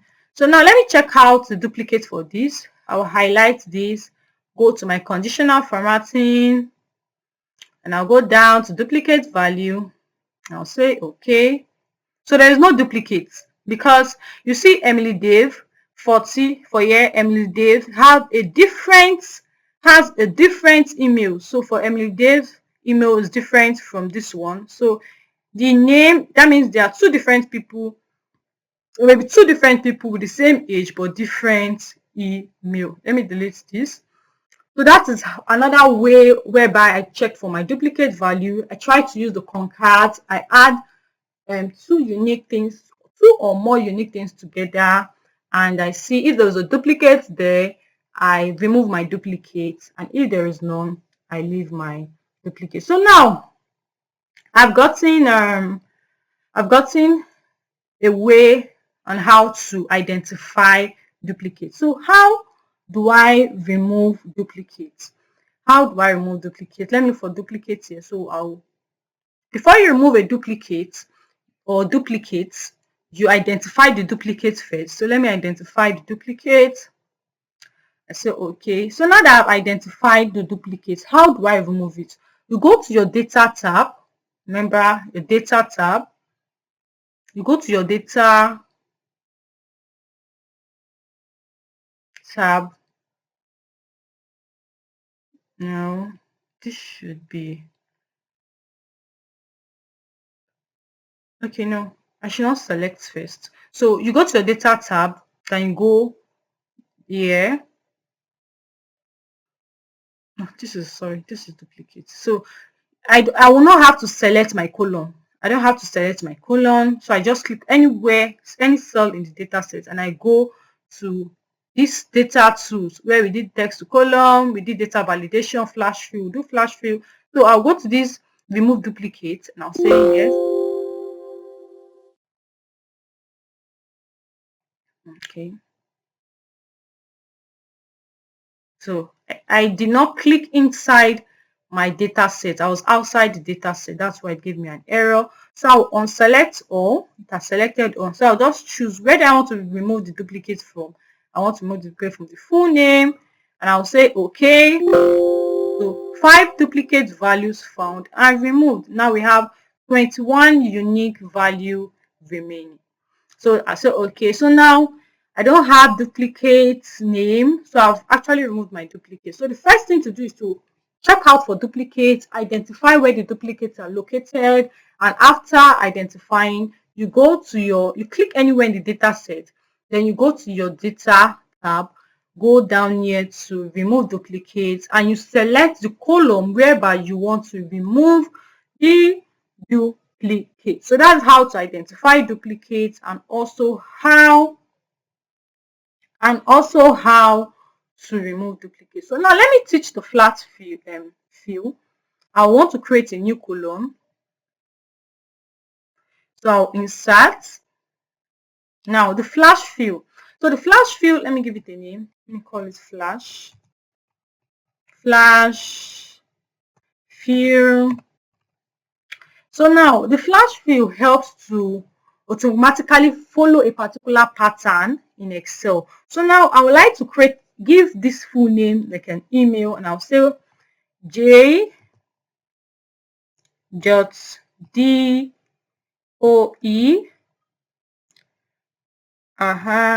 at gmail.com. So I'll only pick the first letter of the first name and the last name. So go down here, I'll say J dot Smith. So now Excel has automatically, oh, this is what I am trying to do, and I'll just click enter. So now it has automatically filled in this column for me. It has just said, okay, I am trying to pick in the first letter of the first name and the whole last name. So I'm picking the first letter and the last name, the first letter and the last name, first letter. So instead of me writing a formula, Excel just automatically fill in this flash fill column for me using a particular pattern I am trying to follow. So this is where we'll end this video for today. But before we end the video, let me just quickly take us through what we did. We tried to identify duplicates. We see different ways whereby we can identify duplicates, and we can also use the concat to identify duplicate, try to join some columns together and also check for duplicate to be sure if it's actually a duplicated value. And after identifying our duplicates, we also try as much as possible to remove the duplicate using the data tab and remove duplicates. So after removing our duplicate, we try to use the flash fill. Flash fill actually automates our works. It goes, once you're writing a particular pattern in Excel just check out the patterns. Okay, this is what you're trying to bring out. And if you look closer, it's okay. Yes, this is what I'm trying to ascertain. I just need to click enter and it will automate the whole row for me. Imagine this data set is like 10,000 or 20,000 row. I don't have to start writing. So Excel just automatically checks it out and do the needful and fill up the spaces for me. So in our next video, we'll teach pivots table. We are getting closer to pivot table and pivot charts, and gradually coming to the end of this video. Thank you for staying true to this time. See you in our next video. Hello and welcome to class. So in this video I'll be teaching pivot tables and I will also teach KPI. So by the end of this class, you should be able to understand what pivot table is and how to create a pivot table from a raw data and how to use pivot table to summarize and analyze data. You should also know how to create KPIs. KPI stands for key performance indicator. So I'll be creating KPIs, I'll be creating a pivot table, and I'll also create KPIs. So let's quickly go through our lesson notes before going to our data set. We'll be creating a pivot table. A pivot table is an interactive table that allows users to summarize, yes, analyze, explore, and present large amounts of data quickly. It helps in rearranging and aggregating data to find patterns and insights without modifying the original data set. So whatever you're doing on the pivot table does not affect your original data set. And these are the reasons for pivot table: efficient data summarization, dynamic filtering and sorting, easy comparison of data sets, and quick generation of reports. So these are some of the reasons why we create a pivot table. So not so much to see here. Let's quickly go. This is the data set we'll be using to create our pivot table and also our pivot chart. But in this particular video, I will just be teaching pivot tables. Okay, now to create a pivot table, the first thing to do is, like I always advise, whenever you're given a data set, you try to go through your data set and understand what kind of data set it is. Since we've made use of this data set before and I've gone through it, I know it's a sales data set and I know the kind of questions that can be asked. And if there's no questions, I know what I'm trying to ascertain, what I'm trying to analyze, what I'm trying to determine from this data set. So now I know my data set, I understand my data set, I know what kind of data set is it. And now to create a pivot table, I'll have to click anywhere in the pivot, in the charts, in the data set, anywhere in the data set. Let me give this a name. Let me name this. I like giving, I'll call this, I'll call this Superstore, because the Superstore, let me call this Superstore, is a Superstore data set. So I'll call this Superstore. Now to create a pivot table, I'll click on anywhere in the data set and go to Insert. And see here, I am giving a place for pivot table, recommended pivot table, illustrations. We make use of illustrations when we're creating our dashboards. And these are charts. We're not going to charts in this video. We're just creating pivot table. So I'll click pivot table. Now I'll be asked, do I want a new worksheet or I want an existing worksheet? Like if I click on an existing worksheet, that means I want this, my pivot table, to be in the same Superstore worksheet. So if I click this, to ask me where do I want to place it, because I only do this when my data set is not too much, like my data set is just a little data set and I just want to compare.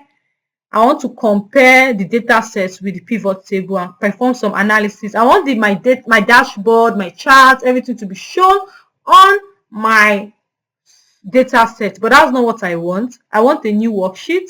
So I'll cancel and I'll say new worksheet. And I'll say new worksheet, say okay. Waiting for it to bring out a new worksheet. So now it has created a new worksheet. And data pivot table is so dynamic, so you can decide how you want it to be. You can decide to change. See the settings now. I can go down and say I want the field sections to be like this. Why this area section be like this? I say no, this is not what I want. I just want only the field section. Saying no, I want the area section 2 by 2. I don't want the field. So I prefer using this. I prefer using this because I'm just so used to this particular pattern. So this is what we're going to be using, and this is a pivot table. So we can actually create a table. We can do whatsoever we want to do. Let me just quickly take you through this. So if you look at this table, this column ID, order date, ship mode, these are the column ID in this data set.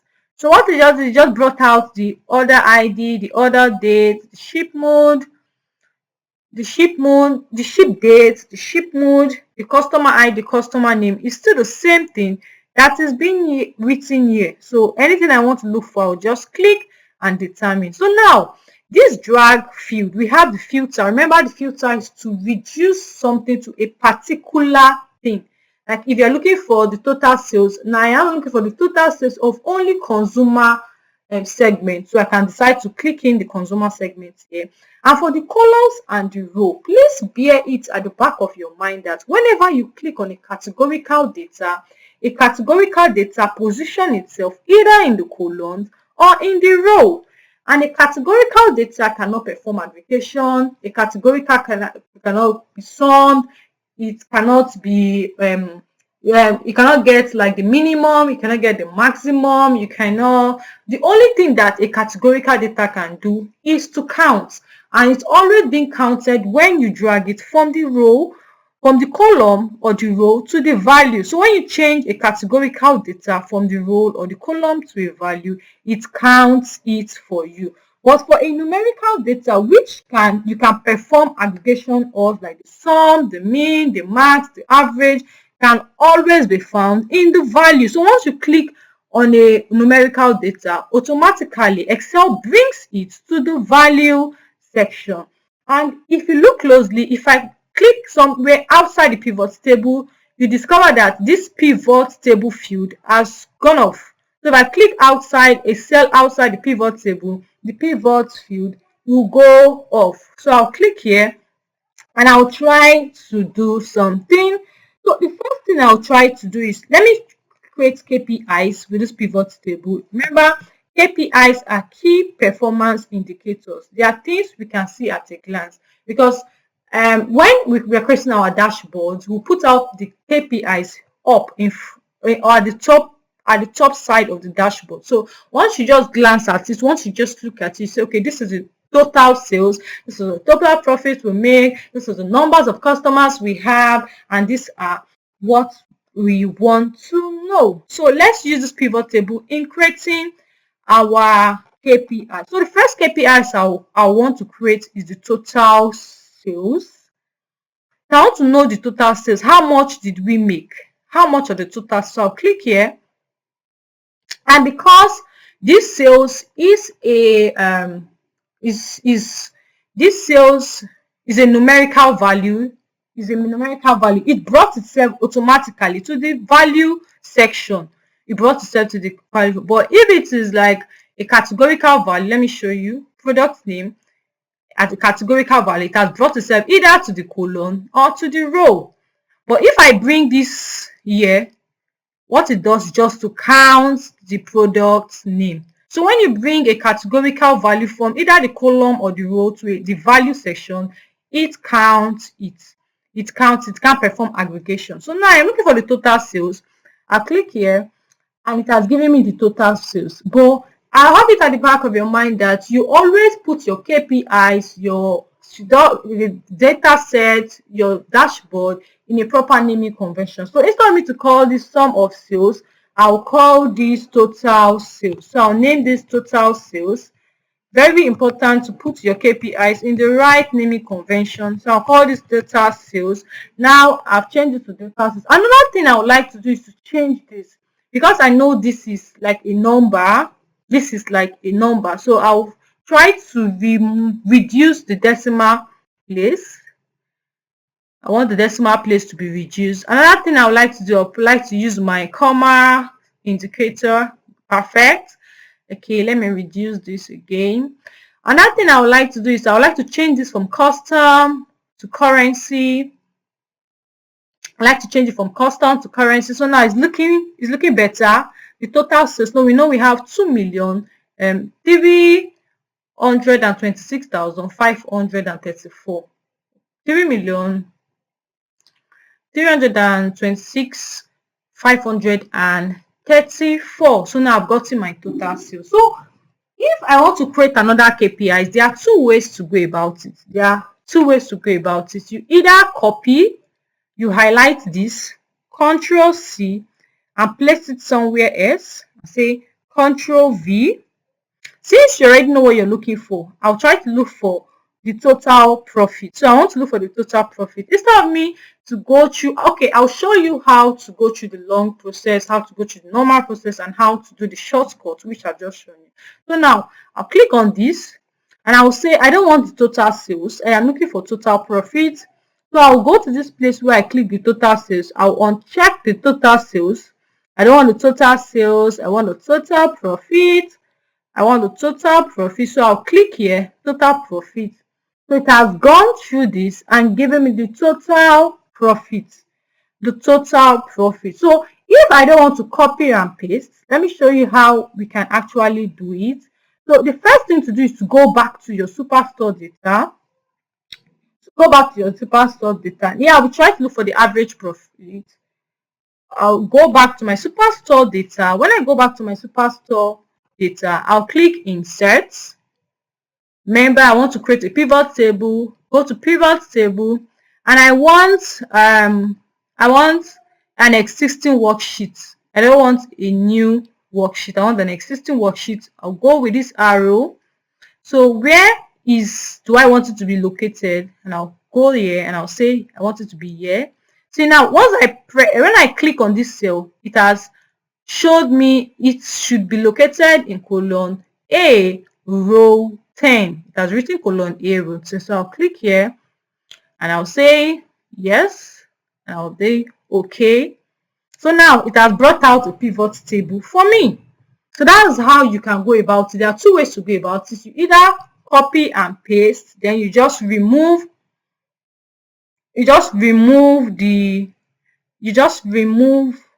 the sales and fixing the profit. Sorry, I didn't give this a proper naming convention. I'll call this total profit. So let me give it total profit. I forget total profit. So I'll go back to my third pivot table. So now what am I looking for? I'm looking for the average profit. So I'll just go down here and say profit. I'll click on profit. I'm looking for my average profit. So it has given me the sum of profits. That is not what I want. I want average. Look at this drop down here. This drop down. Click on the drop down and say value field settings. And I'll say I don't want the sum. I don't want the count. I want the average. I'll say okay. So it has provided me with the average of profits. So I'll just call this average profit, and I'll go there. I don't want the decimal place, so I'll go back to my home tab and I'll remove the decimal until it gets to the point I want. So now it has shown me my average profit is 29. My average profit is 29. So that's how it works. You can actually go through the long process of going back to the data set, clicking anywhere, clicking insert, pivot table, existing worksheet. When you ask for the existing worksheet, you click this arrow, then you decide you go to this sheet and say, okay, I want the next sheet to be located here, and you go back and you say okay. Then you decide what you're looking for. So now let me try to look for the total order. So now to get the total order, I'll use the order ID column. So I'll click here. Now I remember I said when you put in a categorical data in a pivot table, it either locates itself in the column side or in the row. So I don't want this. I want it to count. I want to know the total order we've made.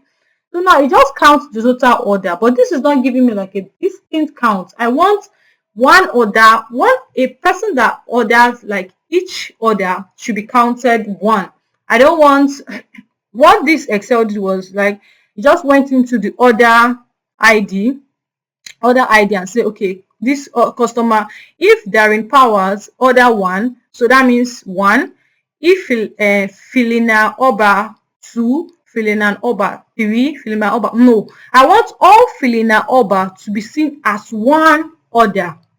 All Darwin Powers to be seen as one order. All Mike Brown to be seen as one order. So I will go back to my data, my pivot table.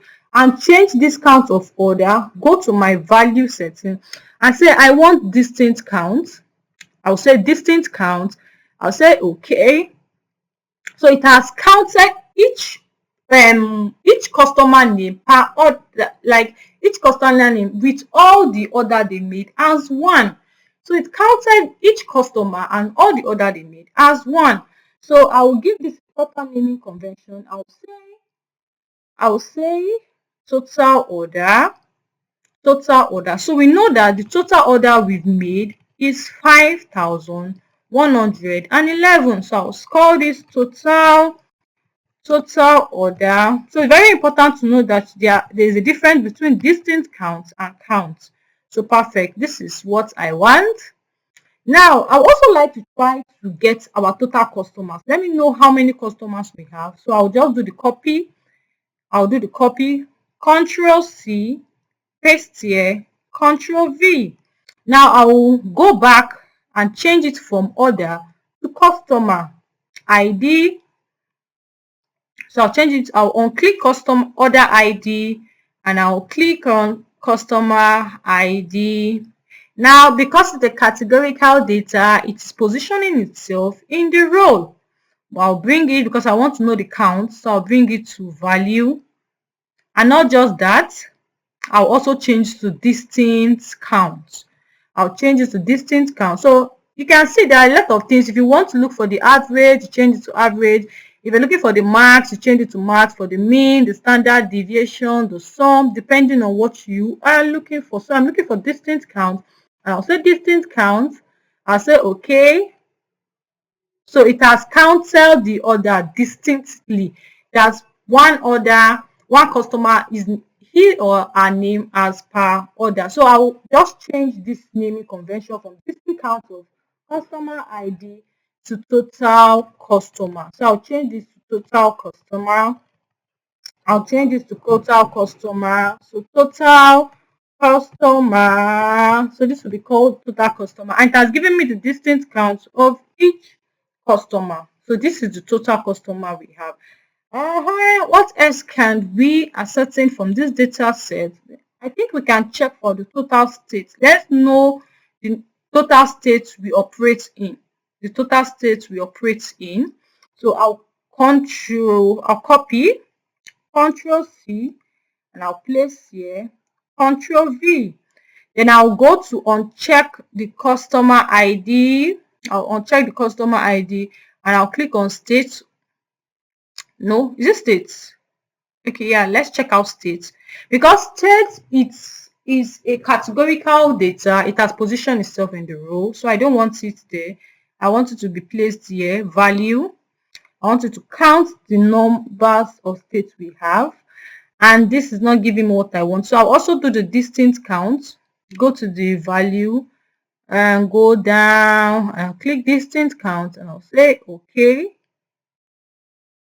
So now it has given me the distinct count. So that means we operate in 59 states. 59 states in America. So this, I'll just call this total states. Total states. This should be total customers. This should be total customers. This should be total states. So now what Excel has done for us is to go into the data set, count how many states we have, and give it first gave us the total state we have, but that's not what I want. I want a distinct count. I want each state. I don't want you to just count all the states. Let me go back to my data set so I can explain better. So this is my superstore. Now 6 states. So what Excel did formally was count this 1, 2, 3, 4, 5, 6. No, I want Texas to be seen as all Texas to be seen as one state, all California to be seen as a state, all Virginia to be seen as a state, all Georgia to be seen as a state. So now the distinct count has helped us to count each state as one.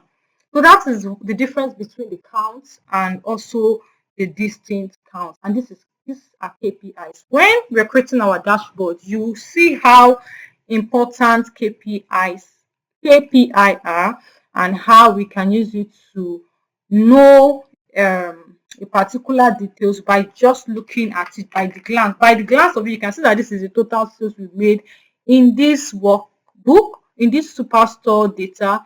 This is the total profit, this is the average profit, the total order, the total customers we have, and also the total state. So this is how the pivot table works.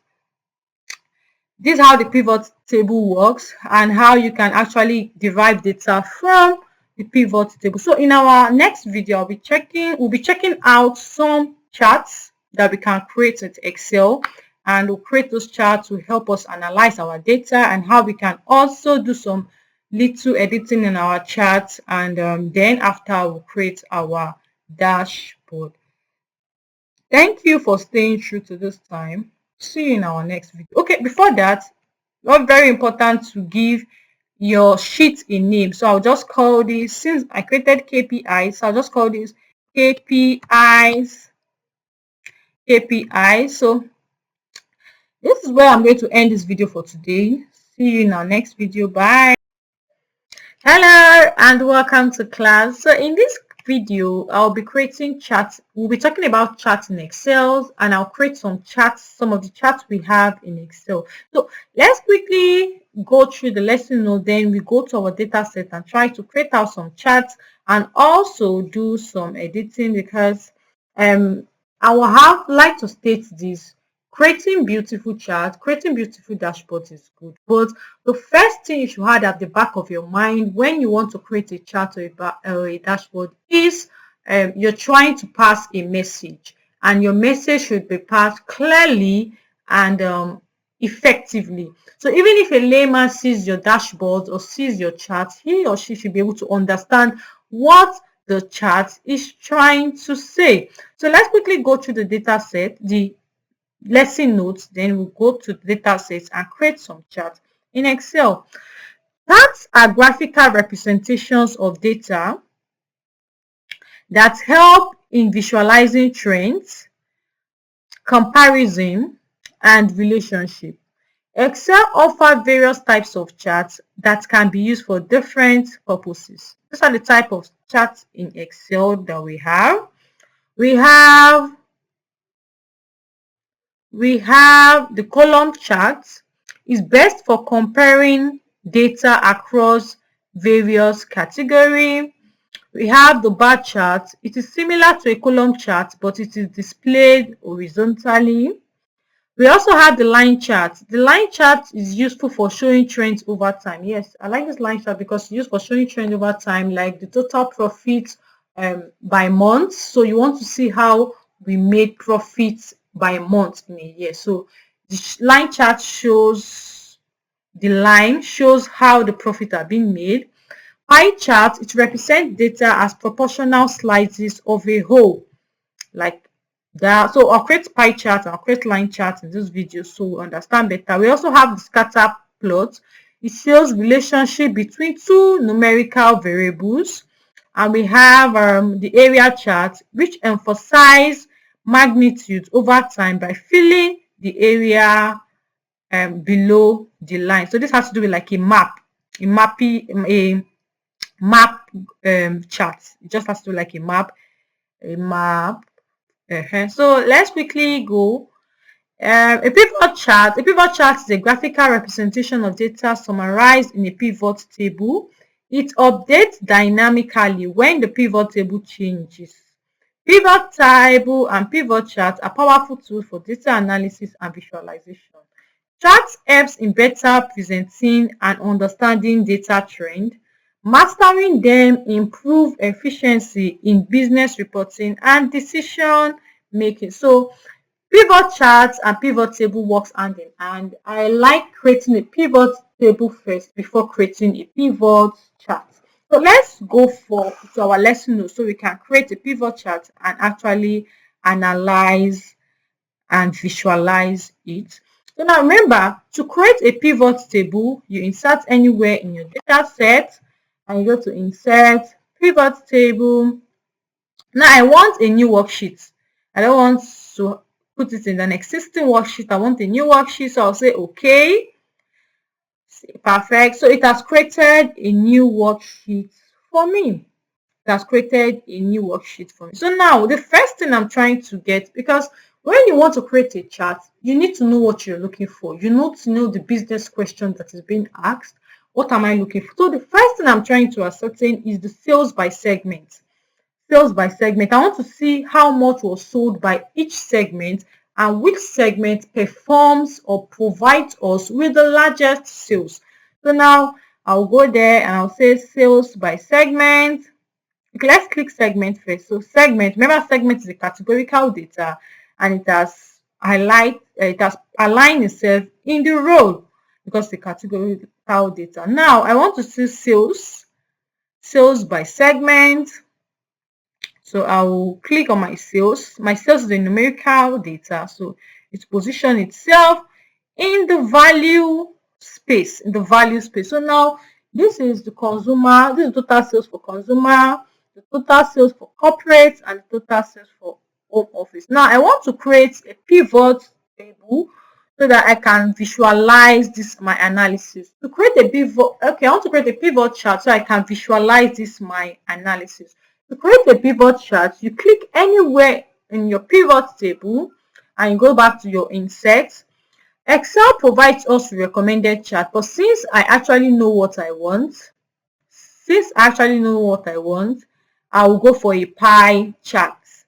So I want a pie chart. I want to visualize this analysis with a pie chart. So I'll say, okay, perfect. So it has brought out the pie chart. But I cannot just present this to my manager or my boss because it is not giving a vital information. So I will do some editing touches so that it can, when I finish doing the editing touches, you see why it is very important to do some editing before presenting your visuals. So the first thing to do is to give this a proper naming convention. So I'll call this sales by segment, sales by segment, segments.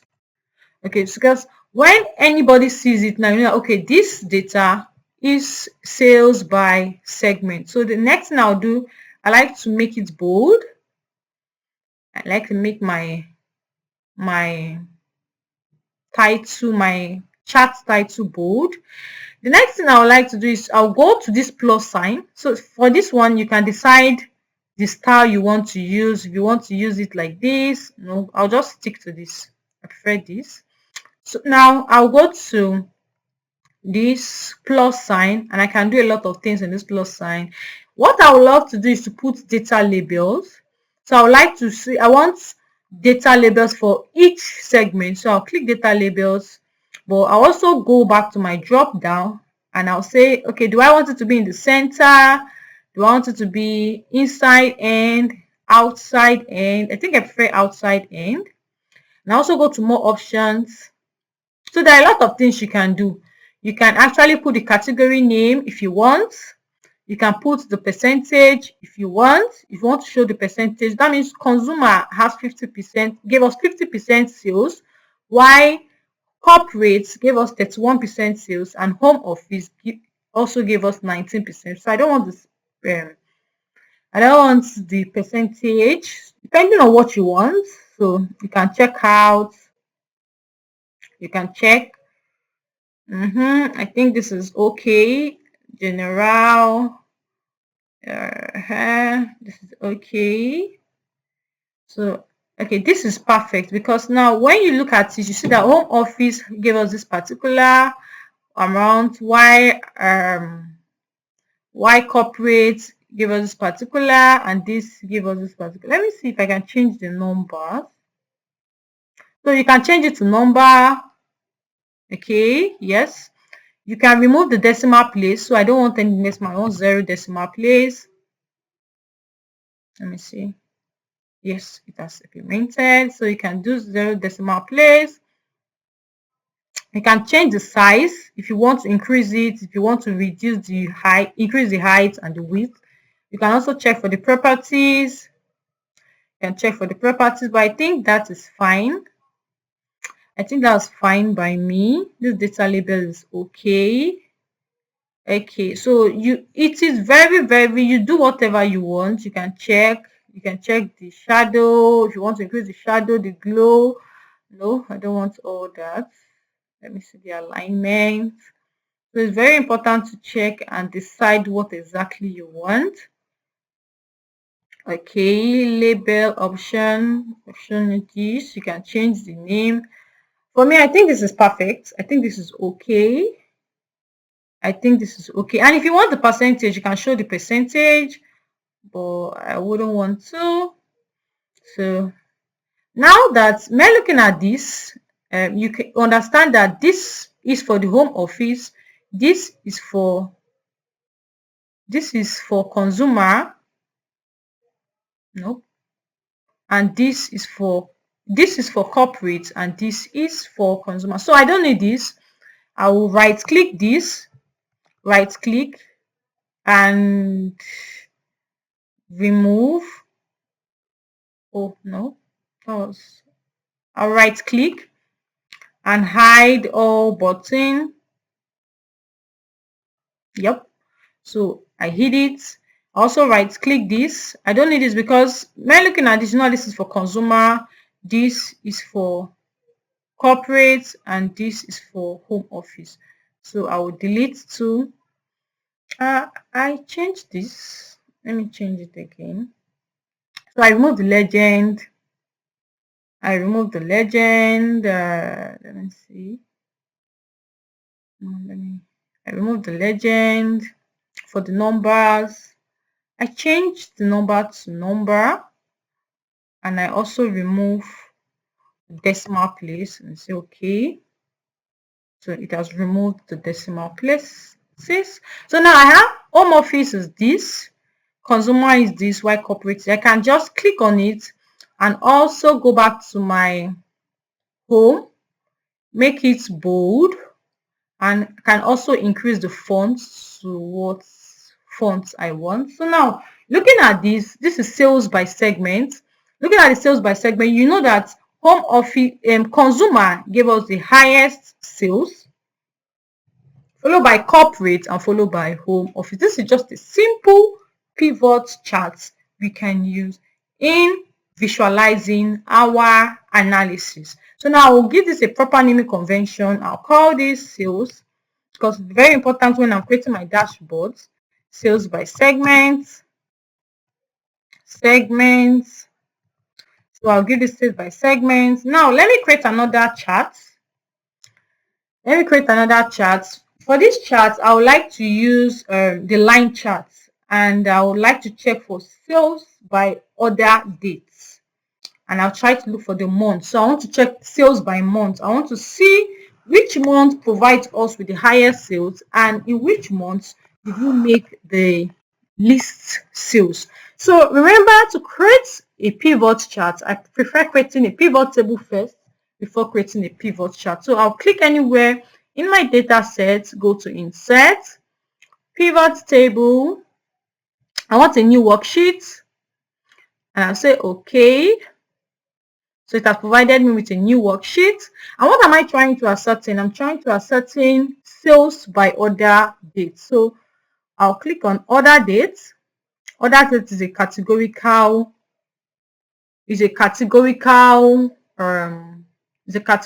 data. So it has positioned itself in the order dates. And I also look for the sales,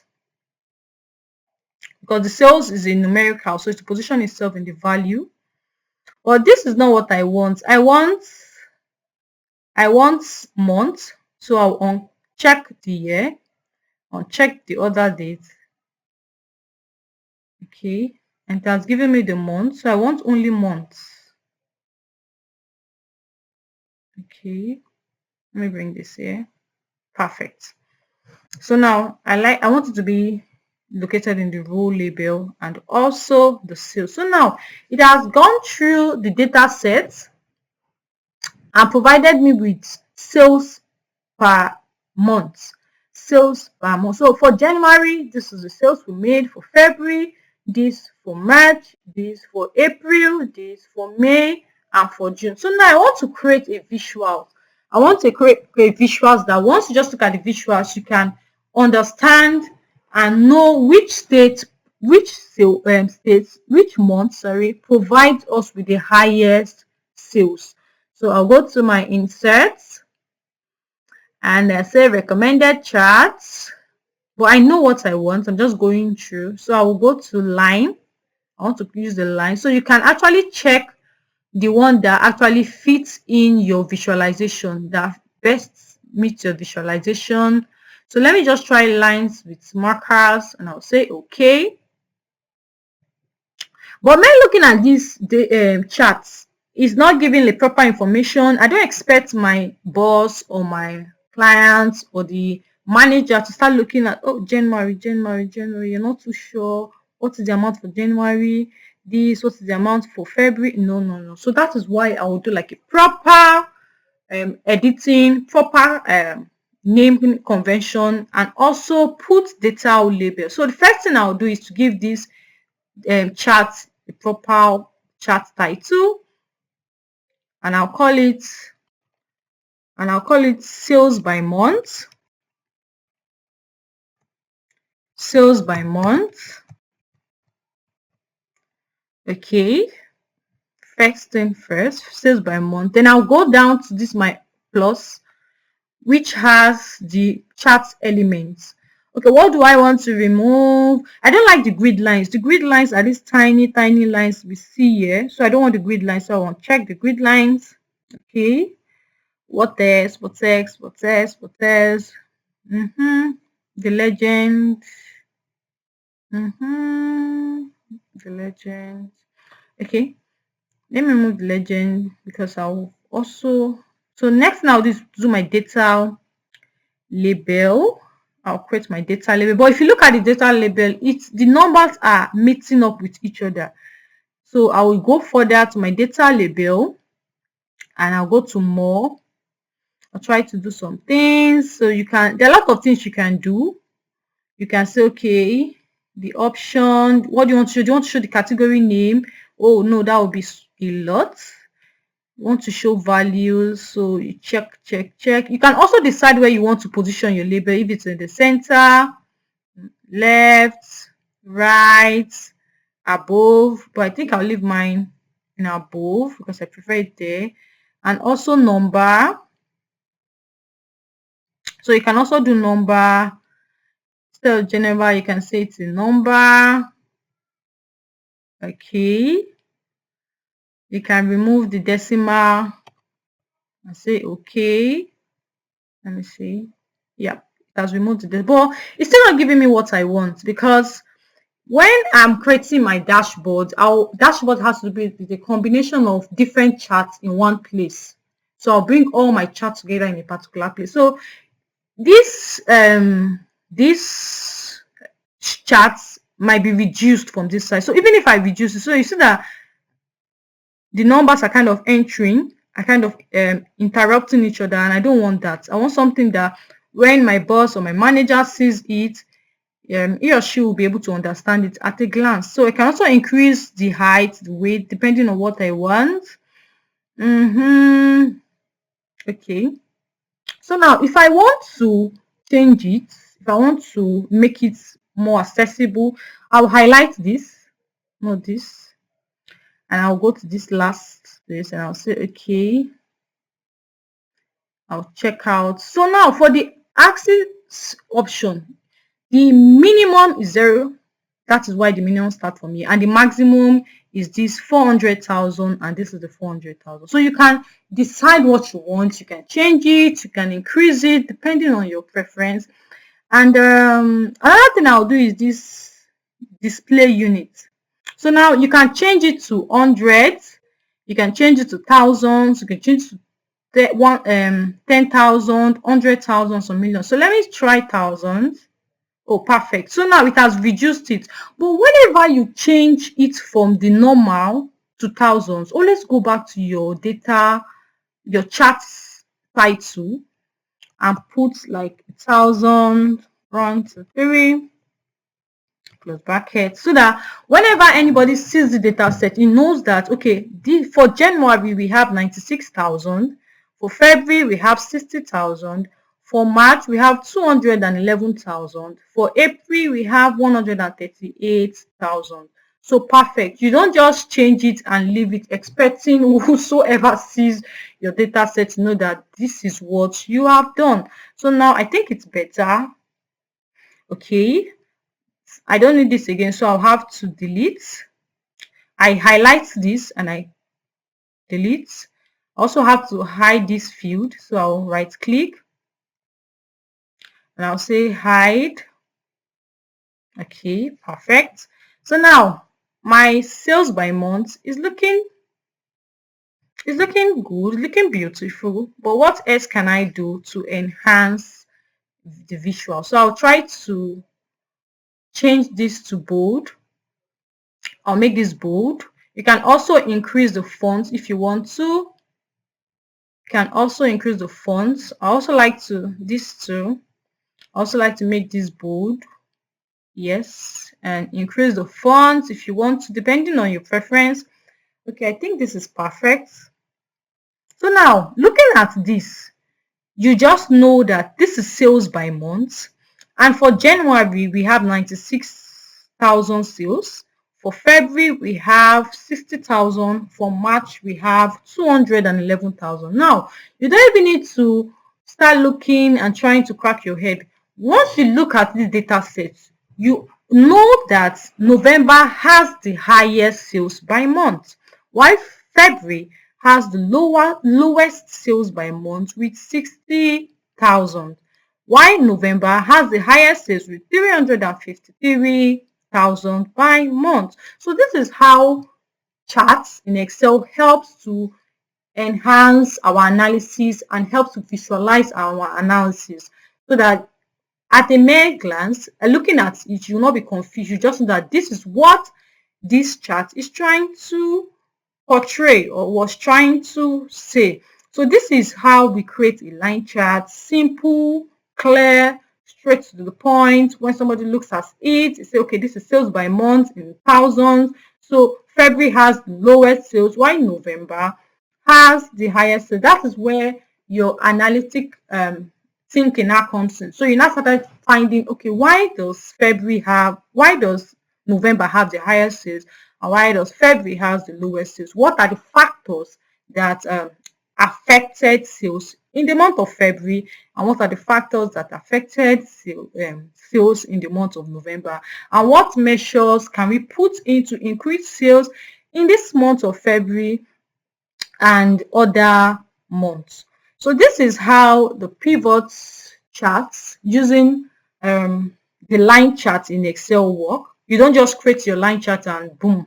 No, you try to do some basic editing. There are a lot of things to do, and if you want to change colors, I'll show you that in our dashboard. So depending on what you want, so you just do it and make it easy to understand and easy to interpret by anybody, even the person is not a data analyst. So this is where I'm going to end this video today. So in our next video, we'll check out other charts and how we can visualize our analysis using some other charts, and also compare charts together. Thank you for staying true to this video. See you in our next video. Hello and welcome to class. So in this video, I will be teaching some other pivot charts we have in Excel, and I'll be taking us through column charts and also bar charts. Column charts and bar charts are kind of similar, but bar chart is represented horizontally. That's just the difference. So I'll be taking us through them and teaching how we can create them and also edit them and also compare among each other. So remember, I prefer creating a Excel pivot chart from a Excel pivot table. So I'll click anywhere in my data set and I'll click insert pivot table, and I want a new worksheet. I want to make a new worksheet, so I'll say okay. For this particular chart, I want to check out the top 10 products by sales. I want to see products that are performing well, the top 10 products that are performing well. So the first thing to do is to go to this place and say product ID. Okay, order ID. Sorry. Product ID. Okay, this is the product ID, and by sales, I want to check out the sales. I say okay. So now it has given me the products and their sales, how much we made from each product, and I want to check out for the top 10. So what I do is I go to this drop down, click here, and I say value filter. So now I can decide to use the equals. It does not equal, greater than or equals to, less than, but I want to see the top 10. So I'll click the top 10 and it's showing me top. So if I want bottom, I can decide to change it to bottom. If I want top, I can decide to change it, leave it at top. And if I want 9, 8, depending on what I am trying to look for. So if I want more than 10, I can also increase it an item by sales. I say okay. So now it has given me the top products by sales. These are the top products. These are the top performing products by sales. Now I would like to create a chart representing this analysis. So I'll go back to my insert and I'll say I want to create a column chart. Said I was going to create a column chart. So depending on what you want, so let me say column. Let me use this. That's very recommendable. Let me just use this. So now this is it. It has provided the top 10 products by sales. So the first thing to do is to give this my chart a proper naming convention. And I'll say top top 10 products. Let me see if my spelling is correct. Products by sales. Top 10 products by sales. So when you look at this, you just know that this is the top 10 products by sales. The next thing I would like to remove, the grid lines. I don't like the grid lines, so I'll remove the grid lines. I can remove the legend. Yep, I should remove the legend. Okay, the next thing I would like to do, I like creating the data label. So I'll create the data label and I will not just leave it there. I'll go down, go to more options, check for more options. You can decide what you want. You want the category name, good, but that will be like a whole lot, so I don't want that. So I can also decide where I want to place it. I think where it's presently at is better. It's okay. So I want the numbers. I want to work on the numbers. I'll change this from general to number, and I'll also remove the decimal place. Let me see. Okay, perfect. I think I like it this way. So since I already have like the data labels on each column, on each bars, I don't need this again. So I'll right click and I'll delete. Okay, I also want to remove hide all field. Okay, so perfect. I think I prefer this way. So another thing I like to do is to arrange them, if it's from the largest to the smallest or from the smallest to the largest. So if I want to arrange from the largest to the smallest and the smallest to the largest, I'll click here. I'll right click.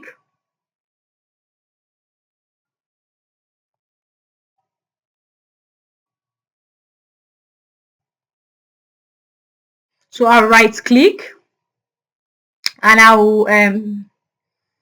I will show by, okay. How will I even do that? No, it should be here. Yep. Sort by. Yep. I should not click on the headings. I should click in the cell, like the cell. All right, click any cell and I'll say sorts, and I'll say it can sort smallest to largest. If this is what you want, perfect. But I think I prefer the largest to smallest, so I'll sort by largest to smallest. Yes, I like it this way. So now looking at this, you just know that these are the top products by sales. These are the top products by sales. You know that this particular product gave us this sales. This product gave us this sales, followed by this, and this particular product gave us the lowest sales. So another thing I like to do is to highlight this, make it bold for easy readability. I also like to make this bold too. Perfect. So now this is very simple and straight to the point. You see this, you know that these are the top products by sales. You know how that we can actually have the highest products by sales may not actually be the highest products by profits, because we might actually be selling more and not making profit from that same product. So it is, and different factors may cause this. So it's very good to analyze your data and check and see if your top 10 product is still the same top 10 product that is giving you the top the top 10 product giving you profits. So let's check that out. Remember, if I want to create another pivot table, I would go to my, if I don't want to copy, I can actually copy, but if I don't want to copy, go to my superstore data, click anywhere in the data set and say insert. Insert pivot table. I want an existing worksheet. I say okay. Okay. Oh no, I've not chosen my destination. I say okay. So I'll choose my destination where I want it to be placed, and I want it to be here. I'll enter. I want it to be there, and I'll say okay. So now it has brought another pivot table to this same work, to this same sheet, to the same worksheet. And now what am I looking for? I am looking for top 10 products by profit. I'm not looking for top 10 products by sales. I'm looking for top 10 products by profit. So, okay, I'll go to my product ID first. Click on my product ID. It's a categorical data, so it has positioned itself in the row place, like in the row side. And I'm looking for profit this time around. I'm not looking for sales. I found out my sales, so I'm looking for profit. Perfect. So now let me filter. Let me filter top 10. Okay, top 10. I say okay. I have to go down a little so you can see what I'm looking for. So top 10. These are the top 10. So now let me visualize it and compare the top 10 sales by the top 10 profits. So now to visualize it, I'll click anywhere in my pivot table and go to insert, recommended chart, and I'm using this chart. So I'll just say okay. So I'll bring this down because I want to compare it. I want to check if the product that are giving us the highest sales, if it's the same product that is giving us the highest profit. I'll do some basic editing. So I'll give this a proper naming convention. I'll say top 10 products, top 10 products by profits. Okay, that's okay. So I also want to arrange it from the largest to the smallest. So I'll click here, right click, and I'll sort from largest to smallest. Okay, I'll do some basic editing. I don't need this, so I'll right click, I will hide. I'll do this data label. I want it to show data label, and I want it to be numbers. So I'll do more options. Go down to the numbers. Going down to the numbers, change it from general to number. Change it from, and I'll remove the decimal please, and I'll say okay. Okay, perfect. I don't like the grid lines, so I'll remove the grid lines. Okay, also remove the legend. I don't want the legend. Since I now have my data labels on this, so I have to remove, I would love to remove this. So I'll right click, Let me go down a little. So yeah, I'll right click this, right click, and I'll delete. That even created more space. So right click and delete. I'll also make this bold. I like to see it in a bold form. This can be, and I'll make this bold too. So now let's compare our highest sales from highest profit. So you see that the highest the product that gave us the highest sales is what gave us the highest profit. The second highest sales is what gave us the second highest profit. But the third highest sales is not what is giving us the third highest profit. So it's possible that the highest sales may not actually generate the highest profit, and there are a lot of reasons that might cause this. So as an analyst, you have to use logic, you have to think, go through the data, try to ascertain why this is happening and why this is happening. So it is possible that your top product by sales is not your top product by profit, or your top product by profit is not your top product by sales. So this can happen, and this is how we make use of charts to to to to, to find out what is really happening in our data set, and to compare. Yes, I was looking for that word, to compare. So we can also use charts in comparing. So this is how we create a column chart.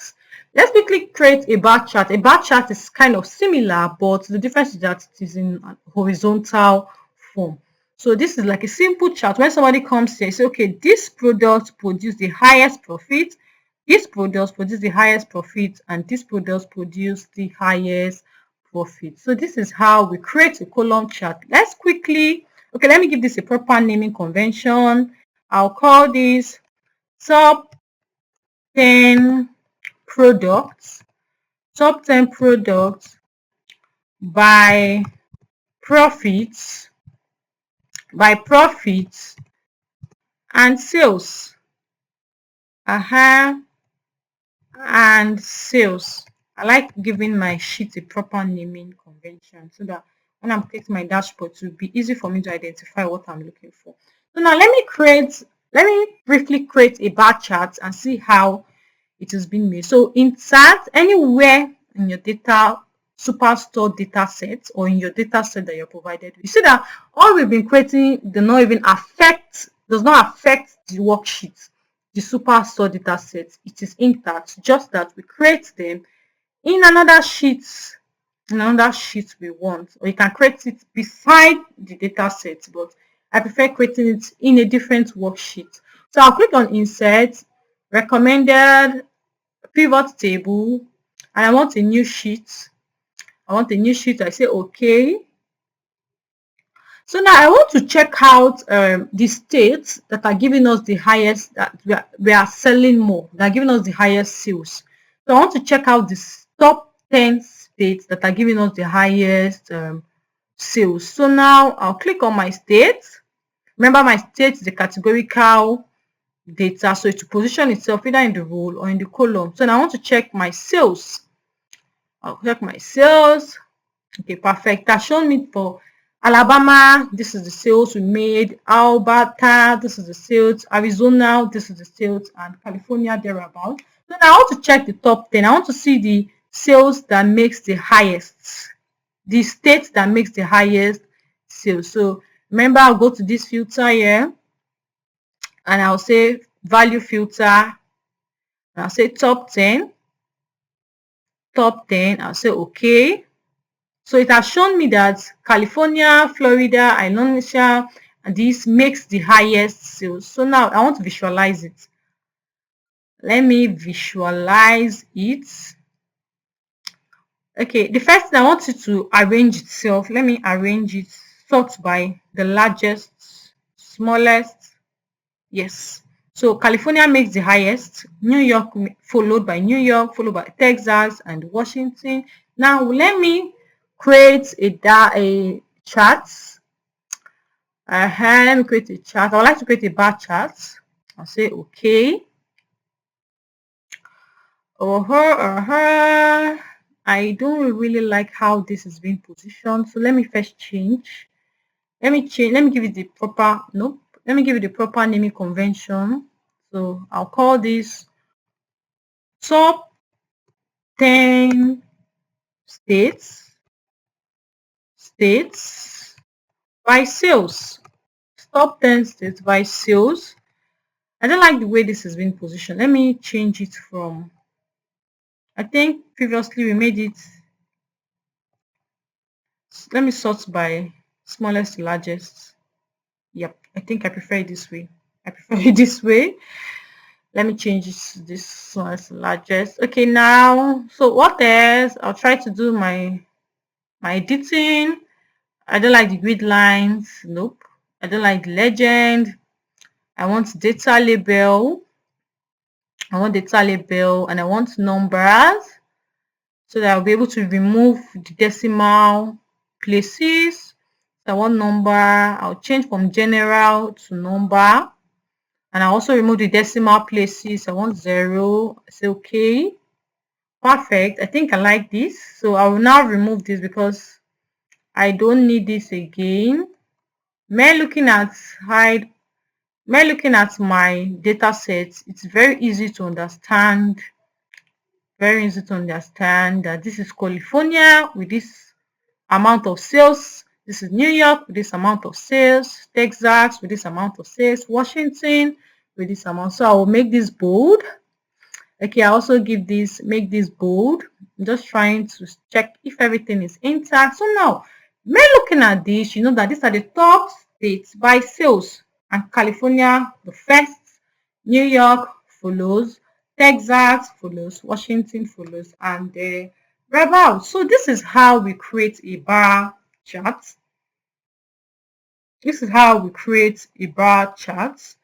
A bar chart is created just same way we create a column chart and the other chart, but a bar chart is in an horizontal form, while the column is like in a vertical form. So now, at a mere glance, just looking at it, even if someone that's not an analyst, a data analyst, looks at it, the person just automatically knows that, okay, California comes first with the highest sales of 457,688, followed by New York with 310,876. So you see, it is very simple, clear, straight to the point, passing a message at the first glance, and easy to understand. So whenever you're creating a chart, have that at the back of your mind. It's not just about how fancy or how fine your chart should look, but how simple, clear, and detailed, and also should pass a vital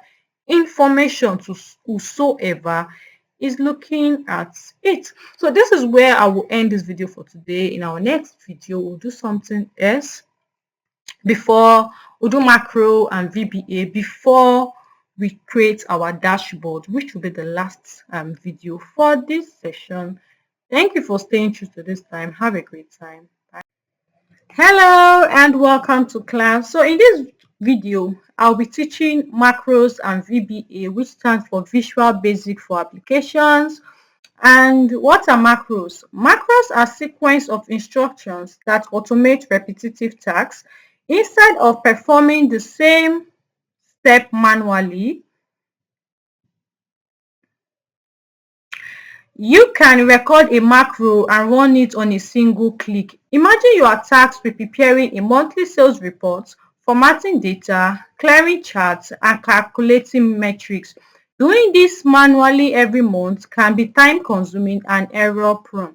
With macros, it becomes a single-click process. And VBA is a programming language with Excel that lets you write custom code to automate tasks, create advanced functions, and even interact with other applications. So macro is like an automation. It helps to automate our work. Instead of doing a repetitive task, you can just create a macro, and with a single click, it's just automated. Okay, for VBA is the code behind the macro.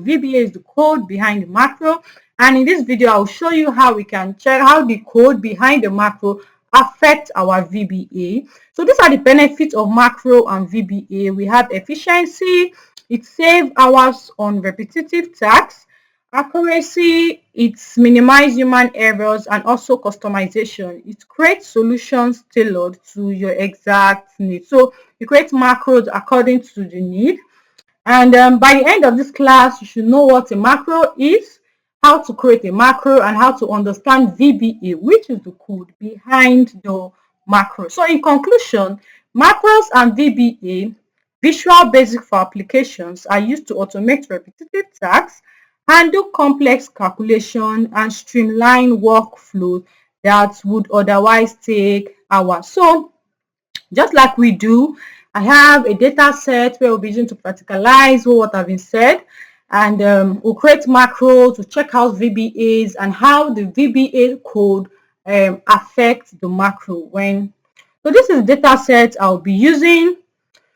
This is the data set I'll be making use of. Okay, perfect. This data set I'll be making use of. This is the month of January, the product, the sales, and the profit. So we'll be creating a chart. We're recording our VBAs, creating a chart, and see how the January charts. We'll just click on a particular letter or alphabet, and to also automate the chart for the month of February. So there are various ways to get macro in your Excel workbook. The first one is this camera sign. Check this ready. Check my cursor. You go to this ready, this camera sign. This is macro. You can create a macro here. You can also go to view. You see at the last set, you can see macro, view macro, record macro, and also use relative reference. Or you can use the developer tab. The developer tab, the VBA. This is VBA. This is macro and how to record macro. Use relative references and that. So now I'll be creating a chart for this month of January, and the same chart should be applicable to the month of February, but with the digits, with the numbers and the product of February. So imagine my boss or my manager gives me a monthly data set to always create a chart for that month. So I don't have to go and be creating my chart, manually creating my chart. I can just record a macro, and for the next month, it will just apply what the macro I recorded for the first month will be applicable to the next month. So I want to create a macro, and I'll use this camera sign, and this is macro. You can give your macro whatsoever name you want it. If it's month, so I'll just leave it macro 1, and I'll give it a shortcut key, and I'll say Control A. So anytime I click Control A, the same thing that was applicable to January should be applicable to the month of February. You can save your macro in this worksheet. You can keep it on a new worksheet. You can say a personal macro worksheet, but I'll leave it on this worksheet.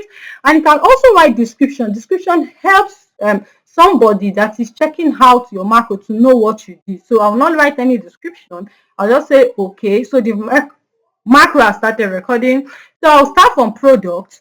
Control Shift arrow right, Control Shift down, and I want to create a chart. So remember, when creating a chart, I go to my insert, and I want to make use of this chart, and I'll say this. So it has created a chart for me. I will not do any editing because I taught us on how to edit our chart in our previous video. So I will just stop my recording. Remember, my shortcut key is Control A, and this is the chart for January. So if I want to create for February now, I'll just press Control A.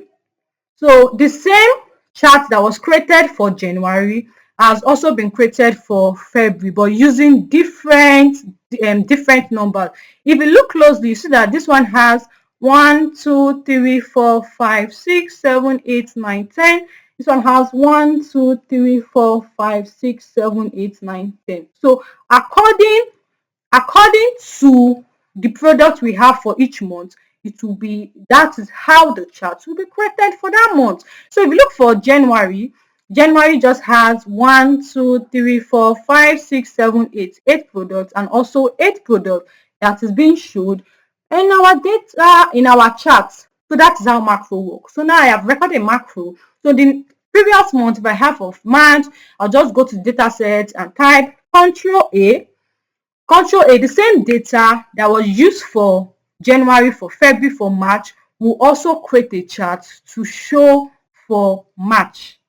So that is how macro works. So let me show us how we can also use macro. So this is a data set that has our employees name, the salary they earn, the department, and their payment status. So now I also want to create a macro so that whenever an employee is being paid, I want the cell to be bold, I want it to be on italic, and I want it to be underlined. I want to give it a particular color.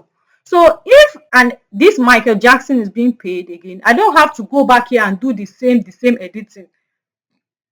I can just create a macro. I can create a macro that once I just clicked on it, like boom, once I just clicked on it, it also make the cell bold, make it italic, and also underline it. Remember, there are different ways where we can create a macro. We can go to our view, we can go to our developer, we can also use this camera sign down below. But let me use this camera sign down below. So I'll say create a macro. So I want to create another macro, and I want it to be Control B. I want it to be saved on this worksheet, and I'll say okay. So the macro have started recording. So I'll go to my Home tab, and I want it to be bold, I want it to be italic, I want it to be underlined, and I want it to be yellow. So after I'm done doing whatever, recording my macro, I end it. So let me clear it. Remember, my macro shortcut code was Control B, so I clear. So once I just click on this, I say, okay, Control B, Control B.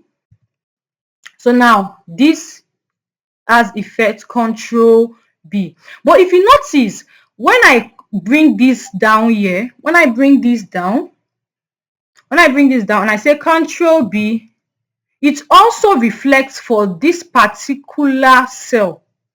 I say Chris Brown also have been paid, Control B.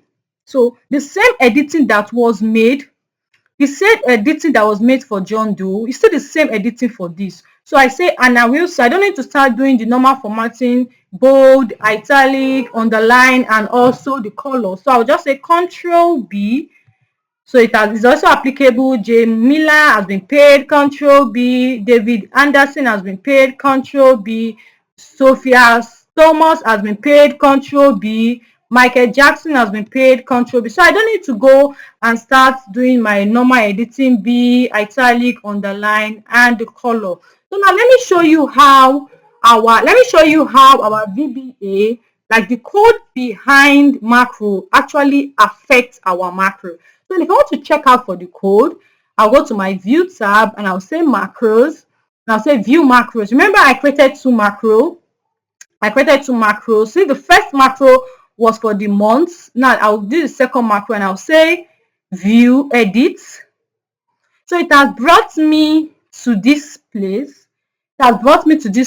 Where I have my VBA. This is my code for my data set. So now every VBA, every macro starts with a subroutine. That's why you check, you say sub macro 2, and it also ends with a subroutine. So every macro, every code, it's inside a sub. So it starts with a sub macro routine, and it ends with a sub routine. Now for this green part here, these parts are comments.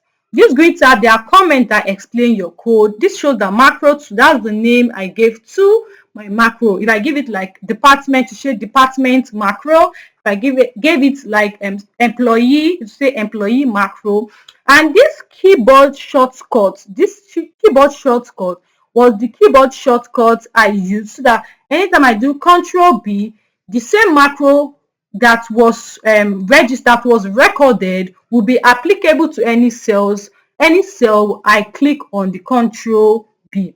So the next thing is the code. This is the code behind our macro. Selection font bold equals to true. So wherever the selection font is bold, let it be true. And whenever the selection font is italic, let it be true.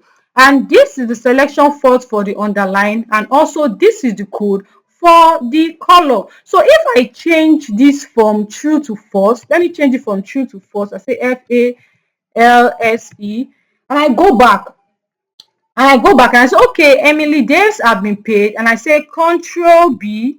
You see that it is not giving me the bold. It's not coming up in bold because I changed the code in the VBA from bold to normal. So this is how it works. And I say Anna Wilson has been paid. Control B. So now it is not giving me bold because I actually changed it. So that's the relation between the VBA, which is the code behind our macro. That is how our VBA actually affects, or if affects, yes, how it affects our macros. So macros are just automations, recordings that we do. And in our next video, I'll be showing you how to create dashboards, how we can create dashboards, how we can create slicers, and how we can create KPIs. But for this particular video, we just checked out the macro, how to create macro, how to edit macro, and how our VBA actually affects our macro. So if I have another month for March, since my shortcut code was Control A, I will just go to March and say Control A, and the sales and the profit for that month will also reflect in a chart. So this is how it works, and this is where I will end my video for today. Thank you. Hello and welcome to class. So we finally come to the end of this course, and this will be the last video for this particular course. This course was created in association with Shuhab Farid, and in this course I'll be creating dashboards. So dashboards are the combinations of all our charts. So you create different sheets. You create different sheets for charts. I created different sheets for different charts. Now I want to put all of the charts together in a particular place. So that is the dashboard. And apart from creating the dashboard, I also use KPIs, and I also make use of slicers because slicers will make our dashboard interactive. So I'll make use of slicers, and I'll also make use of KPIs. I'll bring in my KPIs. So now the first thing to have at the back of your mind when creating a dashboard is to check out, like, know the kind of dashboard you want to create. If it's a sales dashboard, a financial dashboard, if it's like a healthcare dashboard, depending on the information or charts you're trying to visualize or business questions you're trying to answer. So after having that at the back of your mind, it's very important. You can go online, you can Google, you can make proper research and see other dashboard that have been created in that particular niche. If it's like sales, check out for sales dashboard. If it's like financial dashboards, check out for financial dashboard, and have the kind of dashboard you want to create at the back of your mind. So if I want to create a new dashboard, I'll create a new sheet. And to create a new sheet, I'll go here, this plus, small plus, and I'll click here. And it has created a new sheet for me. So I'll name this sheet dashboard. I'll change this. I'll give it a proper naming convention. I'll say dashboard RD. So yes, I've created a new sheet. Now the next thing to do is I would like to remove these grid lines, because if you look closely, they are grid lines. So I'll go to my view tab and I'll remove grid lines. I remove grid lines. I also remove the headings, so it can be spacious for me to create my dashboard. But I will leave the formula bar. I'll use the formula bar in bringing in my KPIs. I'll use the formula bar to write a formula that will bring in my KPIs. Okay, now that I've removed the grid lines and also the headings, the next thing to do is to give my dashboard a name. Dashboard is supposed to have a name, so I will give my dashboard a name. And to give my dashboard a name, I'll need a particular shape, and I'll go to the insert tab. Using the insert tab, I'll go to illustration and I'll say shapes, and I'll pick any shape I want. So I prefer using this shape, so I'll click on that shape and I will drag to fit in accordingly. I will drag. Okay, I make sure it's up to the size I want. Position it where I want it to be located. So this will serve as my dashboard header. My dashboard header. And the next thing to do, I want to write, like I want to give my dashboard a name and also write in this shape. So I will go to my insert tab and go on text because I want to write. So I'll say text and I'll say text box. So anywhere I click in this sheet will provide the text box. So I'll give a particular name to my dashboard and I'll call this, because it's a superstore data. So I'll just call this superstore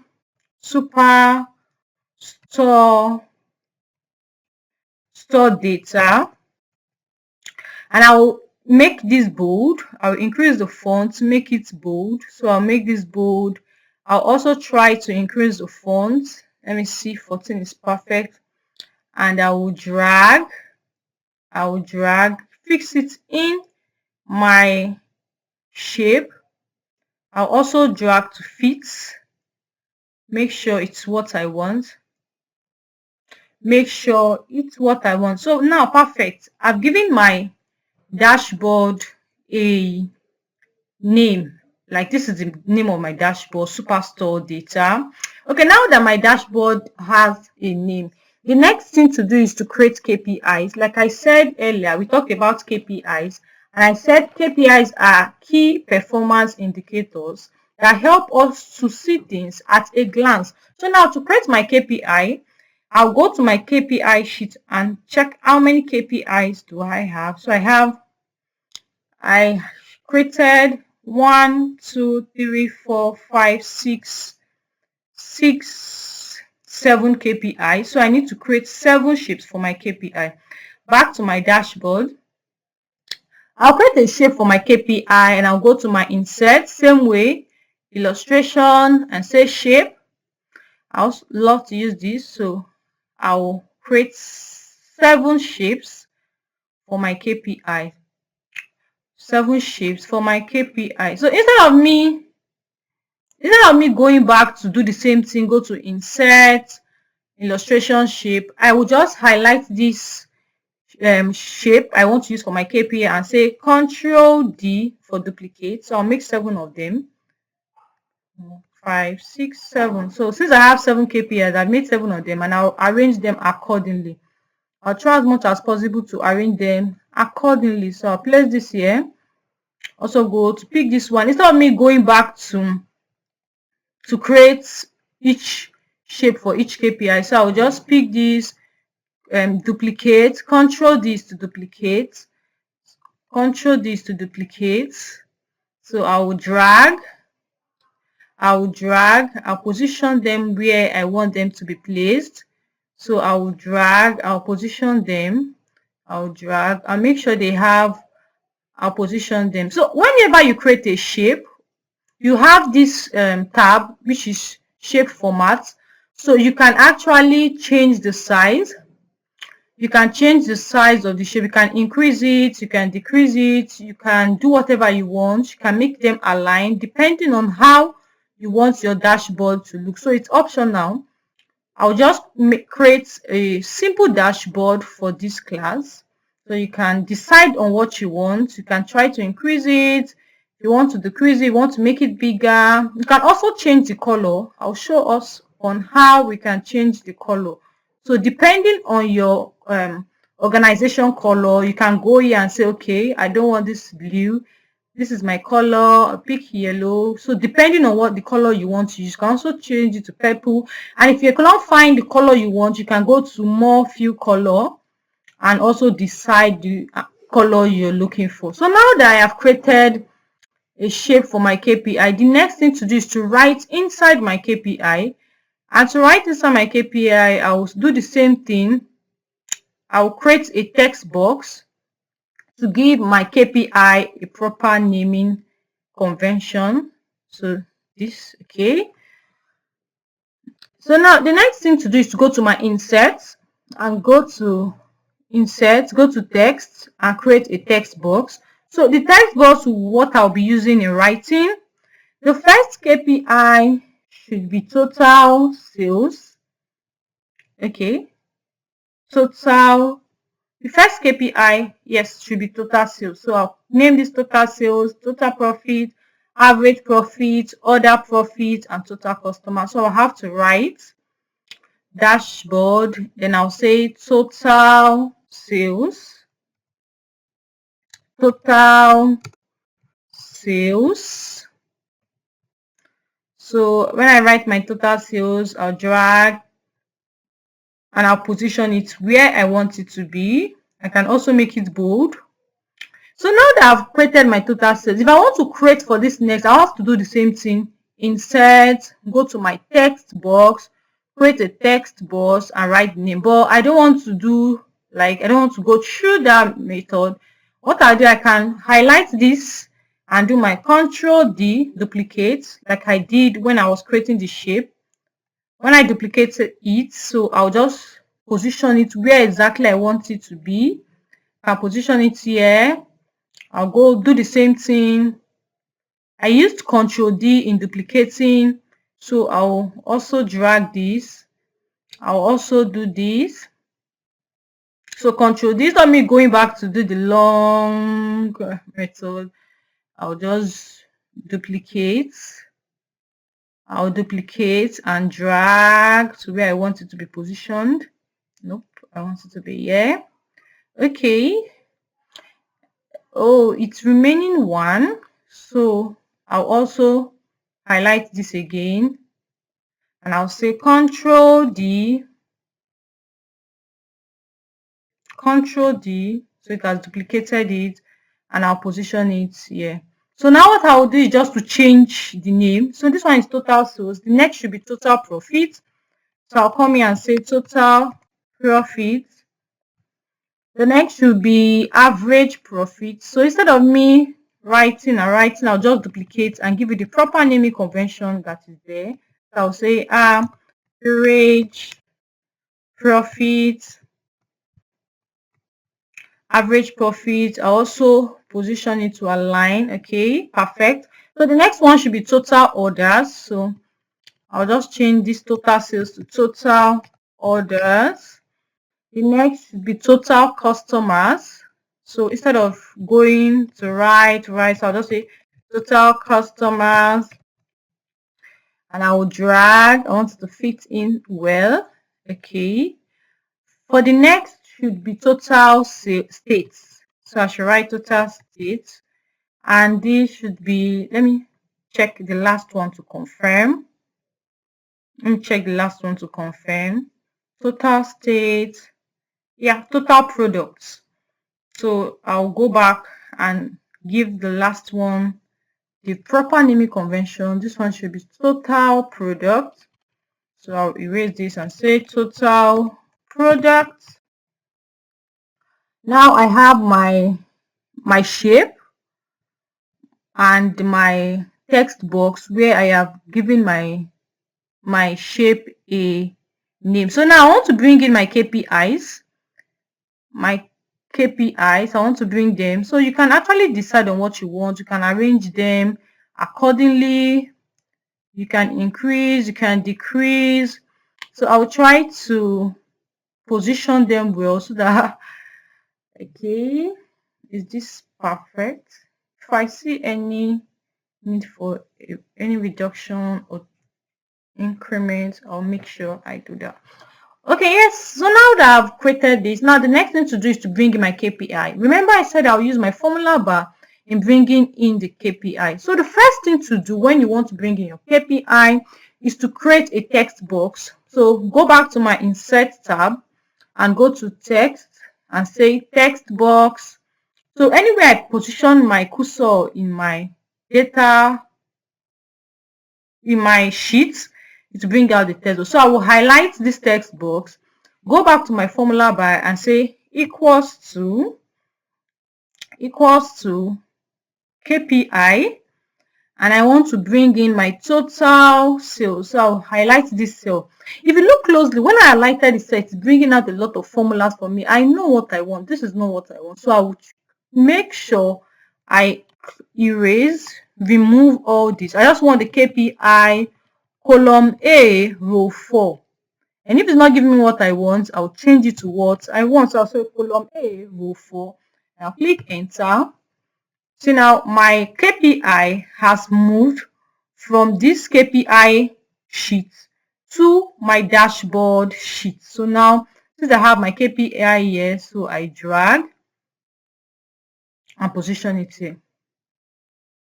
I'll do that again. I want to bring in my total profits for my KPI sheet. I want to bring in my total profit for my KPI sheet. So I'll go to insert, text box. I'll create a text box. I'll create a text box. So after creating the text box, I'll drag anywhere. Highlight the text box, go to my formula bar and say equals to, what am I trying to bring out? Then I'll go to my KPI sheet, click the cell I want to bring, and to bring a lot of things. But since I know what I want, I know that it is column A, row 8. So I'll make sure to erase all what is in front of the KPI column A, row 8. And I'll erase this. It's giving me 7, so I'll say 8 and I'll say enter. So now it has brought my KPI, my total profit for my KPI to my dashboard. So it has brought it to my dashboard. Now I will drag and position it where I want it to be. So now the fastest way to do it, or the quickest way to do it than going through the long process, is to duplicate, like I say, Control D. So I'll duplicate this and position them. I'll position this here, position this here, like I did for my naming. I also drag this, position it here, drag this, position it here. Okay, it's not enough. I need one more. So I'll highlight this. I'll highlight this and Control D. I'll highlight it and Control D and also drag. I'll drag it to total sales. So now, if you look closely, if you look at my formula bar, you discover that when I am in this particular, it's giving me column A, row 8. So now, where is average profit located? What role is average profit located? I'll go back to my KPI and check. Average profit is located in row 11. So I'll go back to my dashboard and change this 8 to 11. And I'll say enter. Perfect. So it has brought in my average profit. For total order, I will check what row is total order located. What role is total order located? It is located in row 14. Total customers, row 17. So I'll just say row 14 and row 17. So I'll change this in from 8 to 14. Click enter. And also change this from 8 to 17. And I'll click enter. So it has brought in my total order, the right figure for my total order, and the right one for my total customers. So it has brought in my total order and total customers. Now for the total state, I'll go back to my KPI and check for the total state. What role is it located? Row 21, and this is row 24. So I'll just go. I'll say row 21. I'll change this 8 to 21. I'll say enter, and I'll change this to 24. I'll change this to 24 and I'll say enter. So now it has brought in my KPIs value, so I can adjust. I can position well depending on how I want it to look. I can increase. I can increase. So depending on what exactly I want, how exactly I want it to be. So now that I've brought in my KPIs, next thing to do is to make them bold, so it can be obvious. Make them bold. Remember, KPIs are things we can see at a glance. KPIs help us to just see things at a glance, the key performance indicator.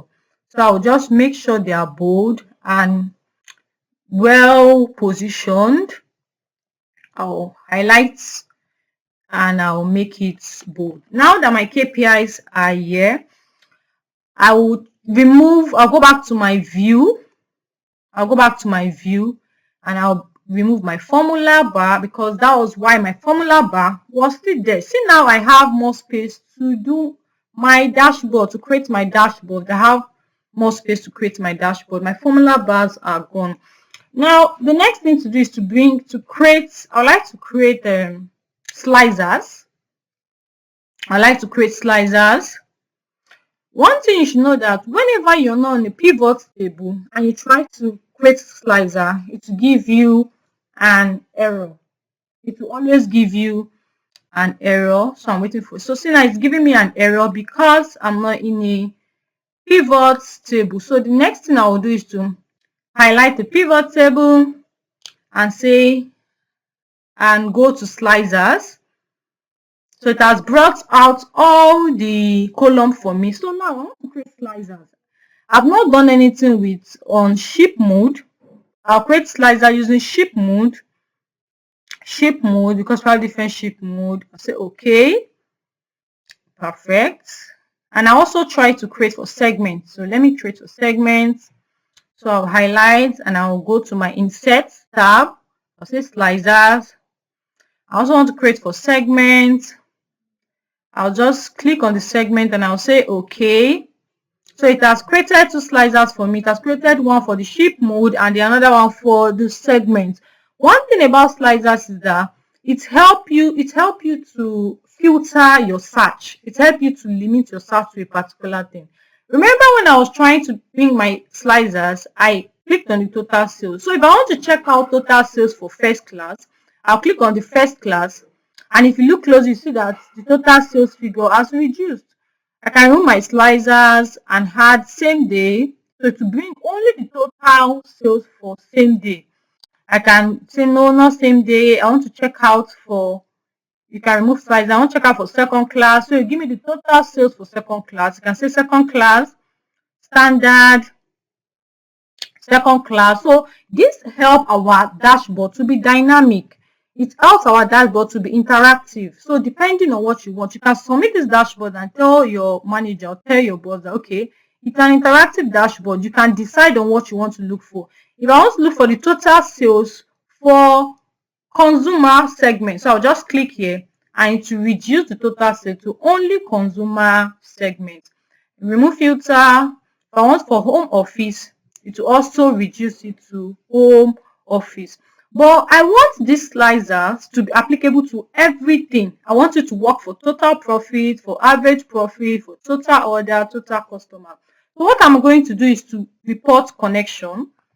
If I don't report connection, it will only work for total sales because it was total sales pivot table I highlighted before creating my slicer. So I will report connection and I have to click every sheet on this workbook.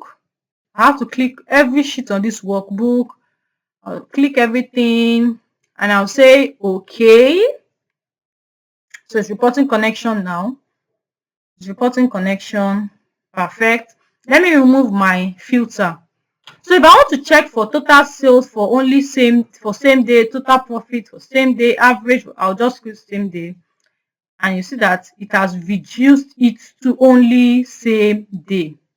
If I want to check for second class, I'll just click second class and it has reduced it to only total state for second class, total sales for second class, total profit for second class, and average profit for second class. So that is why it is very important to report connection before copying your slicers to your dashboard. So always remember to report connection to make your dashboard interactive. Report connection and click on everything. I'll click on everything so that when I click on a particular slicer, it will help to filter it to only the stuff.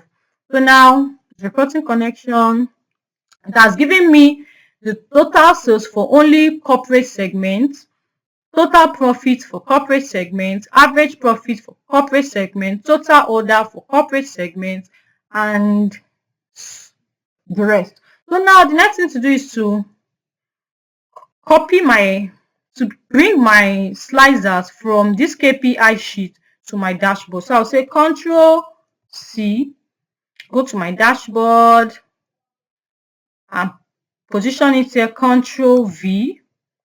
Perfect. So I align it here. Go back, copy this, Control C, go back to my dashboard.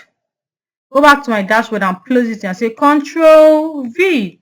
So now I have my slicers available. My slicers are now, I've added my slicers. You see how interactive my dashboard will be because of these slicers, to make it very easy to understand. And whenever someone clicks on a particular slicer, it will just automatically filter what you're looking for to that slicer. So one thing I would like to do is my slicer. Okay.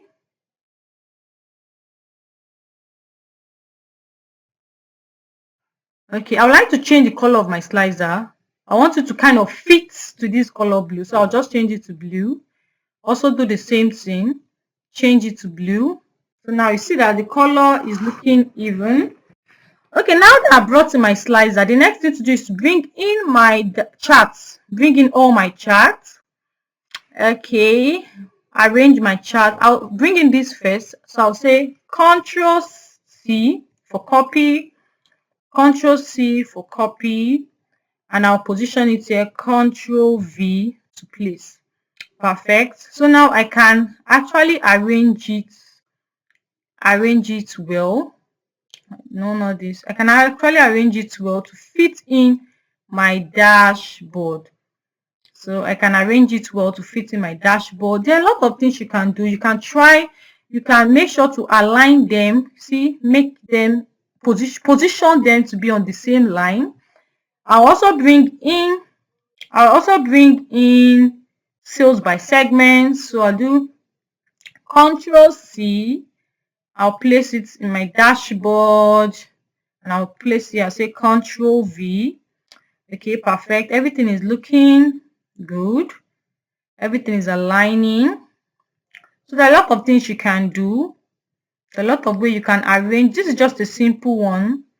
There's a lot of ways you can arrange your dashboard to make it look beautiful and also pass a message. Remember, it's not just your beautiful, not just the beauty alone, but also pass the vital information at a glance.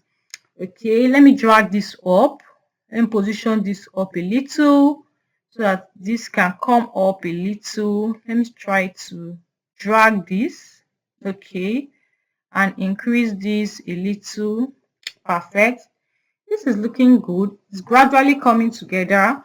So I'll also go back to bring in my sales. Okay, let me bring in this. So I'll highlight this, Control C. I'll highlight it and say Control C. Take to my dashboard, position it here, Control V. I'll also position it well, arrange, drag. I also make sure, no, I don't want pivot table. I just want to drag. Okay, let me try to adjust it from here. Let me adjust it from here. Okay, then I drag. Say yes, I want this to look like this. Perfect. So I think my dashboard is coming together. I'll go back to bring in the next one. So I'll highlight Control C for copy, go to my dashboard, position it here, Control V to paste. So everything is coming up together. Okay, I'll drag up a bit. No, I want it to, let me try to reduce it before, no, not you. Let me try to reduce it before I bring it. Hey, no, this is too small. So I'll try to bring it. No, not this. Let me undo. Okay, let me drag this here. Okay, this is coming up together. Okay, so there are a lot of things you can do. You can actually adjust to fit in your preference and also how you want it to look like. There are a lot of ways to, so I think I still have one more dashboard. Yes, please. So let me Control C and paste, go to my dashboard and say yeah, Control V. So I always have a place where I can drag. I want this to be down. I want this, no, this is too much. Oh, this is too much. So I'll also drag this to fit in properly. No, I think it should be perfect. Yeah, let me check it out. So you can actually position your chart to fit in what you want. You can position your chart to fit in what you want. So I'll just drag this here, so that at a glance it will be very easy for someone to see my dashboard and look at, so wow, this is total profit, total product by profit, sales by segment, and top 10 states by sales. So now this is my dashboard. Another thing I can do is I can change. I want a better color for this. I want the color for this. Let me check design. Let me change color. I want a color that will kind of, yeah, I think this is better. That will kind of match my blue. That will go with my blue. Let me drag this to fit in up. Drag it to fit in up. Yes, I think my dashboard looks pretty. My dashboard. So you can actually arrange it according to how you want it. You can arrange it according to how you want it. You can change color. You can change shape. You can decide on how big you want your dashboard to look and how you want to position your charts. That's why I advise to always check out and see how charts are well positioned or done, the kind of report you're trying to make before creating a dashboard. So I think my dashboard is okay because now I have super stored data as my header. These are my KPIs, my KPIs. These are my sliders. So now let me show you sliders. What makes this our dashboard dynamic? So if I click first class, you see everything has changed. It's showing me only sales by month for first class, only this for first class, top 10 product by sales for only first class, top 10 states by sales for only first class. So if I want to check same day, I'll click same day, and the same thing is applicable to same day. Second class shows me for second class only, standard class, it shows me for standard class only. Can also do consumer segments. So I can do consumer, standard class, and consumer. So I want to check out the sales by month for standard class under the consumer segment. This is how a dynamic and interactive dashboard works. So when you're creating a dynamic or interactive dashboard, it's very important to put in your sliders so your boss or your client or your employer can just go through the sliders. Okay, let me just check for home office. Total sales we made in the home office segment, and it has given you the total sales for the home office segment, total profit for the home office segment, and average profit for the home office segment. So this is how to create a dashboard. Remember, you can do a lot.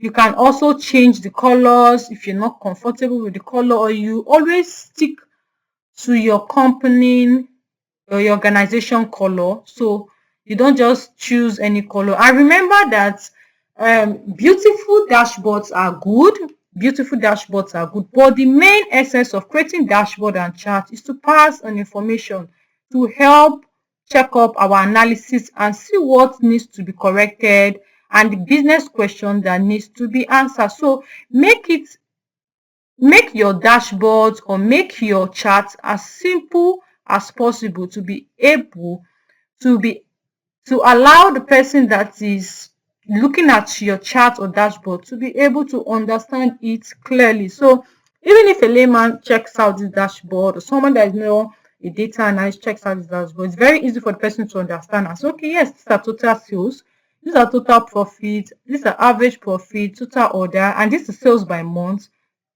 For January, we have the sales.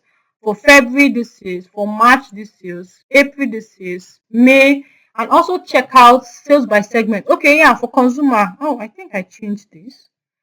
But you know how to change it. Like for consumer, we have this particular sales. Consumer has the highest sales by segment, followed by corporate, and followed by home office. And can also compare. You can also compare. Now I've compared the total product by sales and the total product by profit, and also top 10 states by sales. So this is where this class would end for today. We created KPIs. I showed you how to bring in your KPIs to your dashboard using the formula bar, and also how to create sliders. And also whenever you're creating slider, you make sure to report connection so that it can actually can go around all the data in your data set. So thank you for staying true to this class, and I hope and believe you've learned Excel as a data analyst and all the aspects of Excel you need to know to make you an outstanding data analyst. Thank you.